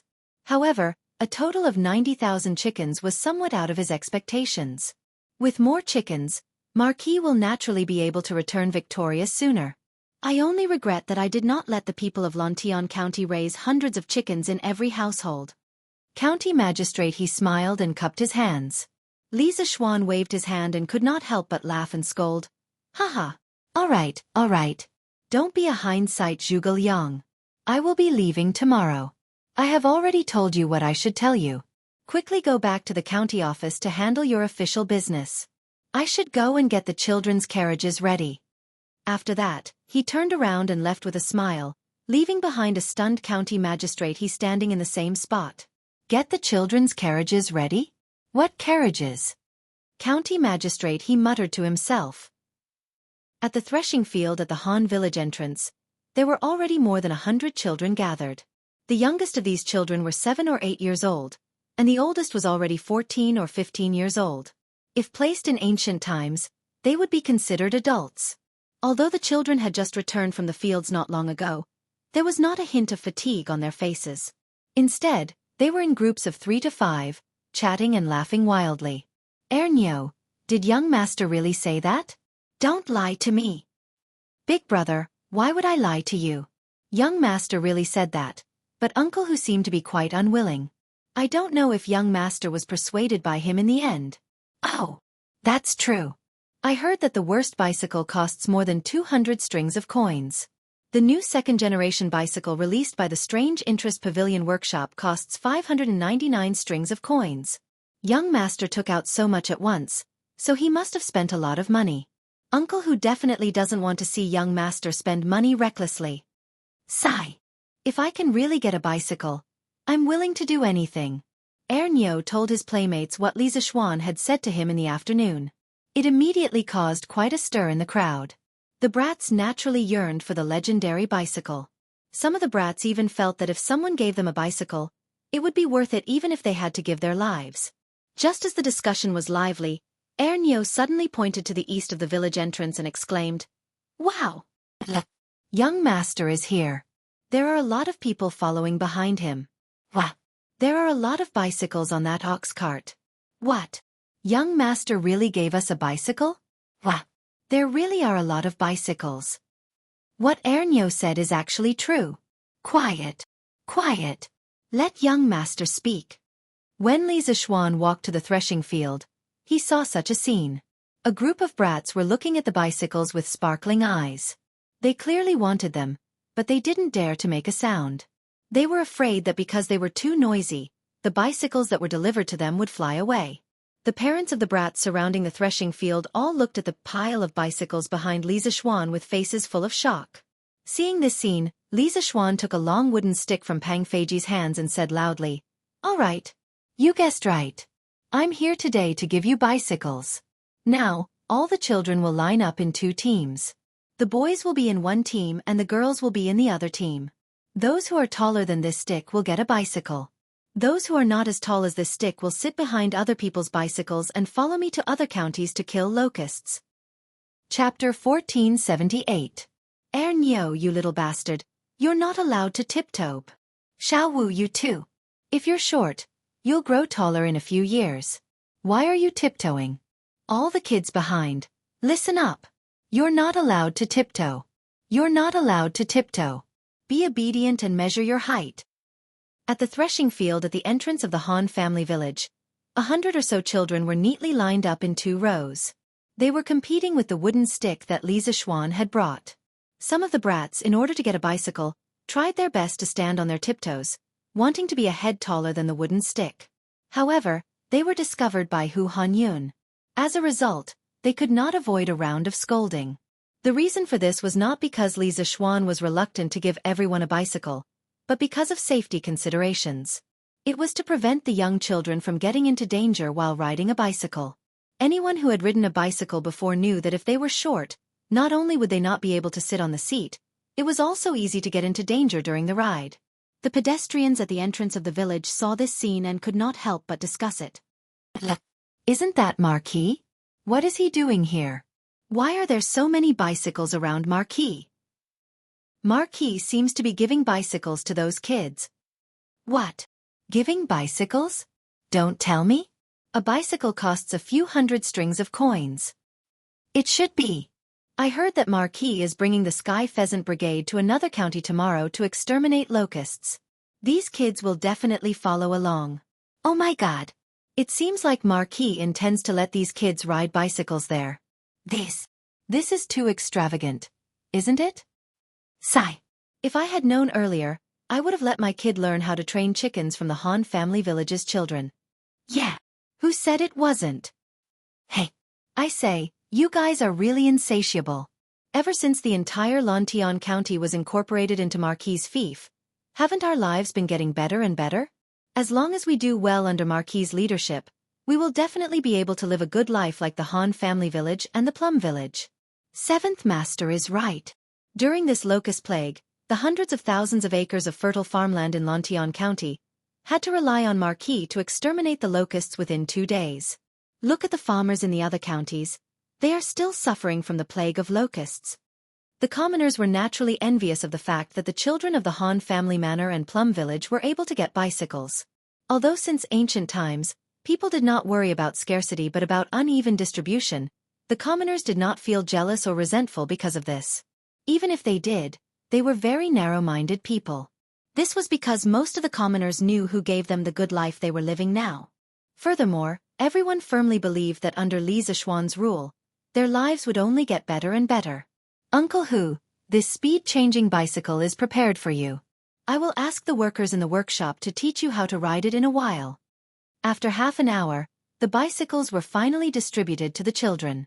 There were a total of 125 children, but only 68 bicycles were distributed.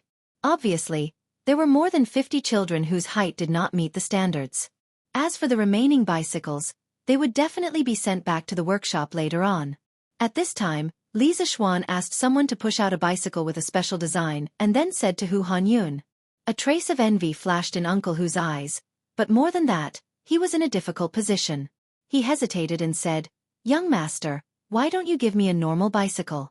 This speed-changing bicycle is too expensive." Li Zixuan pretended to be unhappy and said, "Uncle Hu, we already agreed on this before. Why are you still rejecting it now?" "Master, young master has good intentions. You'd better accept it quickly."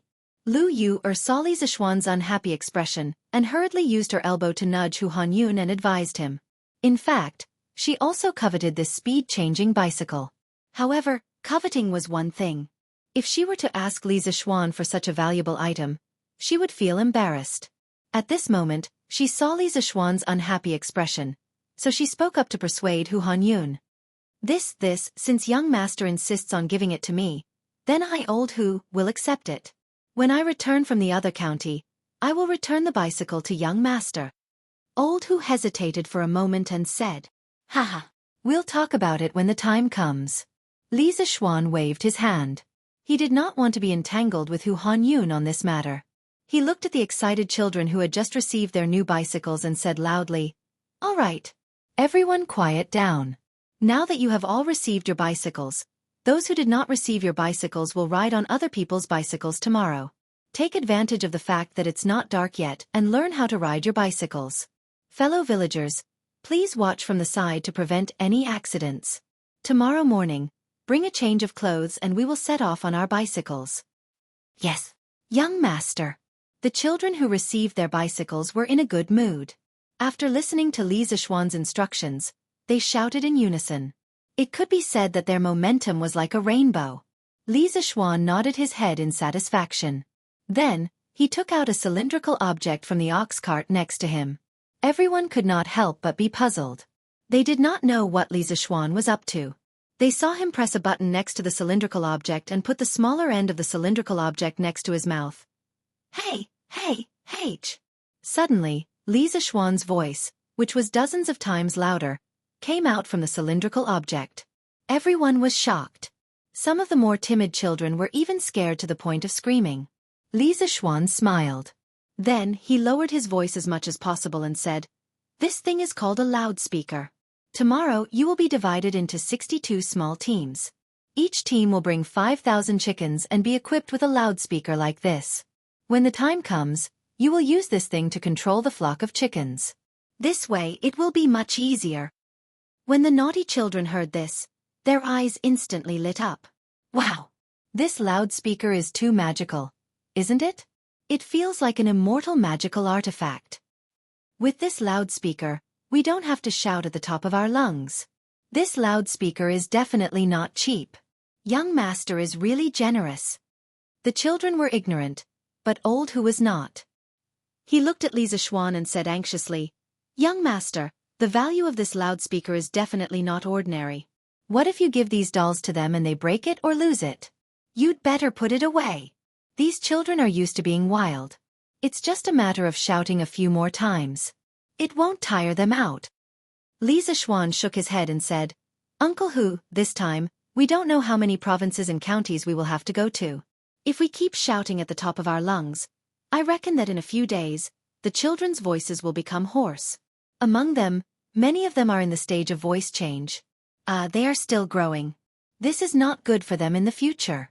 Although the loudspeaker is precious, it is not as precious as the children's bodies. Besides, this loudspeaker will be handed over to Uncle Hu for safekeeping. It will only be given to the children when they need it. There shouldn't be any accidents. Uncle Hu, you don't have to worry anymore." Hu Hanyun didn't know what to say for a moment because he was moved by Li Zixuan's words. He didn't expect Li Zixuan to be so considerate of the children in the village. Although he spoke casually just now, he also felt sorry for these children. Now that Li Zixuan had made a loudspeaker, it greatly reduced the children's burden. With such a master, Hu Hanyun felt that the people of the Han village must have accumulated a lot of merit in their previous lives and received the blessings of the heavens. "That's good. Old Hu, We'll definitely take good care of these loudspeakers for young master. After pausing for a moment, Hu Hanyun nodded solemnly at Li Zishuan and said, Then I'll leave this place to you, Uncle Hu. Now that it's dark in this season, try to let the children learn how to ride bicycles before it gets dark. I'll go back first. Li Zishuan nodded and said something to Hu Hanyun before preparing to go home. Hu Hanyun hurriedly said, Young master, don't worry. These children may not be good at other things, but they can definitely ride bicycles by themselves. They'll definitely learn before it gets dark. Li Zishuan smiled and said, That's good. Tomorrow at 7:45 a.m., let all the children bring their luggage and chickens and gather at the village entrance. First stop, we'll go to Xinfeng County first. After saying that, he turned and left. Hu Hanyun hurriedly replied from behind, Yes, young master. Loudspeaker? What's that? Night fell. Sweet Dew Hall. Li Er looked at Zhao Song and asked curiously. Obviously, the incident that happened at the Han village entrance in the evening had already reached Li Er's ears. Zhao Song clasped his hands and said, Your Majesty, this loudspeaker is a metal cylinder. When placed next to the mouth, it can amplify a person's voice by more than 10 times. It said that the Marquis of Yong and prepared it for the children who are training the chickens. He was probably worried that the children would hurt their voices from all the shouting. Hearing this, Li Er couldn't help but squint his eyes. After hearing Zhao Song's explanation, he really felt that the loudspeaker was quite magical. However, to say that Li Zishuan specially made it for the children was really a waste of God's gift. Bicycles, loudspeakers, this kid is really generous. However, to bring more than 100 children and more than 300,000 chickens to the various counties to kill locusts, using a bicycle is indeed the best method. Sigh, it's going to be hard on him. Li Er pondered for a long time before sighing and said, How about this, after Li Zishuan leaves Lantian County, let Li Junxian lead a group of 100 riders to Lantian County to protect his family. This kid doesn't care about fame or fortune, but he cares about relationships. I'm guessing that he's most worried about his family. Hearing Li Er's brainless arrangements, Zhao Song couldn't help but be stunned. After being stunned for a moment, he hurriedly bowed and replied, Yes, Your Majesty. Seeing this, Li Er couldn't help but laugh and said, Why? Do you think that this emperor's arrangements are a little superfluous? Zhao Song hurriedly bowed and said, This old servant doesn't dare. Li Er waved his hand and said, This emperor doesn't mean to blame you. You've served by this emperor's side for many years. How can this emperor not know what you're thinking? Having his thoughts seen through by Li Er, Zhao Song's expression froze. After hesitating for a moment, he clasped his hands and said, This old servant is just thinking that under such peace and prosperity, the safety of the Marquis of Yong'an's family should be safe. After all, the security of Lantian County has been pretty good recently. Li Er narrowed his eyes and said meaningfully, This plague of locusts is indeed a bad thing for the great Tang imperial court and the people. However, to some people, it's a great opportunity. Demons appear in troubled times. When the locusts cover the sky and cover the sun, some demons and monsters will definitely come out to dance with them. This emperor will wait for them to come out and then catch them all in one fell swoop. Zhao Song sensed something unusual from Li Er's words. He couldn't help but tense up and a layer of cold sweat appeared on his back. He bowed and clasped his hands and said, This old servant is willing to accompany your majesty and slay demons and monsters for your majesty. Li Er nodded his head. Actually, these were all just his conjectures. However, as the second son of the Duke of Tang, he had climbed step by step to his current position as the ruler of the world. He had always been more sensitive to conspiracies and danger than the average person. He always felt that in this plague of locusts, the damage caused by natural disasters to the great Tang Empire could be controlled. Only man-made disasters could catch the imperial court off guard. The slightest carelessness could cause the great Tang Empire to be in danger. Your Majesty, according to the report of a spy, the workshop of the Curious Pavilion seems to be working on a secret project. The courtyard in the deepest part of the workshop is heavily guarded. Normal people can't even get close to it. Therefore, this old servant has no idea what the Marquis of Yong and has ordered people to research. However, His Highness the Prince of Wei is among them. After pausing for a moment, Zhao Song suddenly remembered something and clasped his hands and said to Li Er, There's such a thing? Li Er's eyes lit up. He couldn't help but stand up and walk 2 steps in front of the dragon desk with his hands behind his back. He then turned around and said, "Have the Green Sparrow return to the palace tomorrow afternoon." Zhao Song bowed and said, "Understood." Li Er nodded and then waved his hand to signal Zhao Song to leave. Suddenly, he was the only one left in the huge Ganlu palace. He muttered to himself, "A few days ago, I wanted to reprimand that kid for not doing his job properly. Now, it seems that I have wronged him. There should be progress on the telegraph machine, right?" The next day, early morning. After Li Zixuan had breakfast, he carried the bag that Han Yushi packed for him and bade farewell to his family. Lana was crying her eyes out. The little girl had always been inseparable from Li Zixuan. She would feel terrible if she didn't see him for a day. This time, after knowing that Li Zixuan would be leaving home for many days, the little girl insisted that Li Zixuan bring her along. However, Li Zixuan was here for disaster relief and not for a holiday. How could he let this little cutie suffer with him? Hence, the little girl pulled on Li Zixuan's arm and refused to let Li Zixuan leave. In the end, under Han Yushi's earnest persuasion and Mrs. Li's forceful tugging, the little girl finally let go of his arm. "Father, mother, grandfather, grandmother, wife, launder, take care of yourselves. I'll be back in half a month if I'm short and a month if I'm long." Li Zixuan clasped his hands at his family and then turned around to leave with Pang Feiji, Xiongde, and Xiong'er under the reluctant gazes of the crowd. This time, he only planned to bring 3 guards. As for the rest of the guards, half of them would stay at Yanhuang College and the other half would stay at the House of Ho. As for the transportation, he chose Big White. As a modern person, he was not interested in bicycles. He preferred to ride horses. Chapter 1479. Coo coo coo coo coo. Coo coo coo. The sun rose from the east, and endless light shone on the earth. On the cement road of Lantian County, there was a huge and strange troop. The reason why it was said to be huge and strange was because this team was made up of about 100 people and more than 300,000 chickens. Roughly every 2 people were controlling 5,000 chickens. One person was riding a bicycle, and the other person was using a cylindrical object to make cuckoo cuckoo sounds to the chickens. The chickens were running on the cement road with their 2 chicken feet. The team stretched for several miles. When the pedestrians saw it, they all moved aside and avoided it. Where did so many chickens come from? It's Marquis. Marquis is leading the Sky Chicken Brigade. They must be going to other counties to eliminate the locusts. Oh my god. These kids are all riding the 2nd-generation bicycles from Strange Interest Pavilion. There are about 100 bicycles in total, right? Not that many, but there are at least 50 to 60 of them. Tisk tsk. According to the price of 599 strings of coins per bicycle, these bicycles alone are worth tens of thousands of strings of coins. These children are so lucky. But they are also working hard. If it weren't for them, how could Lantian County be able to eliminate all the locusts in less than 2 days? That's right. These children are amazing. The Marquis of Yong, and is even more amazing. They are living bodhisattvas who can save the world. The pedestrians were first shocked by the size of this troop. Then they could not help but praise the children from the Han family village and Plum village.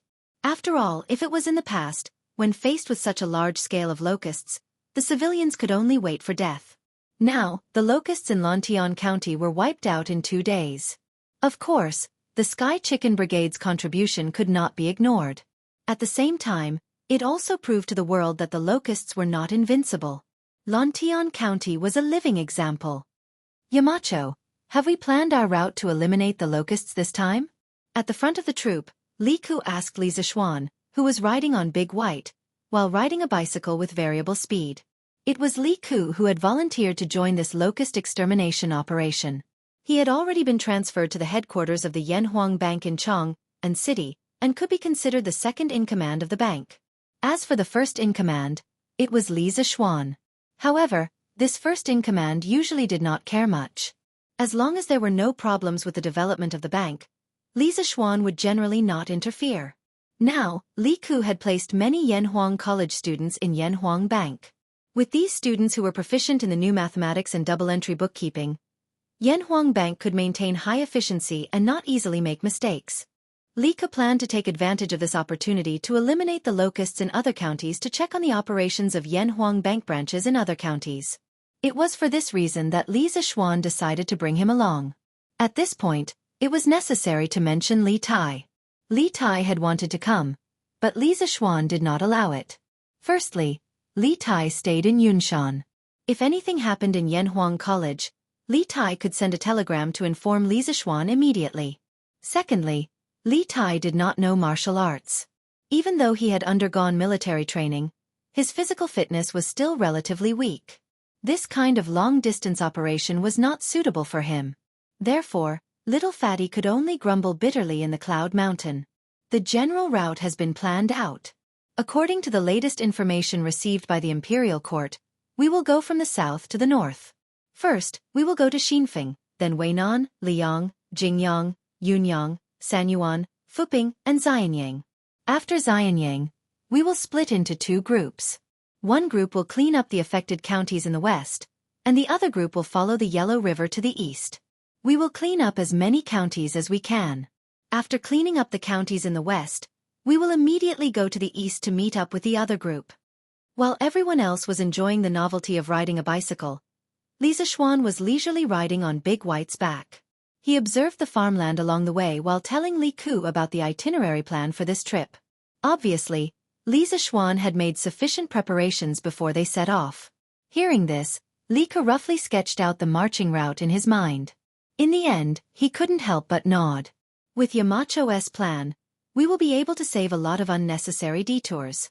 In the shortest amount of time, we will be able to help more counties to eliminate the locusts. Li Zishuan's face didn't relax at all. He sighed and said in a deep voice, "We can only try our best to help as many counties as possible." However, according to the information received by the Imperial Court, there are a total of 108 counties affected by the locusts. Even if we speed up and don't stop working day and night, we won't be able to eliminate all the locusts in a short period of time. This time, the locusts are ferocious. Every day, or even every hour, thousands of caddies of food will enter the locust stomachs. We don't have much time left. According to my estimation, the counties that can eliminate the locusts in half a month will have less impact on the food production this year, so there won't be a large-scale famine. However, if the locusts can't be eliminated in half a month or even a month, then there's basically no need to eliminate the locusts. They can only wait for the government or the Imperial Court to release food for the disaster relief. Therefore, half a month is the best time to eliminate the locusts. It's best if we can eliminate as many locusts as possible within this half a month. After that, we can only cooperate with the Imperial Court to provide disaster relief. Hearing this, Li Ke's expression couldn't help but become heavy. After a moment of silence, he nodded and said, "Yamacho is right. Disaster relief is like putting out a fire. If we delay for too long, disaster relief is better than disaster relief." Li Zishuan made a sound of acknowledgement and continued, "According to the speed at which the Sky Pheasant Brigade eliminated the locusts in other counties, it will take about a day and a half to eliminate the locusts in a county. Now that the Sky Pheasant Brigade has more than doubled in size, and we have loudspeakers, the efficiency of our command will definitely be greatly improved. Therefore, I hope that we can eliminate 2 counties a day. In half a month, that's 30 counties. If we can help more than 30% of the affected counties, then our efforts won't be in vain." Li Ke thought for a moment and said, "Lantian County can be considered an above-average county. It has a population of 80,000 people and hundreds of thousands of mu of fertile land.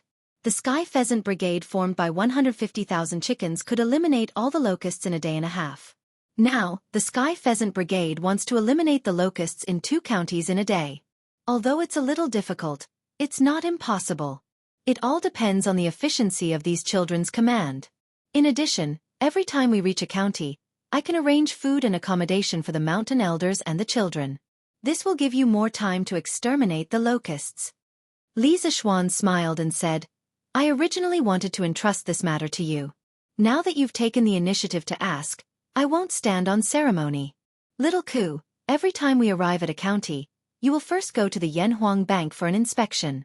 Then, you will contact the local government and ask them to arrange food and lodging for us. We will pay for this ourselves, or we can directly withdraw it from the Yanhuang Bank. We will settle the accounts after we have exterminated the locusts." Li Ku cupped his hands and replied, "Yes, Yamacho." Li Zishuan turned his head and looked at the huge team behind him. Then he said to Pang Feiji, "Let the children move faster. We will try to reach Xinfeng County before noon." "Yes, Marquis." Pang Feiji cupped his hands and left. Li Zishuan was at the front of the team, while Hu Hanyun was at the back of the team to prevent any children from falling behind. At this time, Chung Chumo smiled and said, "Yamacho, if we run too fast, what will we do if the chicken gets tired?" This guy was originally someone who couldn't stay put. This was a rare opportunity to go to another county with Li Zishuan. How could he not seize this opportunity? Although he had a sweetheart, Gu Qingyue, she had always ignored him.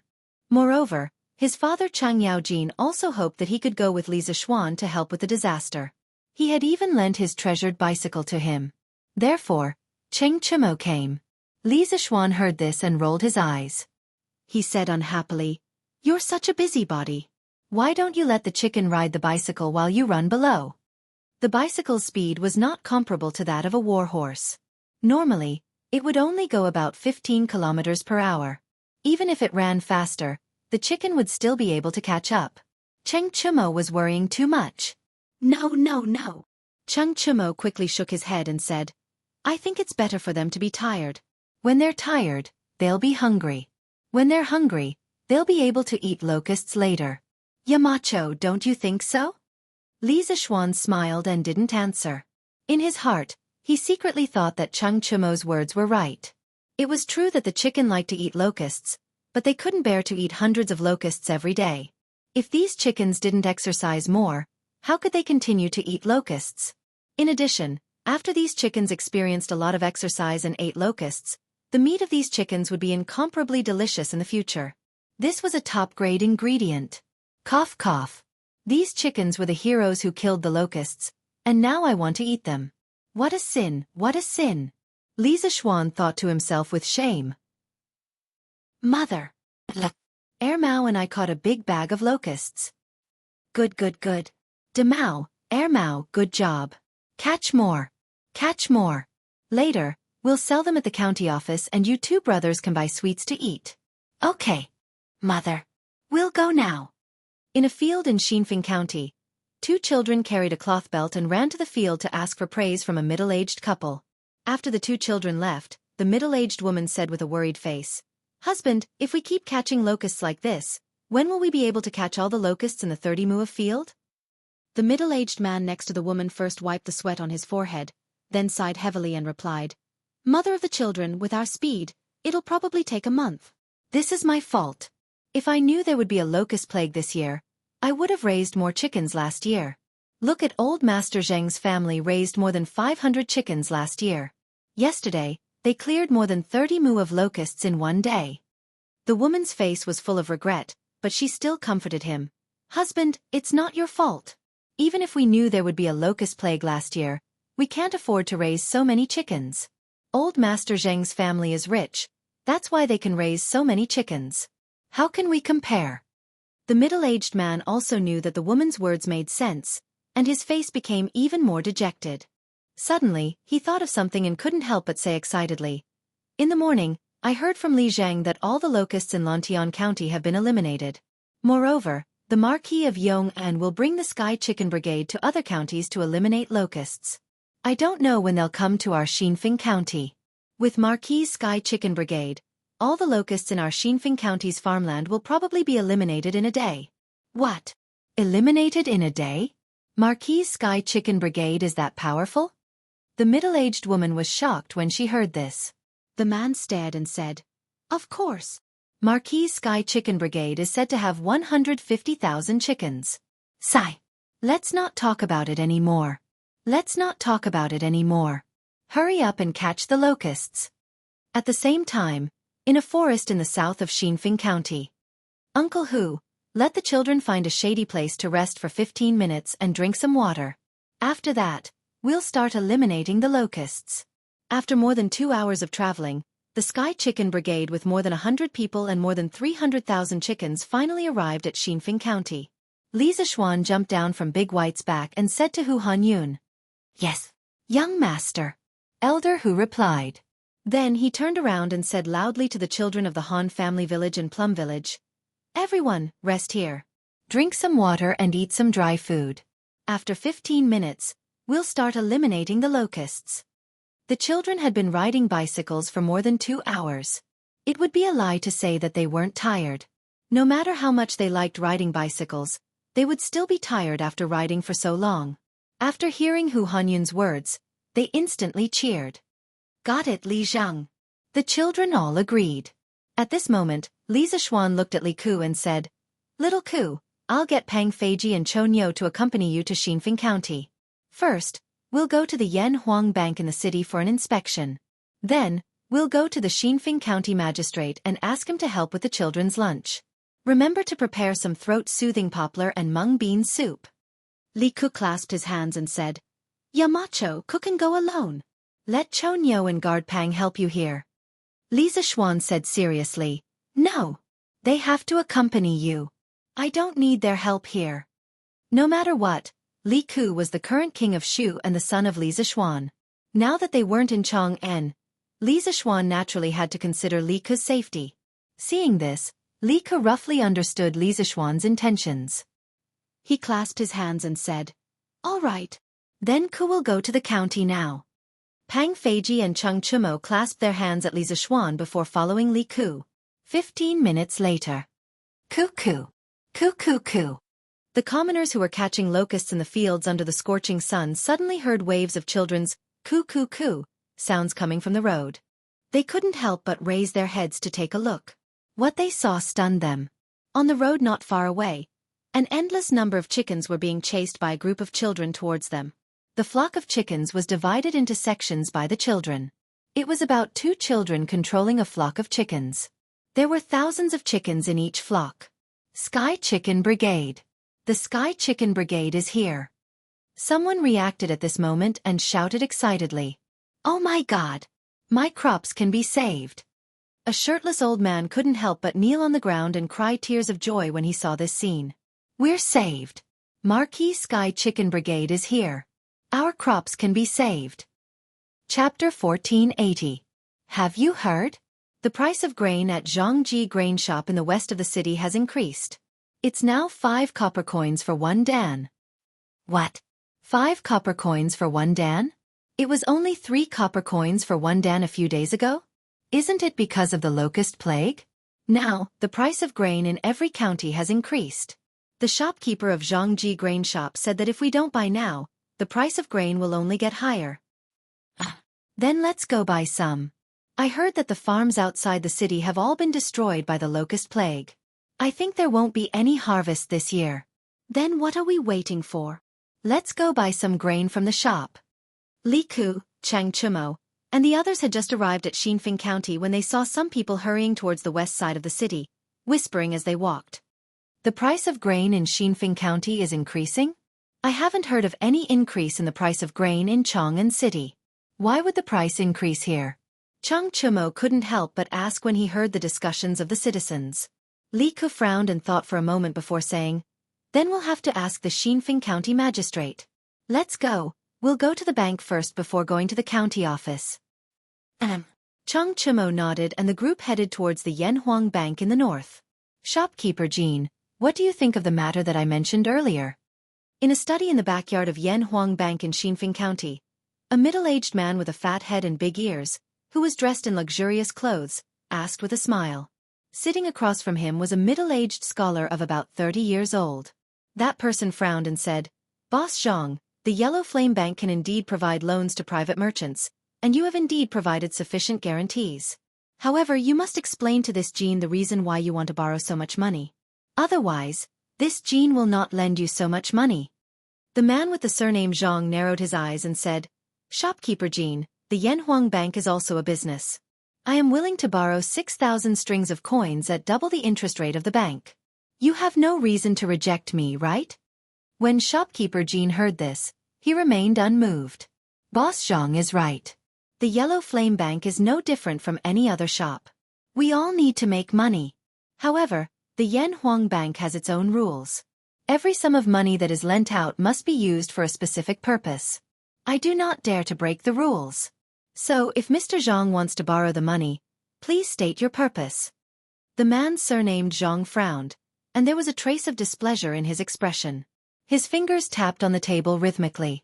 Dong dong dong dong dong dong. After a moment of silence, he opened his mouth and said, "Don't worry. Since shopkeeper Jean is so eager to know, there is no harm in me telling you. Recently, this Zhang's grain store is in urgent need of a sum of money. That's why this Zhang has come to the Yanhuang Bank. I hope that shopkeeper Jean can help us out." Shopkeeper Jin's face revealed an expression that said he had expected it. Then he asked in a low voice, "In my opinion, Mr. Zhang is planning to borrow money from a Yellow Flame Bank and then buy a large amount of food. He's going to take advantage of the locust plague to make a fortune, right?" Although his intentions were exposed, the man surnamed Zhang did not show any signs of panic. Instead, he smiled and said, "Why does shopkeeper Jean have to say such unpleasant words? With the locust plague, the farmlands outside the city are filled with locusts. This Zhang is doing this for the sake of the people of Xinfeng County. How can shopkeeper Jean say that this Zhang is a profiteer who hoards food for profit?" Shopkeeper Jean said with a serious face, "Mr. Zhang, your words can only be used to deceive children who do not know the ways of the world. They are useless to this Jean. If you want to hoard food and drive up the prices, aren't you afraid of the county magistrate's investigation? Aren't you afraid of the court's condemnation?" The man surnamed Zhang smiled and said, "Shopkeeper Jean, this Zhang is here today to borrow money, not to be interrogated. In addition, as long as this Zhang does not raise the price of food too ridiculously in a short period of time, the county magistrate will not interfere. Now that the locust plague is wreaking havoc, the price of food in Chang'an City has not budged. Xinfeng County is only 60 to 70 li away from Chang'an City. As long as we transport food from Chang'an City, I only need to wait for the people's crops to be completely destroyed. When that time comes, it will be difficult for the price of food to not rise. Even the current emperor will not be able to control it. This is a business that is guaranteed to be profitable. I hope that shopkeeper Jean can open the door for me. After this matter is completed, this Zhang will definitely repay you handsomely." Shopkeeper Jean was silent for a long time. His eyes were filled with hesitation. After a while he opened his mouth and said, "But Mr. Zhang, don't forget. It is said that the Marquis of Yong and has a sky pheasant brigade. Their speed of exterminating locusts is astonishing. The locust plague in Lantian County was completely exterminated in 2 days. Furthermore, the Marquis is planning to bring the sky pheasant brigade to other counties to exterminate the locusts. Perhaps the locust plague in Xinfeng County is not as serious as you think." When the man surnamed Zhang heard this, he could not help but sneered and said, "Sky Pheasant Brigade? What a joke. This time, more than 100 counties have been affected by the locust plague. Even if the Sky Pheasant Brigade is able to exterminate a county of locusts in 2 days, they will only be able to exterminate 15 counties in a month. This does not include the time spent on the road. In fact, if they can exterminate 10 counties of locusts in a month, they will be thanking the gods. In a month's time, all the crops in the fields will have been eaten by the locusts. When that time comes, the price of food will definitely skyrocket. Not only the Marquis of Yong and will not be able to change this, but even the imperial court and the current emperor will not be able to change this." Shopkeeper Jean was instantly speechless. Clearly, he agreed with the man surnamed Zhang's words. When the man surnamed Zhang saw this, he suddenly felt that he had a chance. He quickly added, "Haha.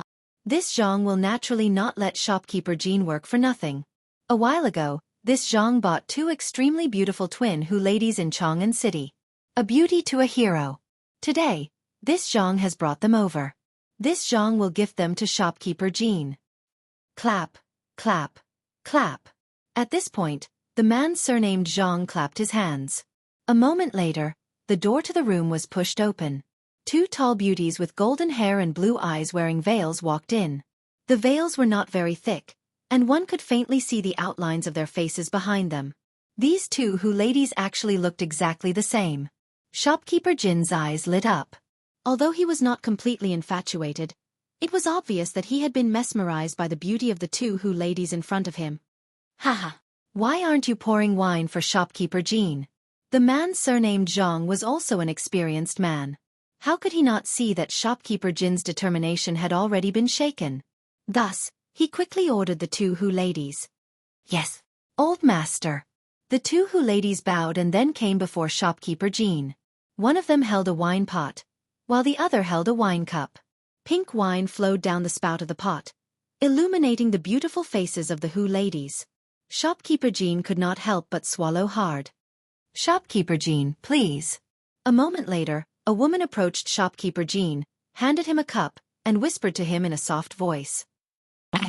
Good, good, good. Shopkeeper Jean came back to his senses and quickly took the wine cup.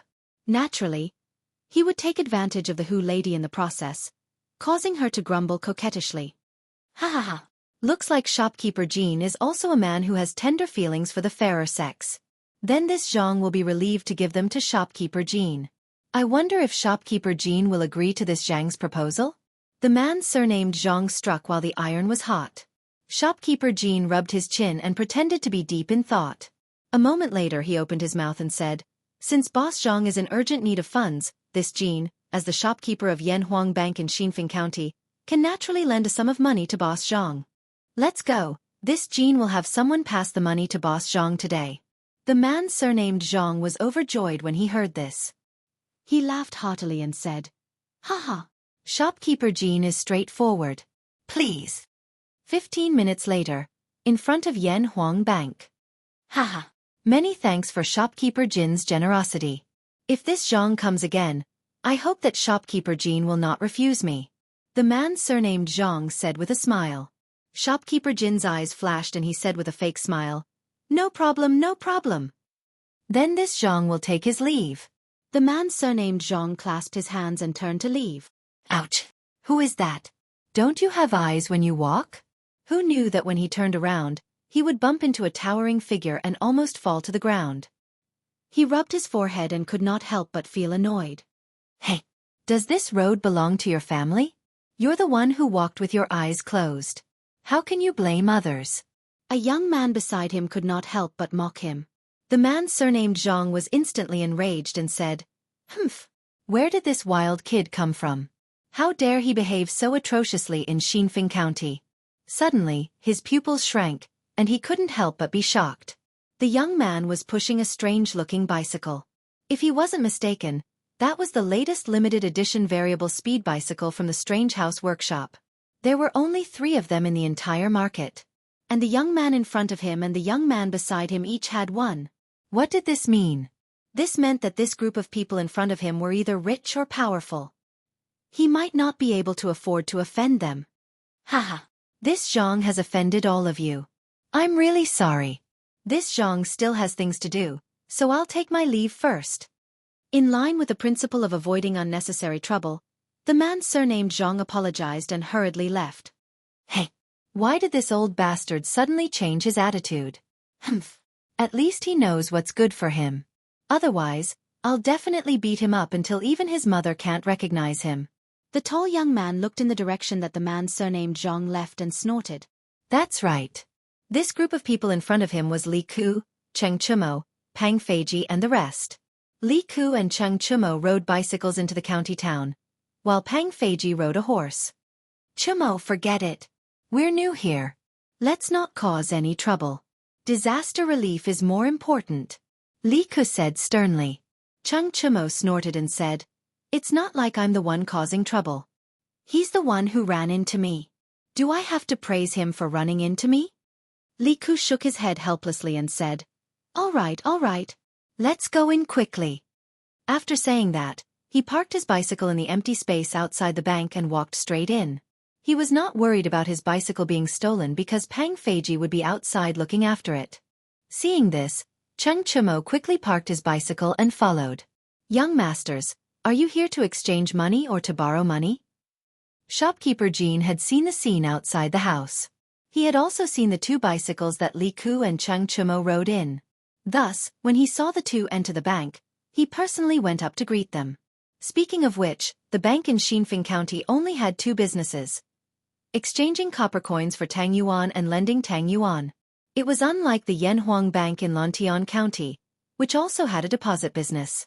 Ask your shopkeeper to come out. We have something to talk to him about. Cheng Chumo raised his head and said arrogantly.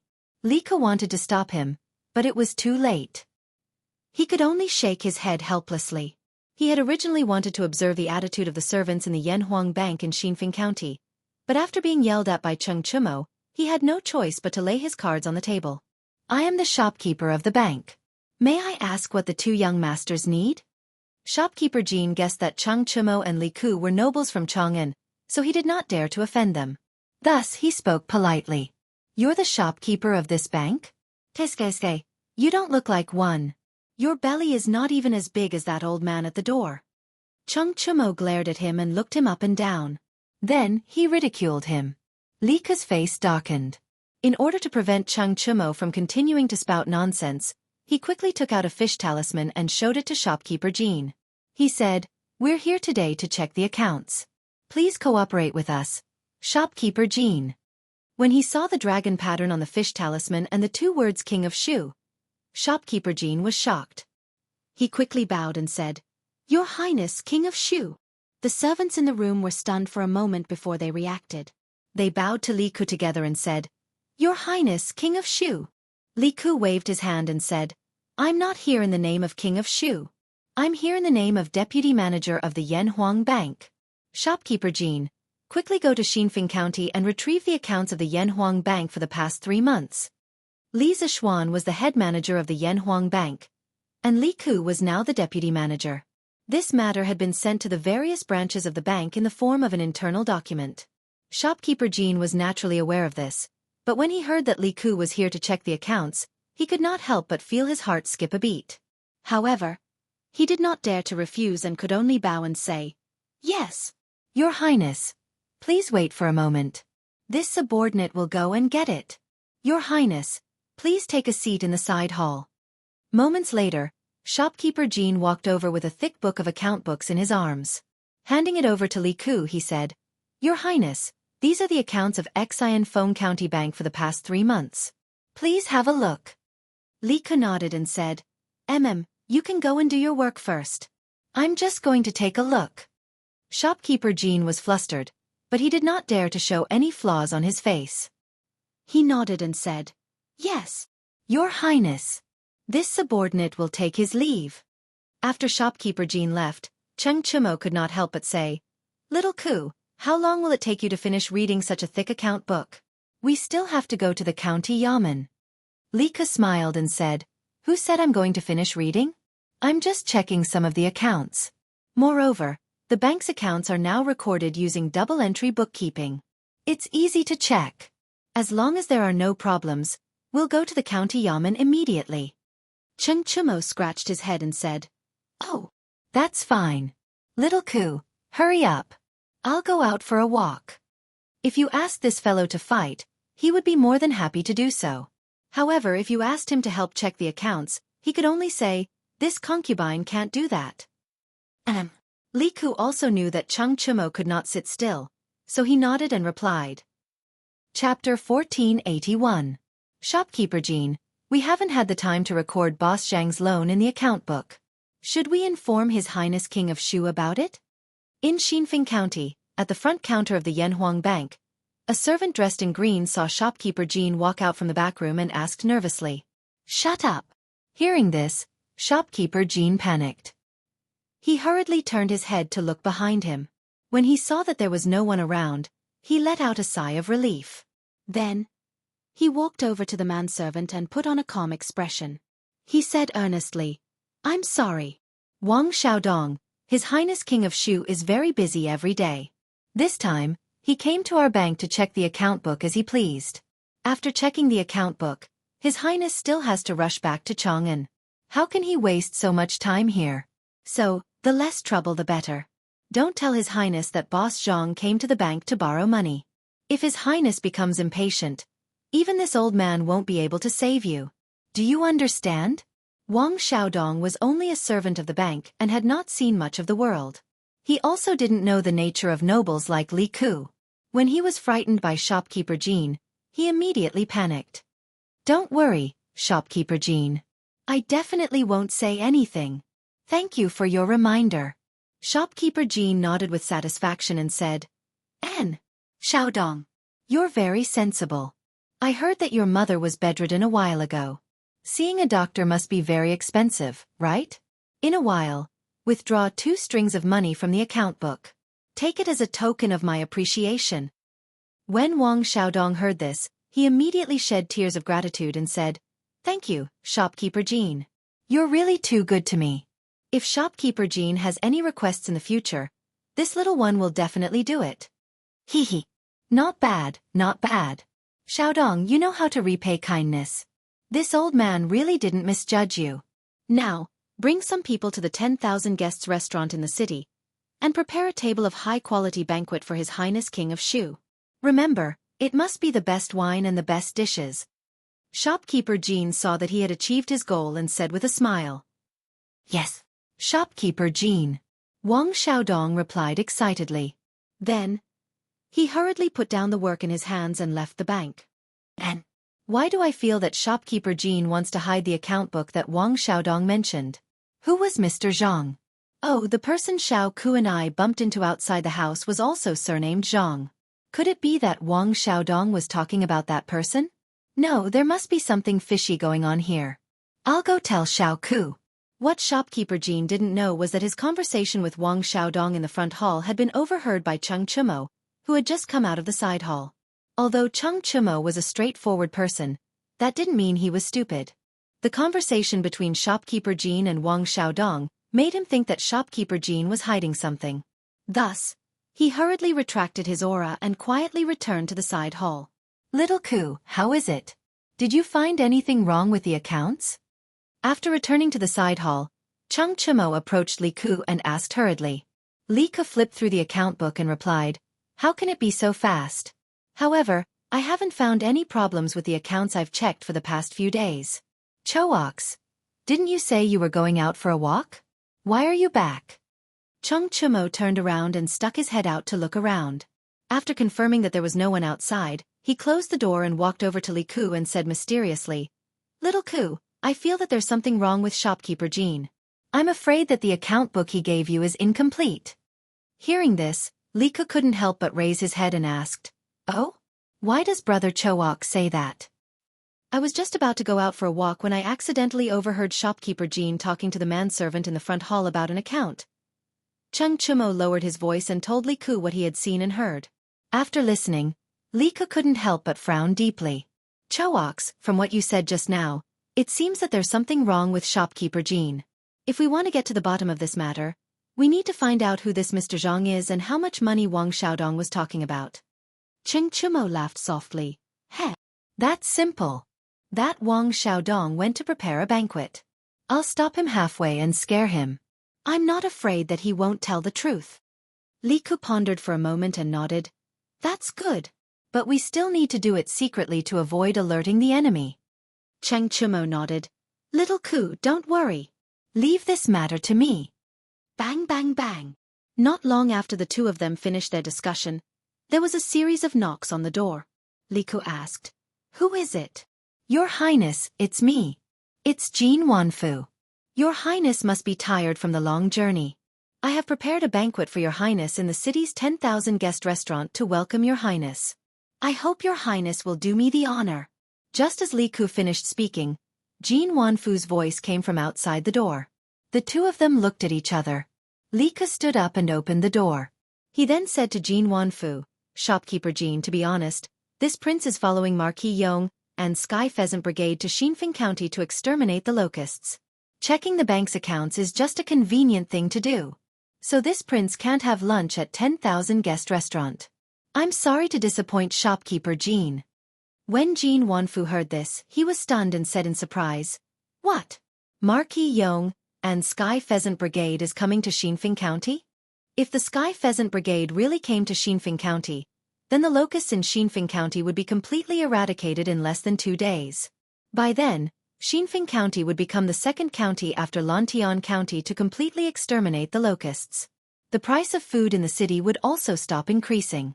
And the 6,000 strings of coins that Zhang Xiongfei borrowed from the bank would not only not make a huge profit, but he would also suffer a loss." Li Ku's eyes flashed and he asked with deep meaning, "Why? Shopkeeper Jean doesn't want to see the Sky Pheasant Brigade come to Xinfeng County to exterminate the locusts?" When Jean Wanfu heard this, A layer of cold sweat instantly formed on his back. He quickly waved his hand and said, "No, that's not it.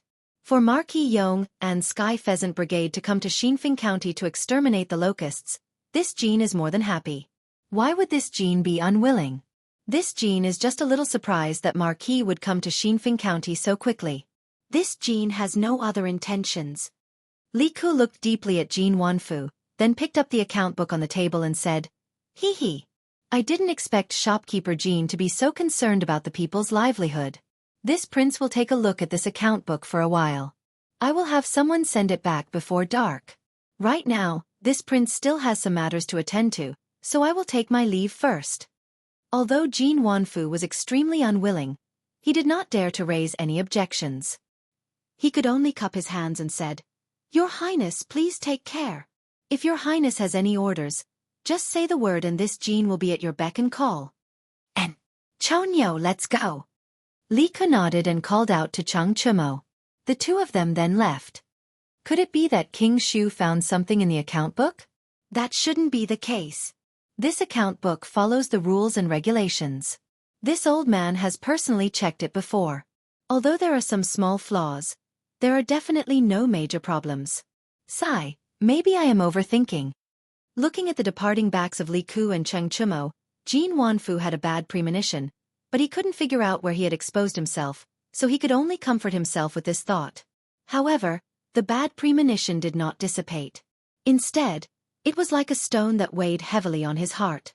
It was to the extent that he did not have the mood to return to the backyard to meet the two beautiful Hu ladies that he had just obtained. Little Ku. That's him. After leaving the bank and walking on the street, Cheng Chumo suddenly pointed to a servant in green who was walking towards them on a small path on the right.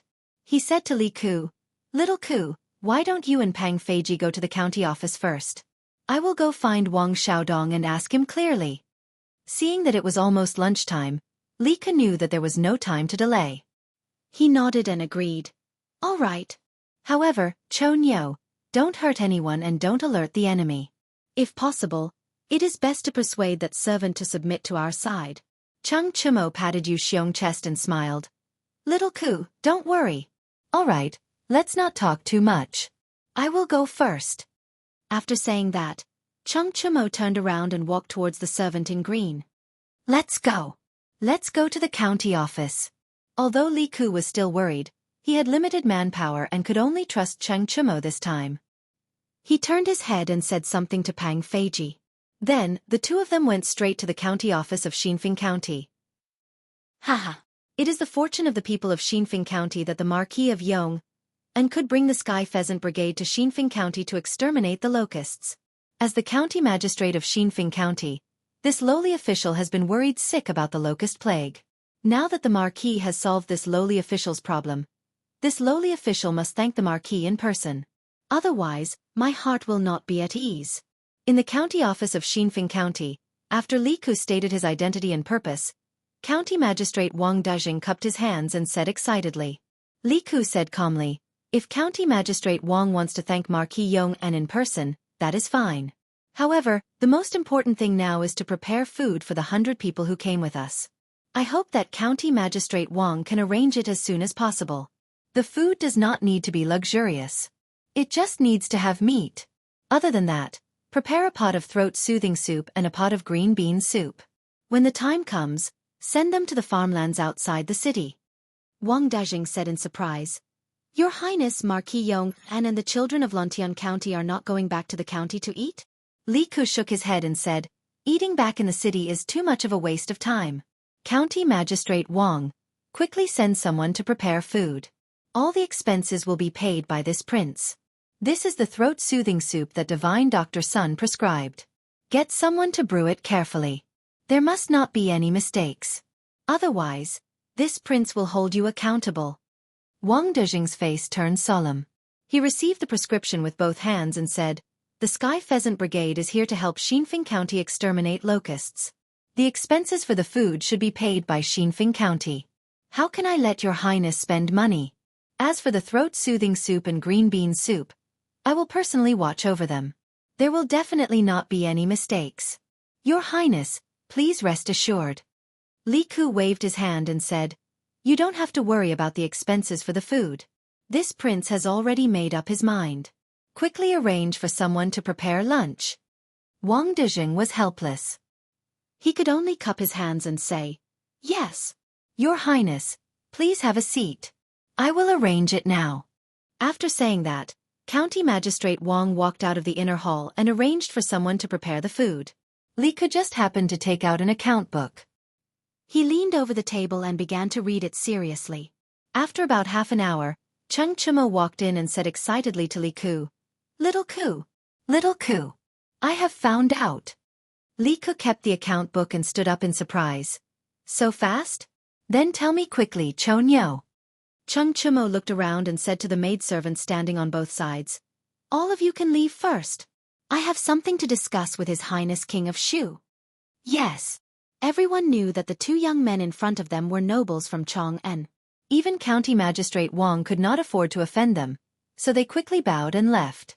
Cheng Chimo saw that there was no one around and said to Li Ku in a low voice, "Little Ku, I have found out.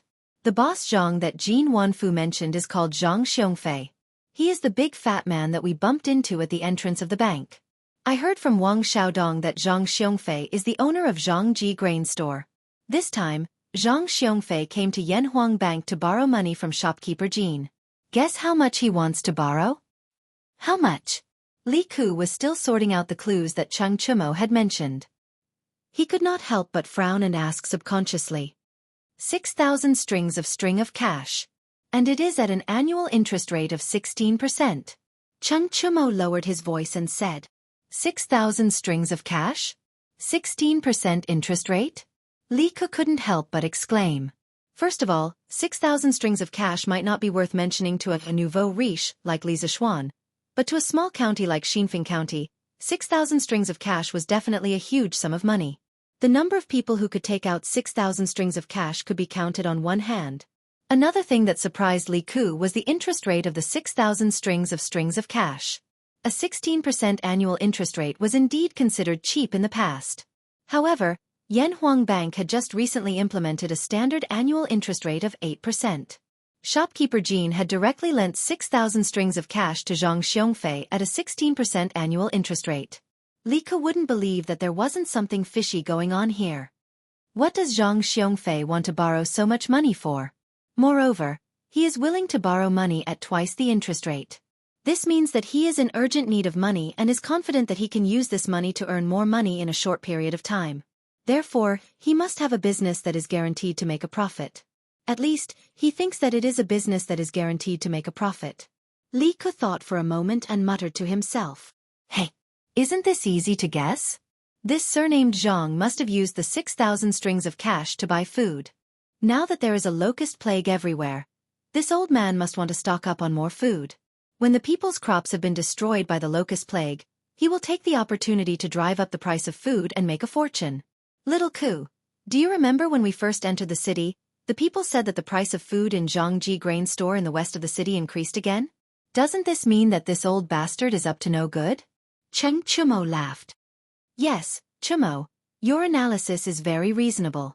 Li Ku heard this and nodded his head in agreement. Suddenly, he looked at Cheng Chimo strangely and said, That's not right.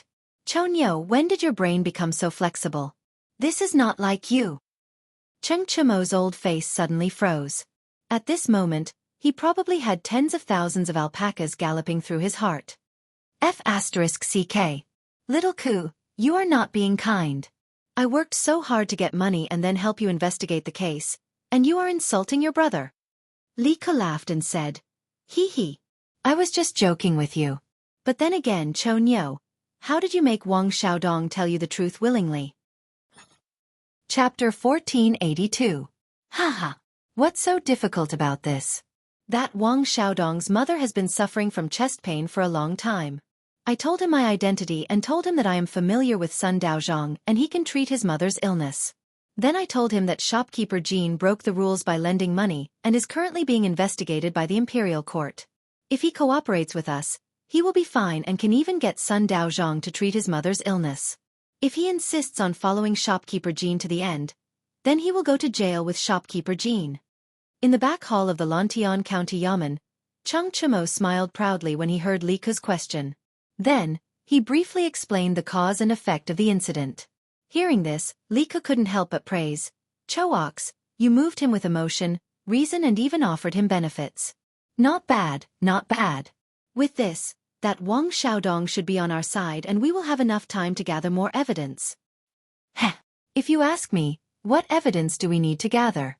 Let's just capture Jin Wanfu and Zhang Xiongfei and interrogate them. They will definitely confess. Chung Chimo curled his lips and said disdainfully.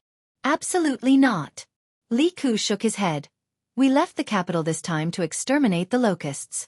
My imperial father did not give us the right to arrest people without permission. Even if we find out that Jin Wanfu broke the rules by lending money to Zhang Xiongfei who wanted to hoard food and inflate the price of food, we still need to borrow the power of Xinfeng County Yamen. Let's wait for a while and ask for Yamacho's opinion. Chung Chimo shrugged his shoulders indifferently and said, All right. It's up to you. Oh, someone is coming. Towards the end, Chung Chimo's expression changed slightly because he heard footsteps coming from outside. Hearing this, Li Ke sat down and his expression returned to normal. Your Highness, the food and soup are all prepared. Do you want to send it over to Marquis Yong, En and the children now? Wang Dezheng walked in and saw that there was another Chung Chimo in the room. He was stunned for a moment before he cupped his hands and reported to Li Ke. Li Ke nodded and said, Send it over now. County Magistrate Wang, take the Yamen runners and follow me to deliver food outside the city. Wang Dezheng bowed and said, This official obeys. Not long after, 5 ox carts drove out of the Xinfeng County Yamen. Each cart carried a large wooden bucket filled with food prepared by County Magistrate Wang. Li Ke led County Magistrate Wang and a dozen Yamen runners straight to the South City Gate. At this moment, the atmosphere in the city was completely different from when Li Ke and the others had first arrived. The news of the Sky Pheasant Brigade coming to Xinfeng City to exterminate the locusts had already spread. After the citizens heard the news, they immediately rejoiced. The oppressive atmosphere caused by the locusts suddenly disappeared without a trace. Have you heard? The Marquis of Yong and has brought the Sky Rooster Brigade to our Xinfeng County to exterminate the locusts. Really? How could it be fake?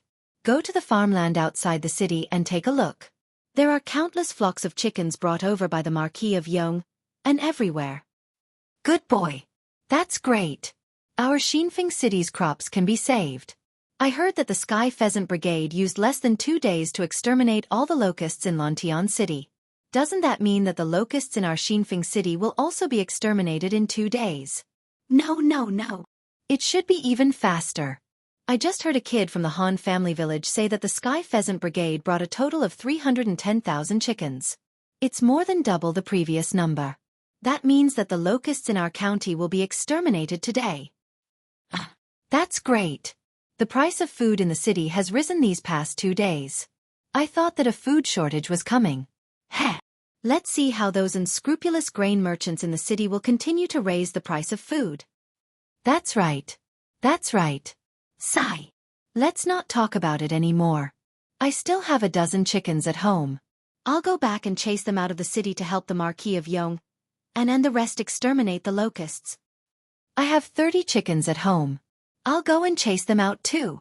Although the citizens were overjoyed, there were some who were upset. What?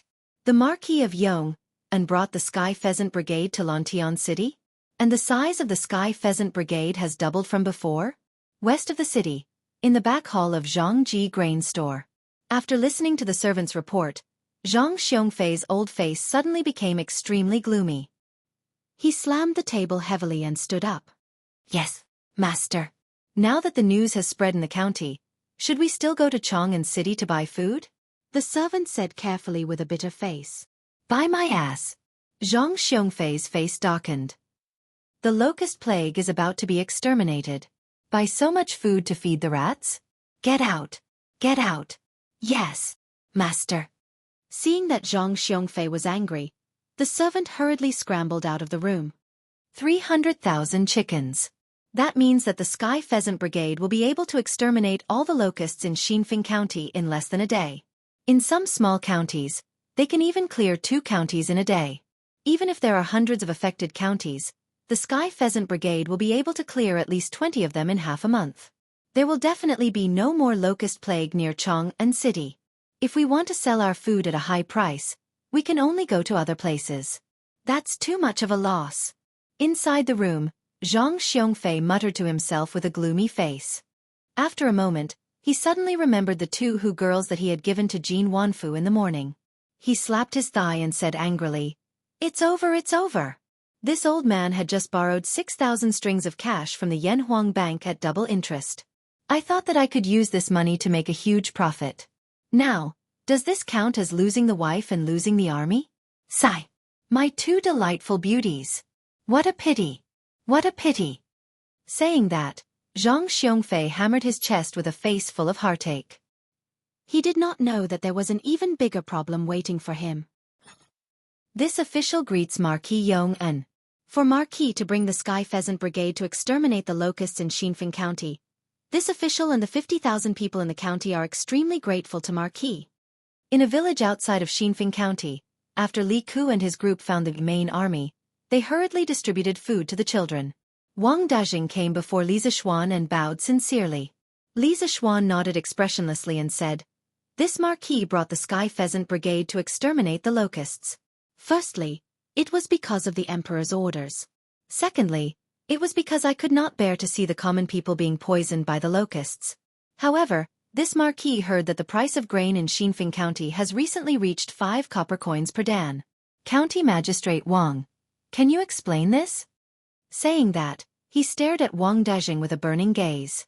Clearly, Li Ku had already told him everything that they had found in Xinfeng County. County Magistrate Wang's face was instantly covered in a few drops of sweat. It was unknown whether it was because the weather was too hot or because he was too nervous. He hurriedly cupped his hands and said, "This official did not manage the county well and caused the appearance of profiteers who took advantage of the locusts to raise the price of grain. This official has let down the imperial court and the emperor. After returning to the city, this official will write a letter of apology to the imperial court." Li Zishuan coldly said, "As the county magistrate of Xinfeng County, the price of grain in the county has skyrocketed. Of course, you cannot escape the crime of negligence. However, the most important thing right now is to find out which grain merchants took advantage of the locusts to raise the price of grain. The imperial court has repeatedly ordered all the counties to stabilize the price of grain. Xinfeng County is less than 100 li away from Chang'an.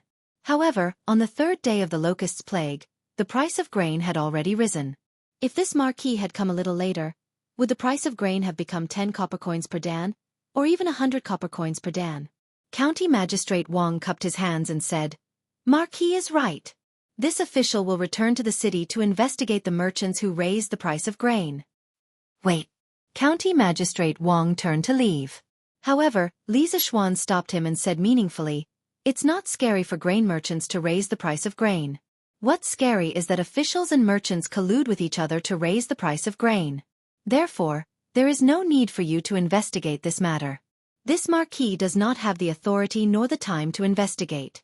Before the sky turns dark today, there will be officials from the Ministry of Personnel coming to investigate this matter. I hope that County Magistrate Wang can cooperate with them." According to Li Ku and Cheng Chumo's information, Li Zishuan felt that there was something wrong with this Wang Dajing. There was a need to investigate this matter. However, Li Zishuan was right. They only went to the counties to eliminate the locusts. Li Er did not give them the authority to investigate the officials and merchants in the counties. Even if they had the authority, Li Zishuan did not have the time to waste here. Therefore, he planned to send this matter back to Lantian County via telegram and let Li Tai report it to Li Er. When Wang Dajing heard this, his face instantly turned pale. He hurriedly said, "Marquis, please forgive me. This official has been busy with the disaster relief and neglected the soaring price of grain in the city. This official is guilty of negligence." Yes, it's Zhang Xiongfei. This time, he was the one who led the charge to raise the price of grain. This official's wife is his sister, so he has nothing to fear. However, this official dares to swear to the heavens that this official did not receive a single copper coin from Zhang Xiongfei. This lowly official has been wrongly accused. I hope that Marquis will investigate this matter properly. When Li Zishuan heard this, he nodded thoughtfully and said, "Ah, Whether or not you received any benefits is not up to you nor this marquis to say. The officials from the Ministry of Personnel will investigate this matter thoroughly. However, since you are willing to tell this marquis all this, you are quite honest. This marquis will pass on your words to the imperial court. As for whether you are guilty or not, that will be up to the emperor to decide. Wang Dajing cupped his hands and said, "Thank you, marquis." At this moment, Li Ke quickly walked over and said, "Yamacho, there are many villagers over there, saying that they want to see you." Li Zishuan raised his eyebrows and asked, "See me? What do they want to see me for?" Li Ke smiled and said, "Some of them are here to deliver food, some are here to thank you in person, and some are here to deliver chickens." Deliver chickens? Li Zishuan could understand delivering food and thanking him in person, but the delivery of chickens made him unable to react. What Ke means is that the villagers want to send their chickens to the Sky Chicken Brigade to help catch locusts. When we are done with them, we will return them to them. Seeing Li Zishuan's puzzled expression, Li Ke quickly explained. There is such a thing? Let's go and take a look. When Li Zishuan heard this, he was very surprised. Although there were 90,000 chickens in the Sky Chicken Brigade that came from the villagers of Lantian County, Xinfeng County was not Lantian County. The villagers here did not trust him as much as the villagers of Lantian County. Now that someone was willing to lend their chickens, it really surprised him. The two of them walked towards the villagers not far away. County Magistrate Wang thought for a moment and followed them. Marquis is here. This is the Marquis of Yong'an. So young. No wonder he is the son of a deity. He is so handsome. If it was not for the Marquis of Yong'an, my crops would have been ruined by the locusts. I want to kowtow to the Marquis of Yong'an. When they saw Li Zishuan walking towards them, the villagers immediately became excited. Greetings, Marquis. When Li Zishuan was only 4 or 5 steps away from them, the villagers all bowed and greeted him. Li Zishuan took a look. Good heavens, there were over 1,000 people. It was currently noon, and these people most likely did not even have lunch before coming over to deliver food, chickens, and express their gratitude. He never thought that he would be so popular in Xinfeng County, and for a moment, he was overwhelmed by the unexpected favor. Don't be so courteous. Please rise. Li Zishuan hurriedly raised his hands and said in a clear voice. Marquis, you brought these children to help us exterminate the locusts, and we are extremely grateful. We just want to use some food to reward these children for their hard work. We hope that Marquis will not reject us. At this moment, a white-haired old man carrying a food basket stood out and said sincerely to Li Zishuan. As soon as he said that, the rest of the villagers immediately shouted excitedly. That's right. Marquis, this is the chicken stewed by my wife. I hope it can nourish the children's bodies. We also stewed eggs. Marquis saved my crops, which means he saved my family of 7. This old man will kowtow to Marquis. I hope that Marquis will be safe and prosperous for the rest of his life. I will also kowtow to Marquis. Thank you, Marquis, for saving my family's 35 mu of crops. Marquis, I have 30 chickens at home. Do you think we can join the Sky Chicken Brigade to exterminate the locusts? Marquis, I have 50 chickens at home, and I'm willing to lend them to you. It doesn't matter if we lose them. Please, Marquis, don't reject us. The villagers were all talking at once, and soon, there was a crowd of villagers kneeling in front of Li Zishuan. Among them, there were children of 7 or 8 years old, middle-aged people in their 30s and 40s, and even old people in their 60s and 70s. They were all people who had been in danger during the locust's plague, and today, they were saved by Li Zishuan. No one could understand the joy and gratitude in their hearts. At this moment, they were willing to do anything for Li Zishuan. Li Zishuan didn't like people kneeling to him. When the first old man was about to kneel to him, he had already reached out to stop him. However, he could only stop one person, but he couldn't stop hundreds and thousands of villagers. Seeing that more and more people were kneeling to him, and the scene was getting noisier and noisier, Li Zishuan hurriedly circulated his vital energy and shouted, "Villagers! Listen to me!"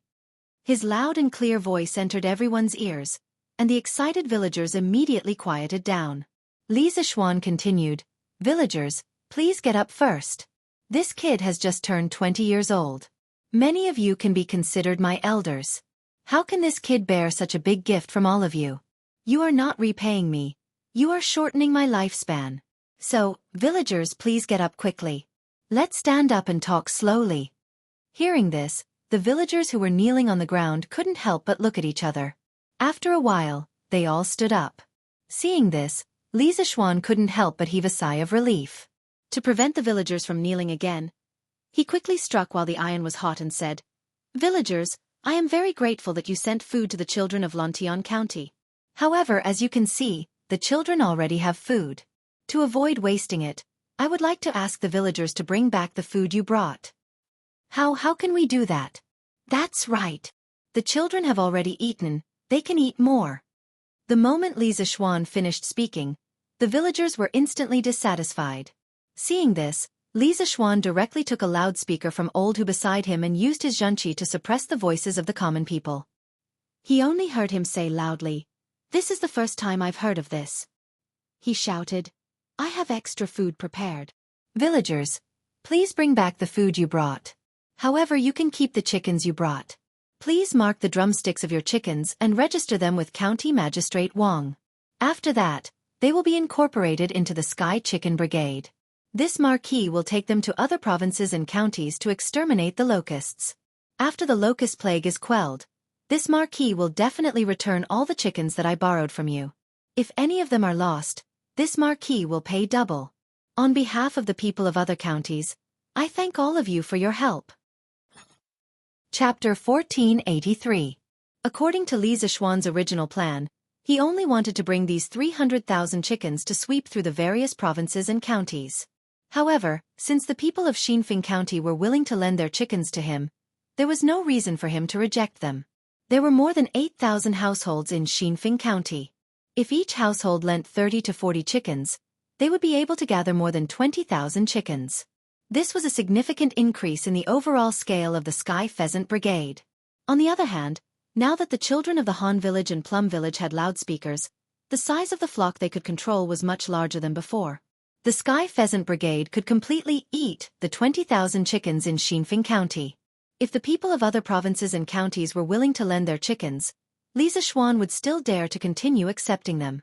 After appeasing the people, Li Zishuan looked at Wang Dezhing and instructed in a deep voice, "County Magistrate Wang, I'll leave the matter of registering the people to you. This is also a chance for you to atone for your mistakes. Now, immediately send the Yamen runners to inform the entire county that those who are willing to lend their chickens to me should register as soon as possible." Wang Dezhing cupped his hands solemnly and said, "Rest assured, Marquis.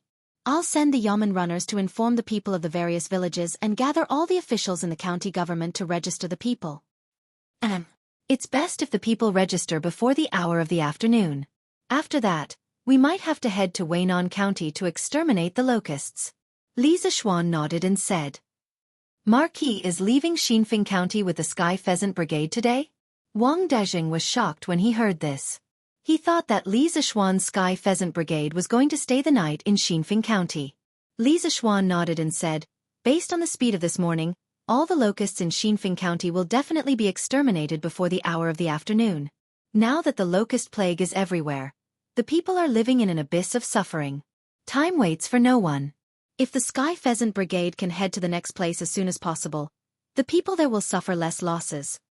Hearing this, Wang Dezhing couldn't help but feel deep veneration. He bowed deeply to Li Zishuan and said, "Marquis is devoted to the country and loves the people as if they were your own children. Your noble character and unquestionable integrity has earned my admiration and shame. No matter how the imperial court deals with me, even if I can only be a small official in the future, I will remember Marquis' admonition today and be a good official who benefits the people." Seeing Wang Dezhing's sincere face, Li Zishuan's impression of him changed greatly. Even if County Magistrate Wang couldn't absolve himself from the blame for the soaring grain prices, it was undeniable that County Magistrate Wang was a magnanimous person. Generally speaking, although Wang Dezhing had flaws and neglected his duties as an official, he wasn't so bad that he couldn't be saved. He could still be saved.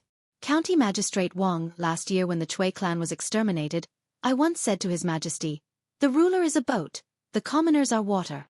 Water can carry a boat, but it can also capsize it.' The Chui clan thought that the people were weak and powerless, so they wantonly oppressed the people and harmed the servants. They had no respect for the people and in the end, they died in the sea of people. In fact, The same principle applies to an official. County Magistrate Wang, if you don't care about the people and don't care about the people's livelihood, then one day when the people can't live anymore, that's when you, as an official, can no longer be an official. You must know that when an ordinary man is angry, blood will splash 5 steps away. There was no need for Li Zixuan to say these words. It was mainly because Wang Dejing could still be saved that he said a few more words. What if because of his words, there was another good official in this world? Wang Dejing obviously understood this principle. Hearing this, he bowed to Li Zixuan gratefully and said, "Thank you, Marquis, for your admonition. I will remember it for the rest of my life." "Yes, go and do your work." Li Zixuan waved his hand and said, "Beep, beep, beep, beep, beep." Lantian County, Strange Interest Pavilion's new workshop. Accompanied by the DDD sound of the telegraph, Li Tai quickly came to the desk and took a pen to record the code. After about a quarter of an hour, the telegraph finally stopped ringing. Li Tai shook his sore wrist and began to translate the telegram. "Qing Ke, there are palace people outside looking for you. Quickly go out and see." At this time, Meng Wenhao walked into the room and said to Li Tai, who was in front of the desk. Since Li Tai was the deputy chief designer of the second and third trump card projects of Yanhuang College, he had a special office in this courtyard. It was convenient for him to receive and send telegrams. No one outside the project was allowed to enter this courtyard where the trump card project was carried out. Even the eunuchs from the palace were no exception. People from the palace? Why are they looking for me? Li Tai had just finished translating the telegram and asked curiously. Meng Wenhao shook his head and said, "I don't know about this." The little eunuch didn't say. "Qing Ke, you should go out and see." "Okay. I'll go take a look." Li Tai thought for a while, then took out a page and handed it to Meng Wenhao, saying, "Wenhao, this is a telegram from Yamacho. It's about publishing a notice in tomorrow's Datong Daily. Take it and give it to Mr. Ma Zhou." "Okay. I'll go now." Meng Wenhao nodded, and the two of them went out together. "Your Highness, His Majesty summons you to the palace." The little eunuch outside the courtyard was a little angry because he was rejected, but when he saw Li Tai come out, he quickly put on a smile and greeted him. "Father summons me to the palace? What's the matter?" "I'm very busy here," Li Tai said reluctantly. The 2 trump card projects had entered the critical stage, and he was indeed very busy now. The little eunuch choked when he heard this. He thought to himself, what's wrong with Prince Wei that he doesn't even want to respond to His Majesty's summons? If the other party was a normal official, the little eunuch would have left in a huff. However, the other party was Li Tai, the Prince of Wei, who was greatly favored by the second emperor. The little eunuch did not dare to be arrogant or rash. He smiled and said, "Your Highness, His Majesty only said that he summoned you back to the palace for an important matter, but he didn't tell us what it was." "Your Highness, do you want to go back to the palace to take a look?" Li Tai thought for a while, then nodded and said, "Okay. I also have something to talk to His Majesty about." The little eunuch heaved a sigh of relief and said, "Your Highness, this way please. The carriage has been prepared for you." "What carriage? Don't you know that my time is precious? Ride back to Chang'an." Li Tai glared at the little eunuch and said angrily. The little eunuch was stunned at first, then quickly bowed and said, "Yes, yes, yes. I will go and prepare a horse for your Highness." Speaking of which, Li Tai used to ride a carriage when he went out. After all, riding a carriage was much more comfortable than riding a horse. Today's abnormal behavior really made the little eunuch unable to understand. "Your son pays his respects to His Majesty." Sweet Du Hall. After being notified by the chamberlain, Li Tai walked in and bowed to Li Er, who was reading memorials. "You may dispense with the formalities." Li Er put down the memorials and raised his head to look at Li Tai. After a while he frowned and said, "You've lost weight. Qing Ke, why haven't you returned to the palace to pay your respects to me and your mother for so long? Even if you have classes on weekdays, you should still have time to return to Chang and during the weekends at Yanhuang College. Your mother has already talked about you in front of me more than once." When Li Tai heard this, he said with some guilt, "Your son is unfilial and has caused His Majesty and mother to worry. In the future, when your son has time, I will definitely return to the palace to pay my respects to His Majesty and mother." Li Er narrowed his eyes and said, "What? From what you're saying, You haven't had time recently. Is there something important that you have to deal with? This. Li Tai was a little dumbfounded. According to the rules of the academy, the second and third trump card projects were classified as top-secret projects.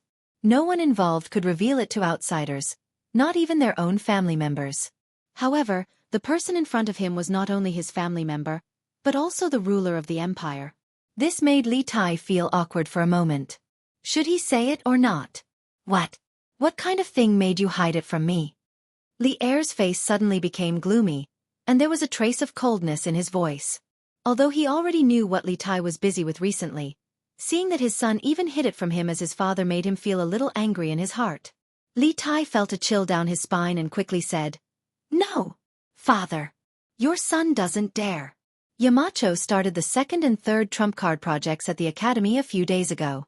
Your son has been busy with this matter recently. The second and third trump card projects? What is it for? Li Er's eyes flashed as he straightened his body and asked. He knew that the first trump card project of the academy was the Ba River Hydroelectric Power Station project. As for the second and third trump card projects, he still knew nothing. The academy's confidentiality work was really good. Li Tai had already decided to tell Li Er about the trump card project. At this moment, he had no scruples, so he continued, "Father, the second trump card project of the academy aims to improve the current telegraph machine. On one hand, it will increase the transmission power of the telegraph machine. On the other hand, it will enhance the telegraph machine's signal recognition ability and anti-interference ability. On the other hand, it will build telegraph relay stations in key states and counties for electromagnetic wave transmission and reception relays. Finally, it will increase the effective communication range of the telegraph machine to more than 1,000 miles, or even further." 1,000 miles. When Li Er heard this, he was completely shocked. Previously, Li Zixuan had told him that there was still a lot of room for improvement in the telegraph machine. He was still a little skeptical, but now that the second trump card project had been set up to increase the communication range of the telegraph machine to more than 1,000 miles, and even the improvement plan had been formulated, he had no choice but to believe it. "Qingke, tell me, is it feasible to increase the communication range of the telegraph machine to more than 1,000 miles? After a moment of shock, Li Er came back to his senses and asked eagerly. Li Tai cupped his hands and said, "Father, the plan of this trump card project has been discussed several times by more than 10 teachers in the academy. We all think that 1,000 miles communication range is absolutely feasible. Moreover, if the number of relay stations is enough, a few thousand miles communication range is not a problem." Good. When Li Er heard this, he was instantly delighted, but then he felt that there was something wrong with Li Tai's words. "We all think. Qingke, what are your responsibilities in this project?" When he heard Li Er ask this, Li Tai scratched his head a little embarrassedly. That was the embarrassment of a child who had achieved good results in front of his parents, but was afraid of showing too much and making himself appear immodest. "Father, your son is the deputy chief designer of the second and third trump card projects, and Mr. Mo Huai is the chief designer." Li Er's eyes widened.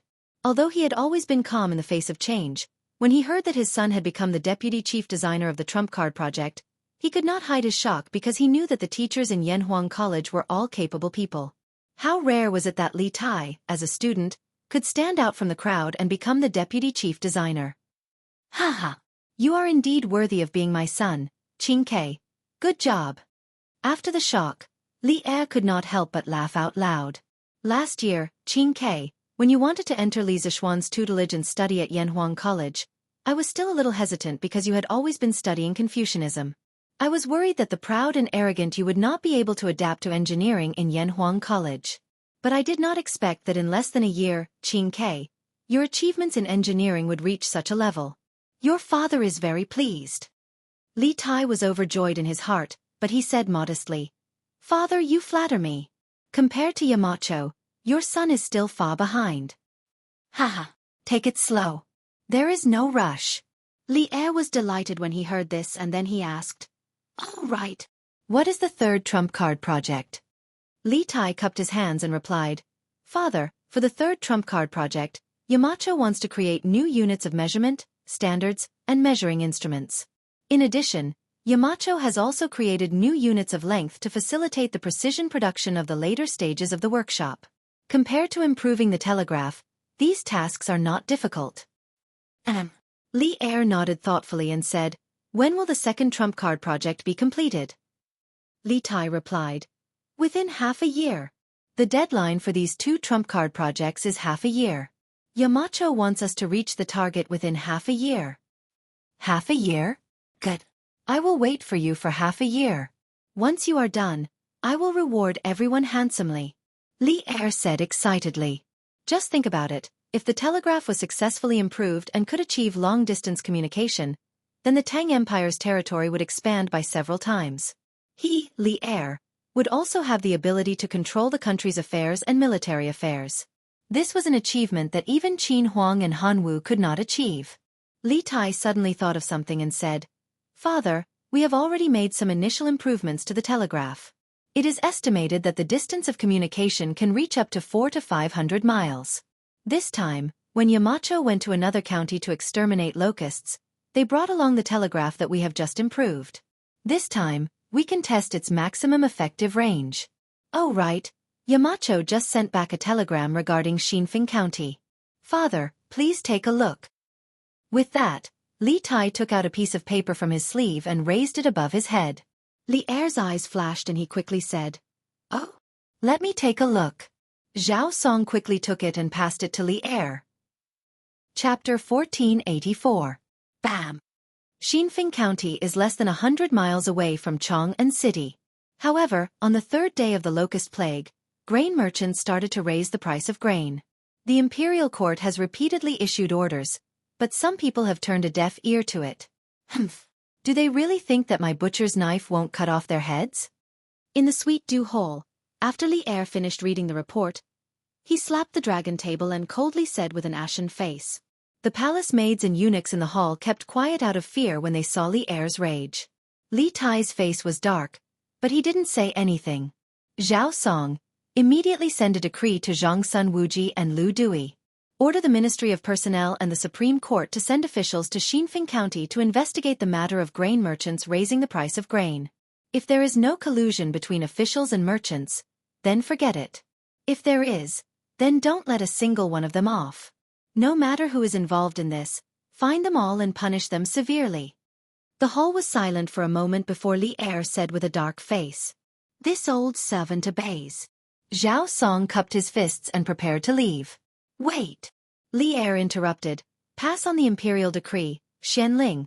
Let the Secretariat send another official document to the various counties in Guangzhou. Strictly order the counties to stabilize the price of grain. If the price of grain soars, grain merchants, local county officials, and provincial governors will all be severely punished and will not be tolerated." "Understood." Zhao Song bowed. Seeing that Li Er didn't have any other orders, he cupped his fists and left the hall. Li Er turned his gaze to Li Tai. After some thought, he said, "Qin Ke, Yanhuang College's 2nd and 3rd trump card projects should be kept strictly confidential, right?" Li Tai's heart skipped a beat. He had a bad feeling about this. He cupped his fists and said, "Father, the reason why Yamacho wants us to keep it a secret is to prevent the college's core technology from being stolen by those with ill intentions toward Tang Dynasty." I didn't say that it was wrong. But if you are guarding against outsiders, don't tell me you are also guarding against me? Li Er's eyes turned cold as he interrupted Li Tai's words. "If I hadn't interrogated you today, I wouldn't have known what your 2nd and 3rd trump card projects are for. Li Zishuan may be thinking for the benefit of the Tang Empire, but don't forget that I am the master of this country." As monarchs, they didn't like the feeling of being deceived because it made them feel that the matter was beyond their control. Even though Li Er was a wise monarch, he was no exception when it came to this. Even though it was currently midsummer, Li Tai still felt a trace of coldness in the Sweet Nectar Hall. At this time, he recalled that his imperial father was never a soft-hearted and mediocre ruler. Instead, he was a decisive person who could conquer the world and kill his brother and imprison his father. Imperial father. This son is terrified. This son has never thought of hiding this matter from you. It's just that the college has been busy recently, and this son has no time to worry about this. This son didn't mean to deceive Imperial father. I believe that Yamacho is the same. Recently, There has been a locust plague in the Guangzhou area. Yamacho was busy with disaster relief and didn't report this to Imperial Father. Furthermore, this son has heard from Yamacho that Yamacho has improved the telegraph system. He has already mentioned it to you before, so this son didn't rush to report it to you. Imperial Father, please don't hold a grudge against Yamacho because of this. Little Fatty's mind spun quickly as he explained. He knew that if he didn't explain this matter clearly to Li Zixuan today, not only would he be unlucky, but Li Zixuan might also be unlucky. Since ancient times, when there was a grudge between a ruler and his subjects, the unlucky ones were usually the ministers. Hearing this, Li Er's expression softened.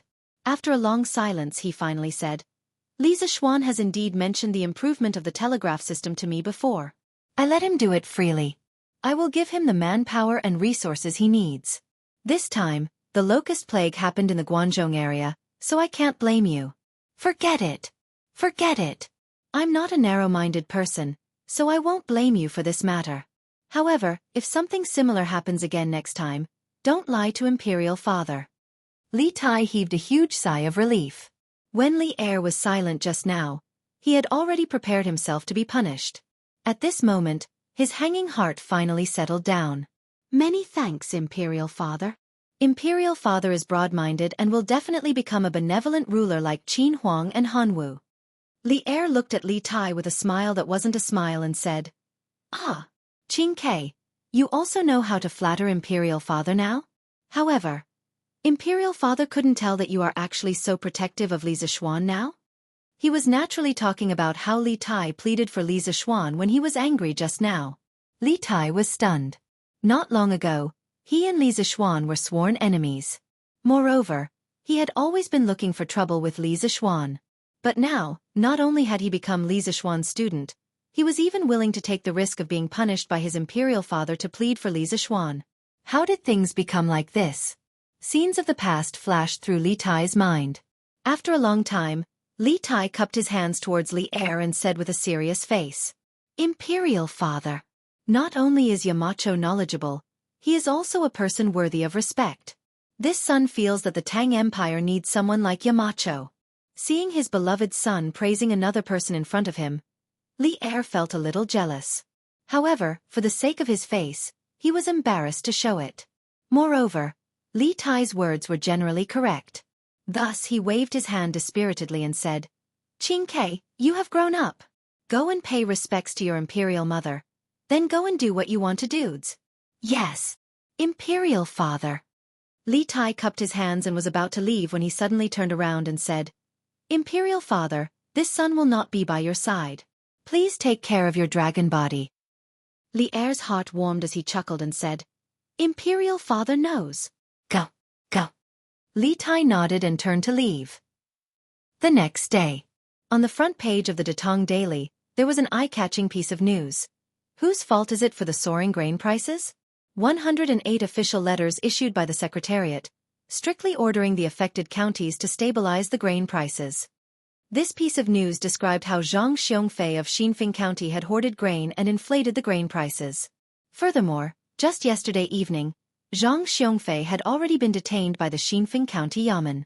Li Er had personally ordered that he would be executed 3 days later. One must know that ever since the Five Barbarians' Rebellion, the population of the Central Plains had sharply decreased. After experiencing the chaos at the end of the Sui dynasty, the Tang Empire had always pursued a policy of recuperation. Under such circumstances, the local yamen rarely sentenced criminals to death. Even if they did, they had to report it to the higher levels and obtain the emperor's personal approval before the death penalty could be carried out. In the Zhenguan dynasty, even if Li Er wanted to sentence someone to death, he had to obtain the approval of the court officials. It was recorded in the history books that when Taizong ascended the throne, he discussed with the court officials how to enforce justice. According to Wang Gui's suggestion, a righteous, kind, and impartial judge person would be appointed as a judge.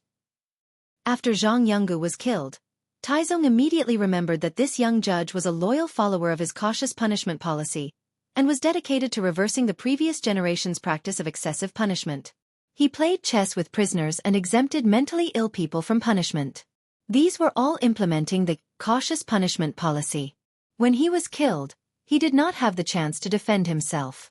This was truly regrettable. Thus, Taizong ordered that in the future, even if the emperor ordered the death penalty to be immediately executed, there had to be 3 overturned memorials. Only after the overturned memorials could the death penalty be carried out. Not long after, he ordered that the 3 overturned memorials were changed to 5 overturned memorials in the capital, 3 overturned memorials outside the capital, and 1 overturned memorial for an evil trader or a servant who killed his master. Of these, 5 overturned memorials were to be overturned once 2 days before the execution, once a day before the execution, and 3 overturned memorials on the day of the execution.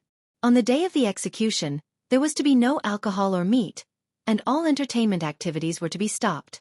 According to the law, death can be pardoned, cases were to be brought up in a timely manner. Such a complicated system of overturning the death penalty greatly reduced the number of people sentenced to death in the Zhenguan dynasty. According to historical records, in the 3rd year of the Zhenguan dynasty, there were only 29 people sentenced to death in the country. Of course, this was because Li Er had no choice but to do so to preserve the limited labor force in the country. However, the social order of the Zhenguan dynasty did not become chaotic because of this.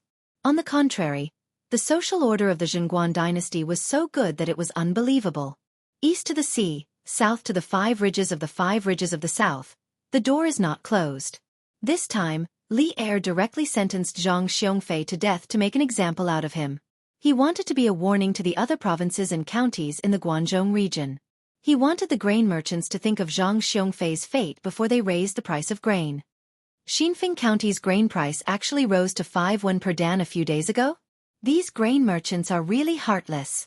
Exactly. This Zhang Xiongfei was well executed. That's right. We should make an example out of him. Let those profiteers take advantage of the locust plague to raise the price of grain? After the citizens of Chang'an City saw the headlines of the Datong Daily, they all cheered and applauded Zhang Xiongfei's tragic end. They were lucky to live under the emperor's rule. During this time, the price of food in Chang'an City did not fluctuate. All the major grain stores were still selling the food at the original price. The people could buy as much as they wanted. It was no different from before. Chang'an City is still better. The price of grain did not skyrocket. If you ask me, this should be the work of the Marquis of Yong'an. Why do you say so? The Marquis of Yong'an led the Sky Pheasant Brigade to quickly eliminate the locusts in Lantian County. This greatly stabilized the people's hearts. Besides, the Yanhuang Chamber of Commerce also has some grain stores in Chang'an City. They have plenty of grain. With them around, how would the other grain merchants dare to raise the price? That makes sense. Hey, look. Marquis Sky Pheasant Brigade actually eliminated the locusts in Xinfeng and Weinan counties in one day. What? Isn't that too fast? It's true. It's true. And Marquis even announced that he wants to borrow the chickens raised by the citizens of the affected counties. After the locusts are eliminated, they will be returned in full. If any are lost, they will be compensated twice the amount. Now the Sky Pheasant Brigade already has 350,000 chickens. Marquis wants to borrow the chickens raised by the citizens? That's great. I still have 30 chickens at home. I wonder where Marquis is now. Is it too late to send them over? That I don't know. I think Marquis' announcement should be for the counties waiting for the disaster relief to see, right? When the Sky Pheasant Brigade arrives, they will directly send their chickens over. That's possible. Right. My brother-in-law is providing relief to Xianxia County. Marquis will definitely pass by Xianxia County in the next few days. I have to get someone to send a letter over. I must send all the chickens at home to Marquis. This is a meritorious deed. Even if they lose a few chickens, they won't have to ask Marquis for compensation. That's right. That's right. Marquis is running around with the children of Lantian County for the people affected by the disaster in Guangzhou. We have no reason to stand by and do nothing. If we can do something, we will feel at ease. That's right. I also have relatives in Xianxia County. I have to get them to prepare the chickens and wait for Marquis to come and lend them to Marquis. When the citizens saw Li Zishuan's chicken recruitment notice, published in Datong Daily, they were all enthusiastic and wanted to send all the chickens at home to the Sky Pheasant Brigade. However, the citizens of Chang'an City didn't know where Li Zishuan's Sky Pheasant Brigade was now.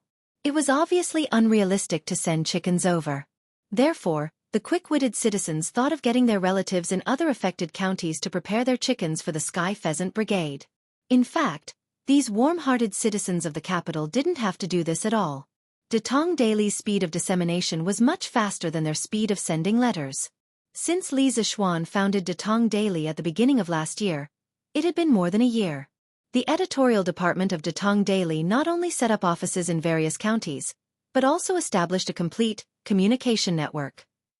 Every morning before dawn, there would be a dozen fast horses running out of Lantian County with the latest issue of Datong Daily. At this time, more than 20 counties around Chang'an City basically saw the latest issue of the newspaper just like the citizens of Chang'an City. As for the counties further away, it would only take a few days for them to receive today's newspaper. Therefore, in the counties around Chang'an City, there were already citizens outside the county government, asking when the Sky Pheasant Brigade would come to their counties.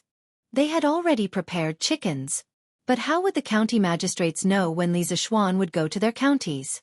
But they couldn't ignore the surging public opinion, especially in the context of the imperial court ordering all the counties to seize the time to actively provide disaster relief.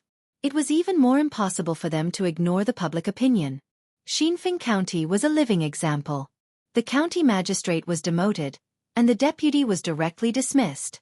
Therefore, in the face of the surging public opinion, the county magistrates of each county hurriedly sent yamen runners to the county where Li Zixuan was located to ask about Li Zixuan's marching route. There were also some county magistrates who were far-sighted. While they sent people to inquire about the route, they also helped the citizens register how many chickens they were willing to lend. They also instructed the citizens to mark the legs of their chickens in advance, and then drove them to the county government to be kept by the yamen runners. When the Sky Pheasant Brigade arrived, they would directly send them to Li Zixuan. As a result, the backyards of many county offices became bustling chicken farms, and the county magistrate, deputy county magistrate, and yamen runners were all turned into breeders.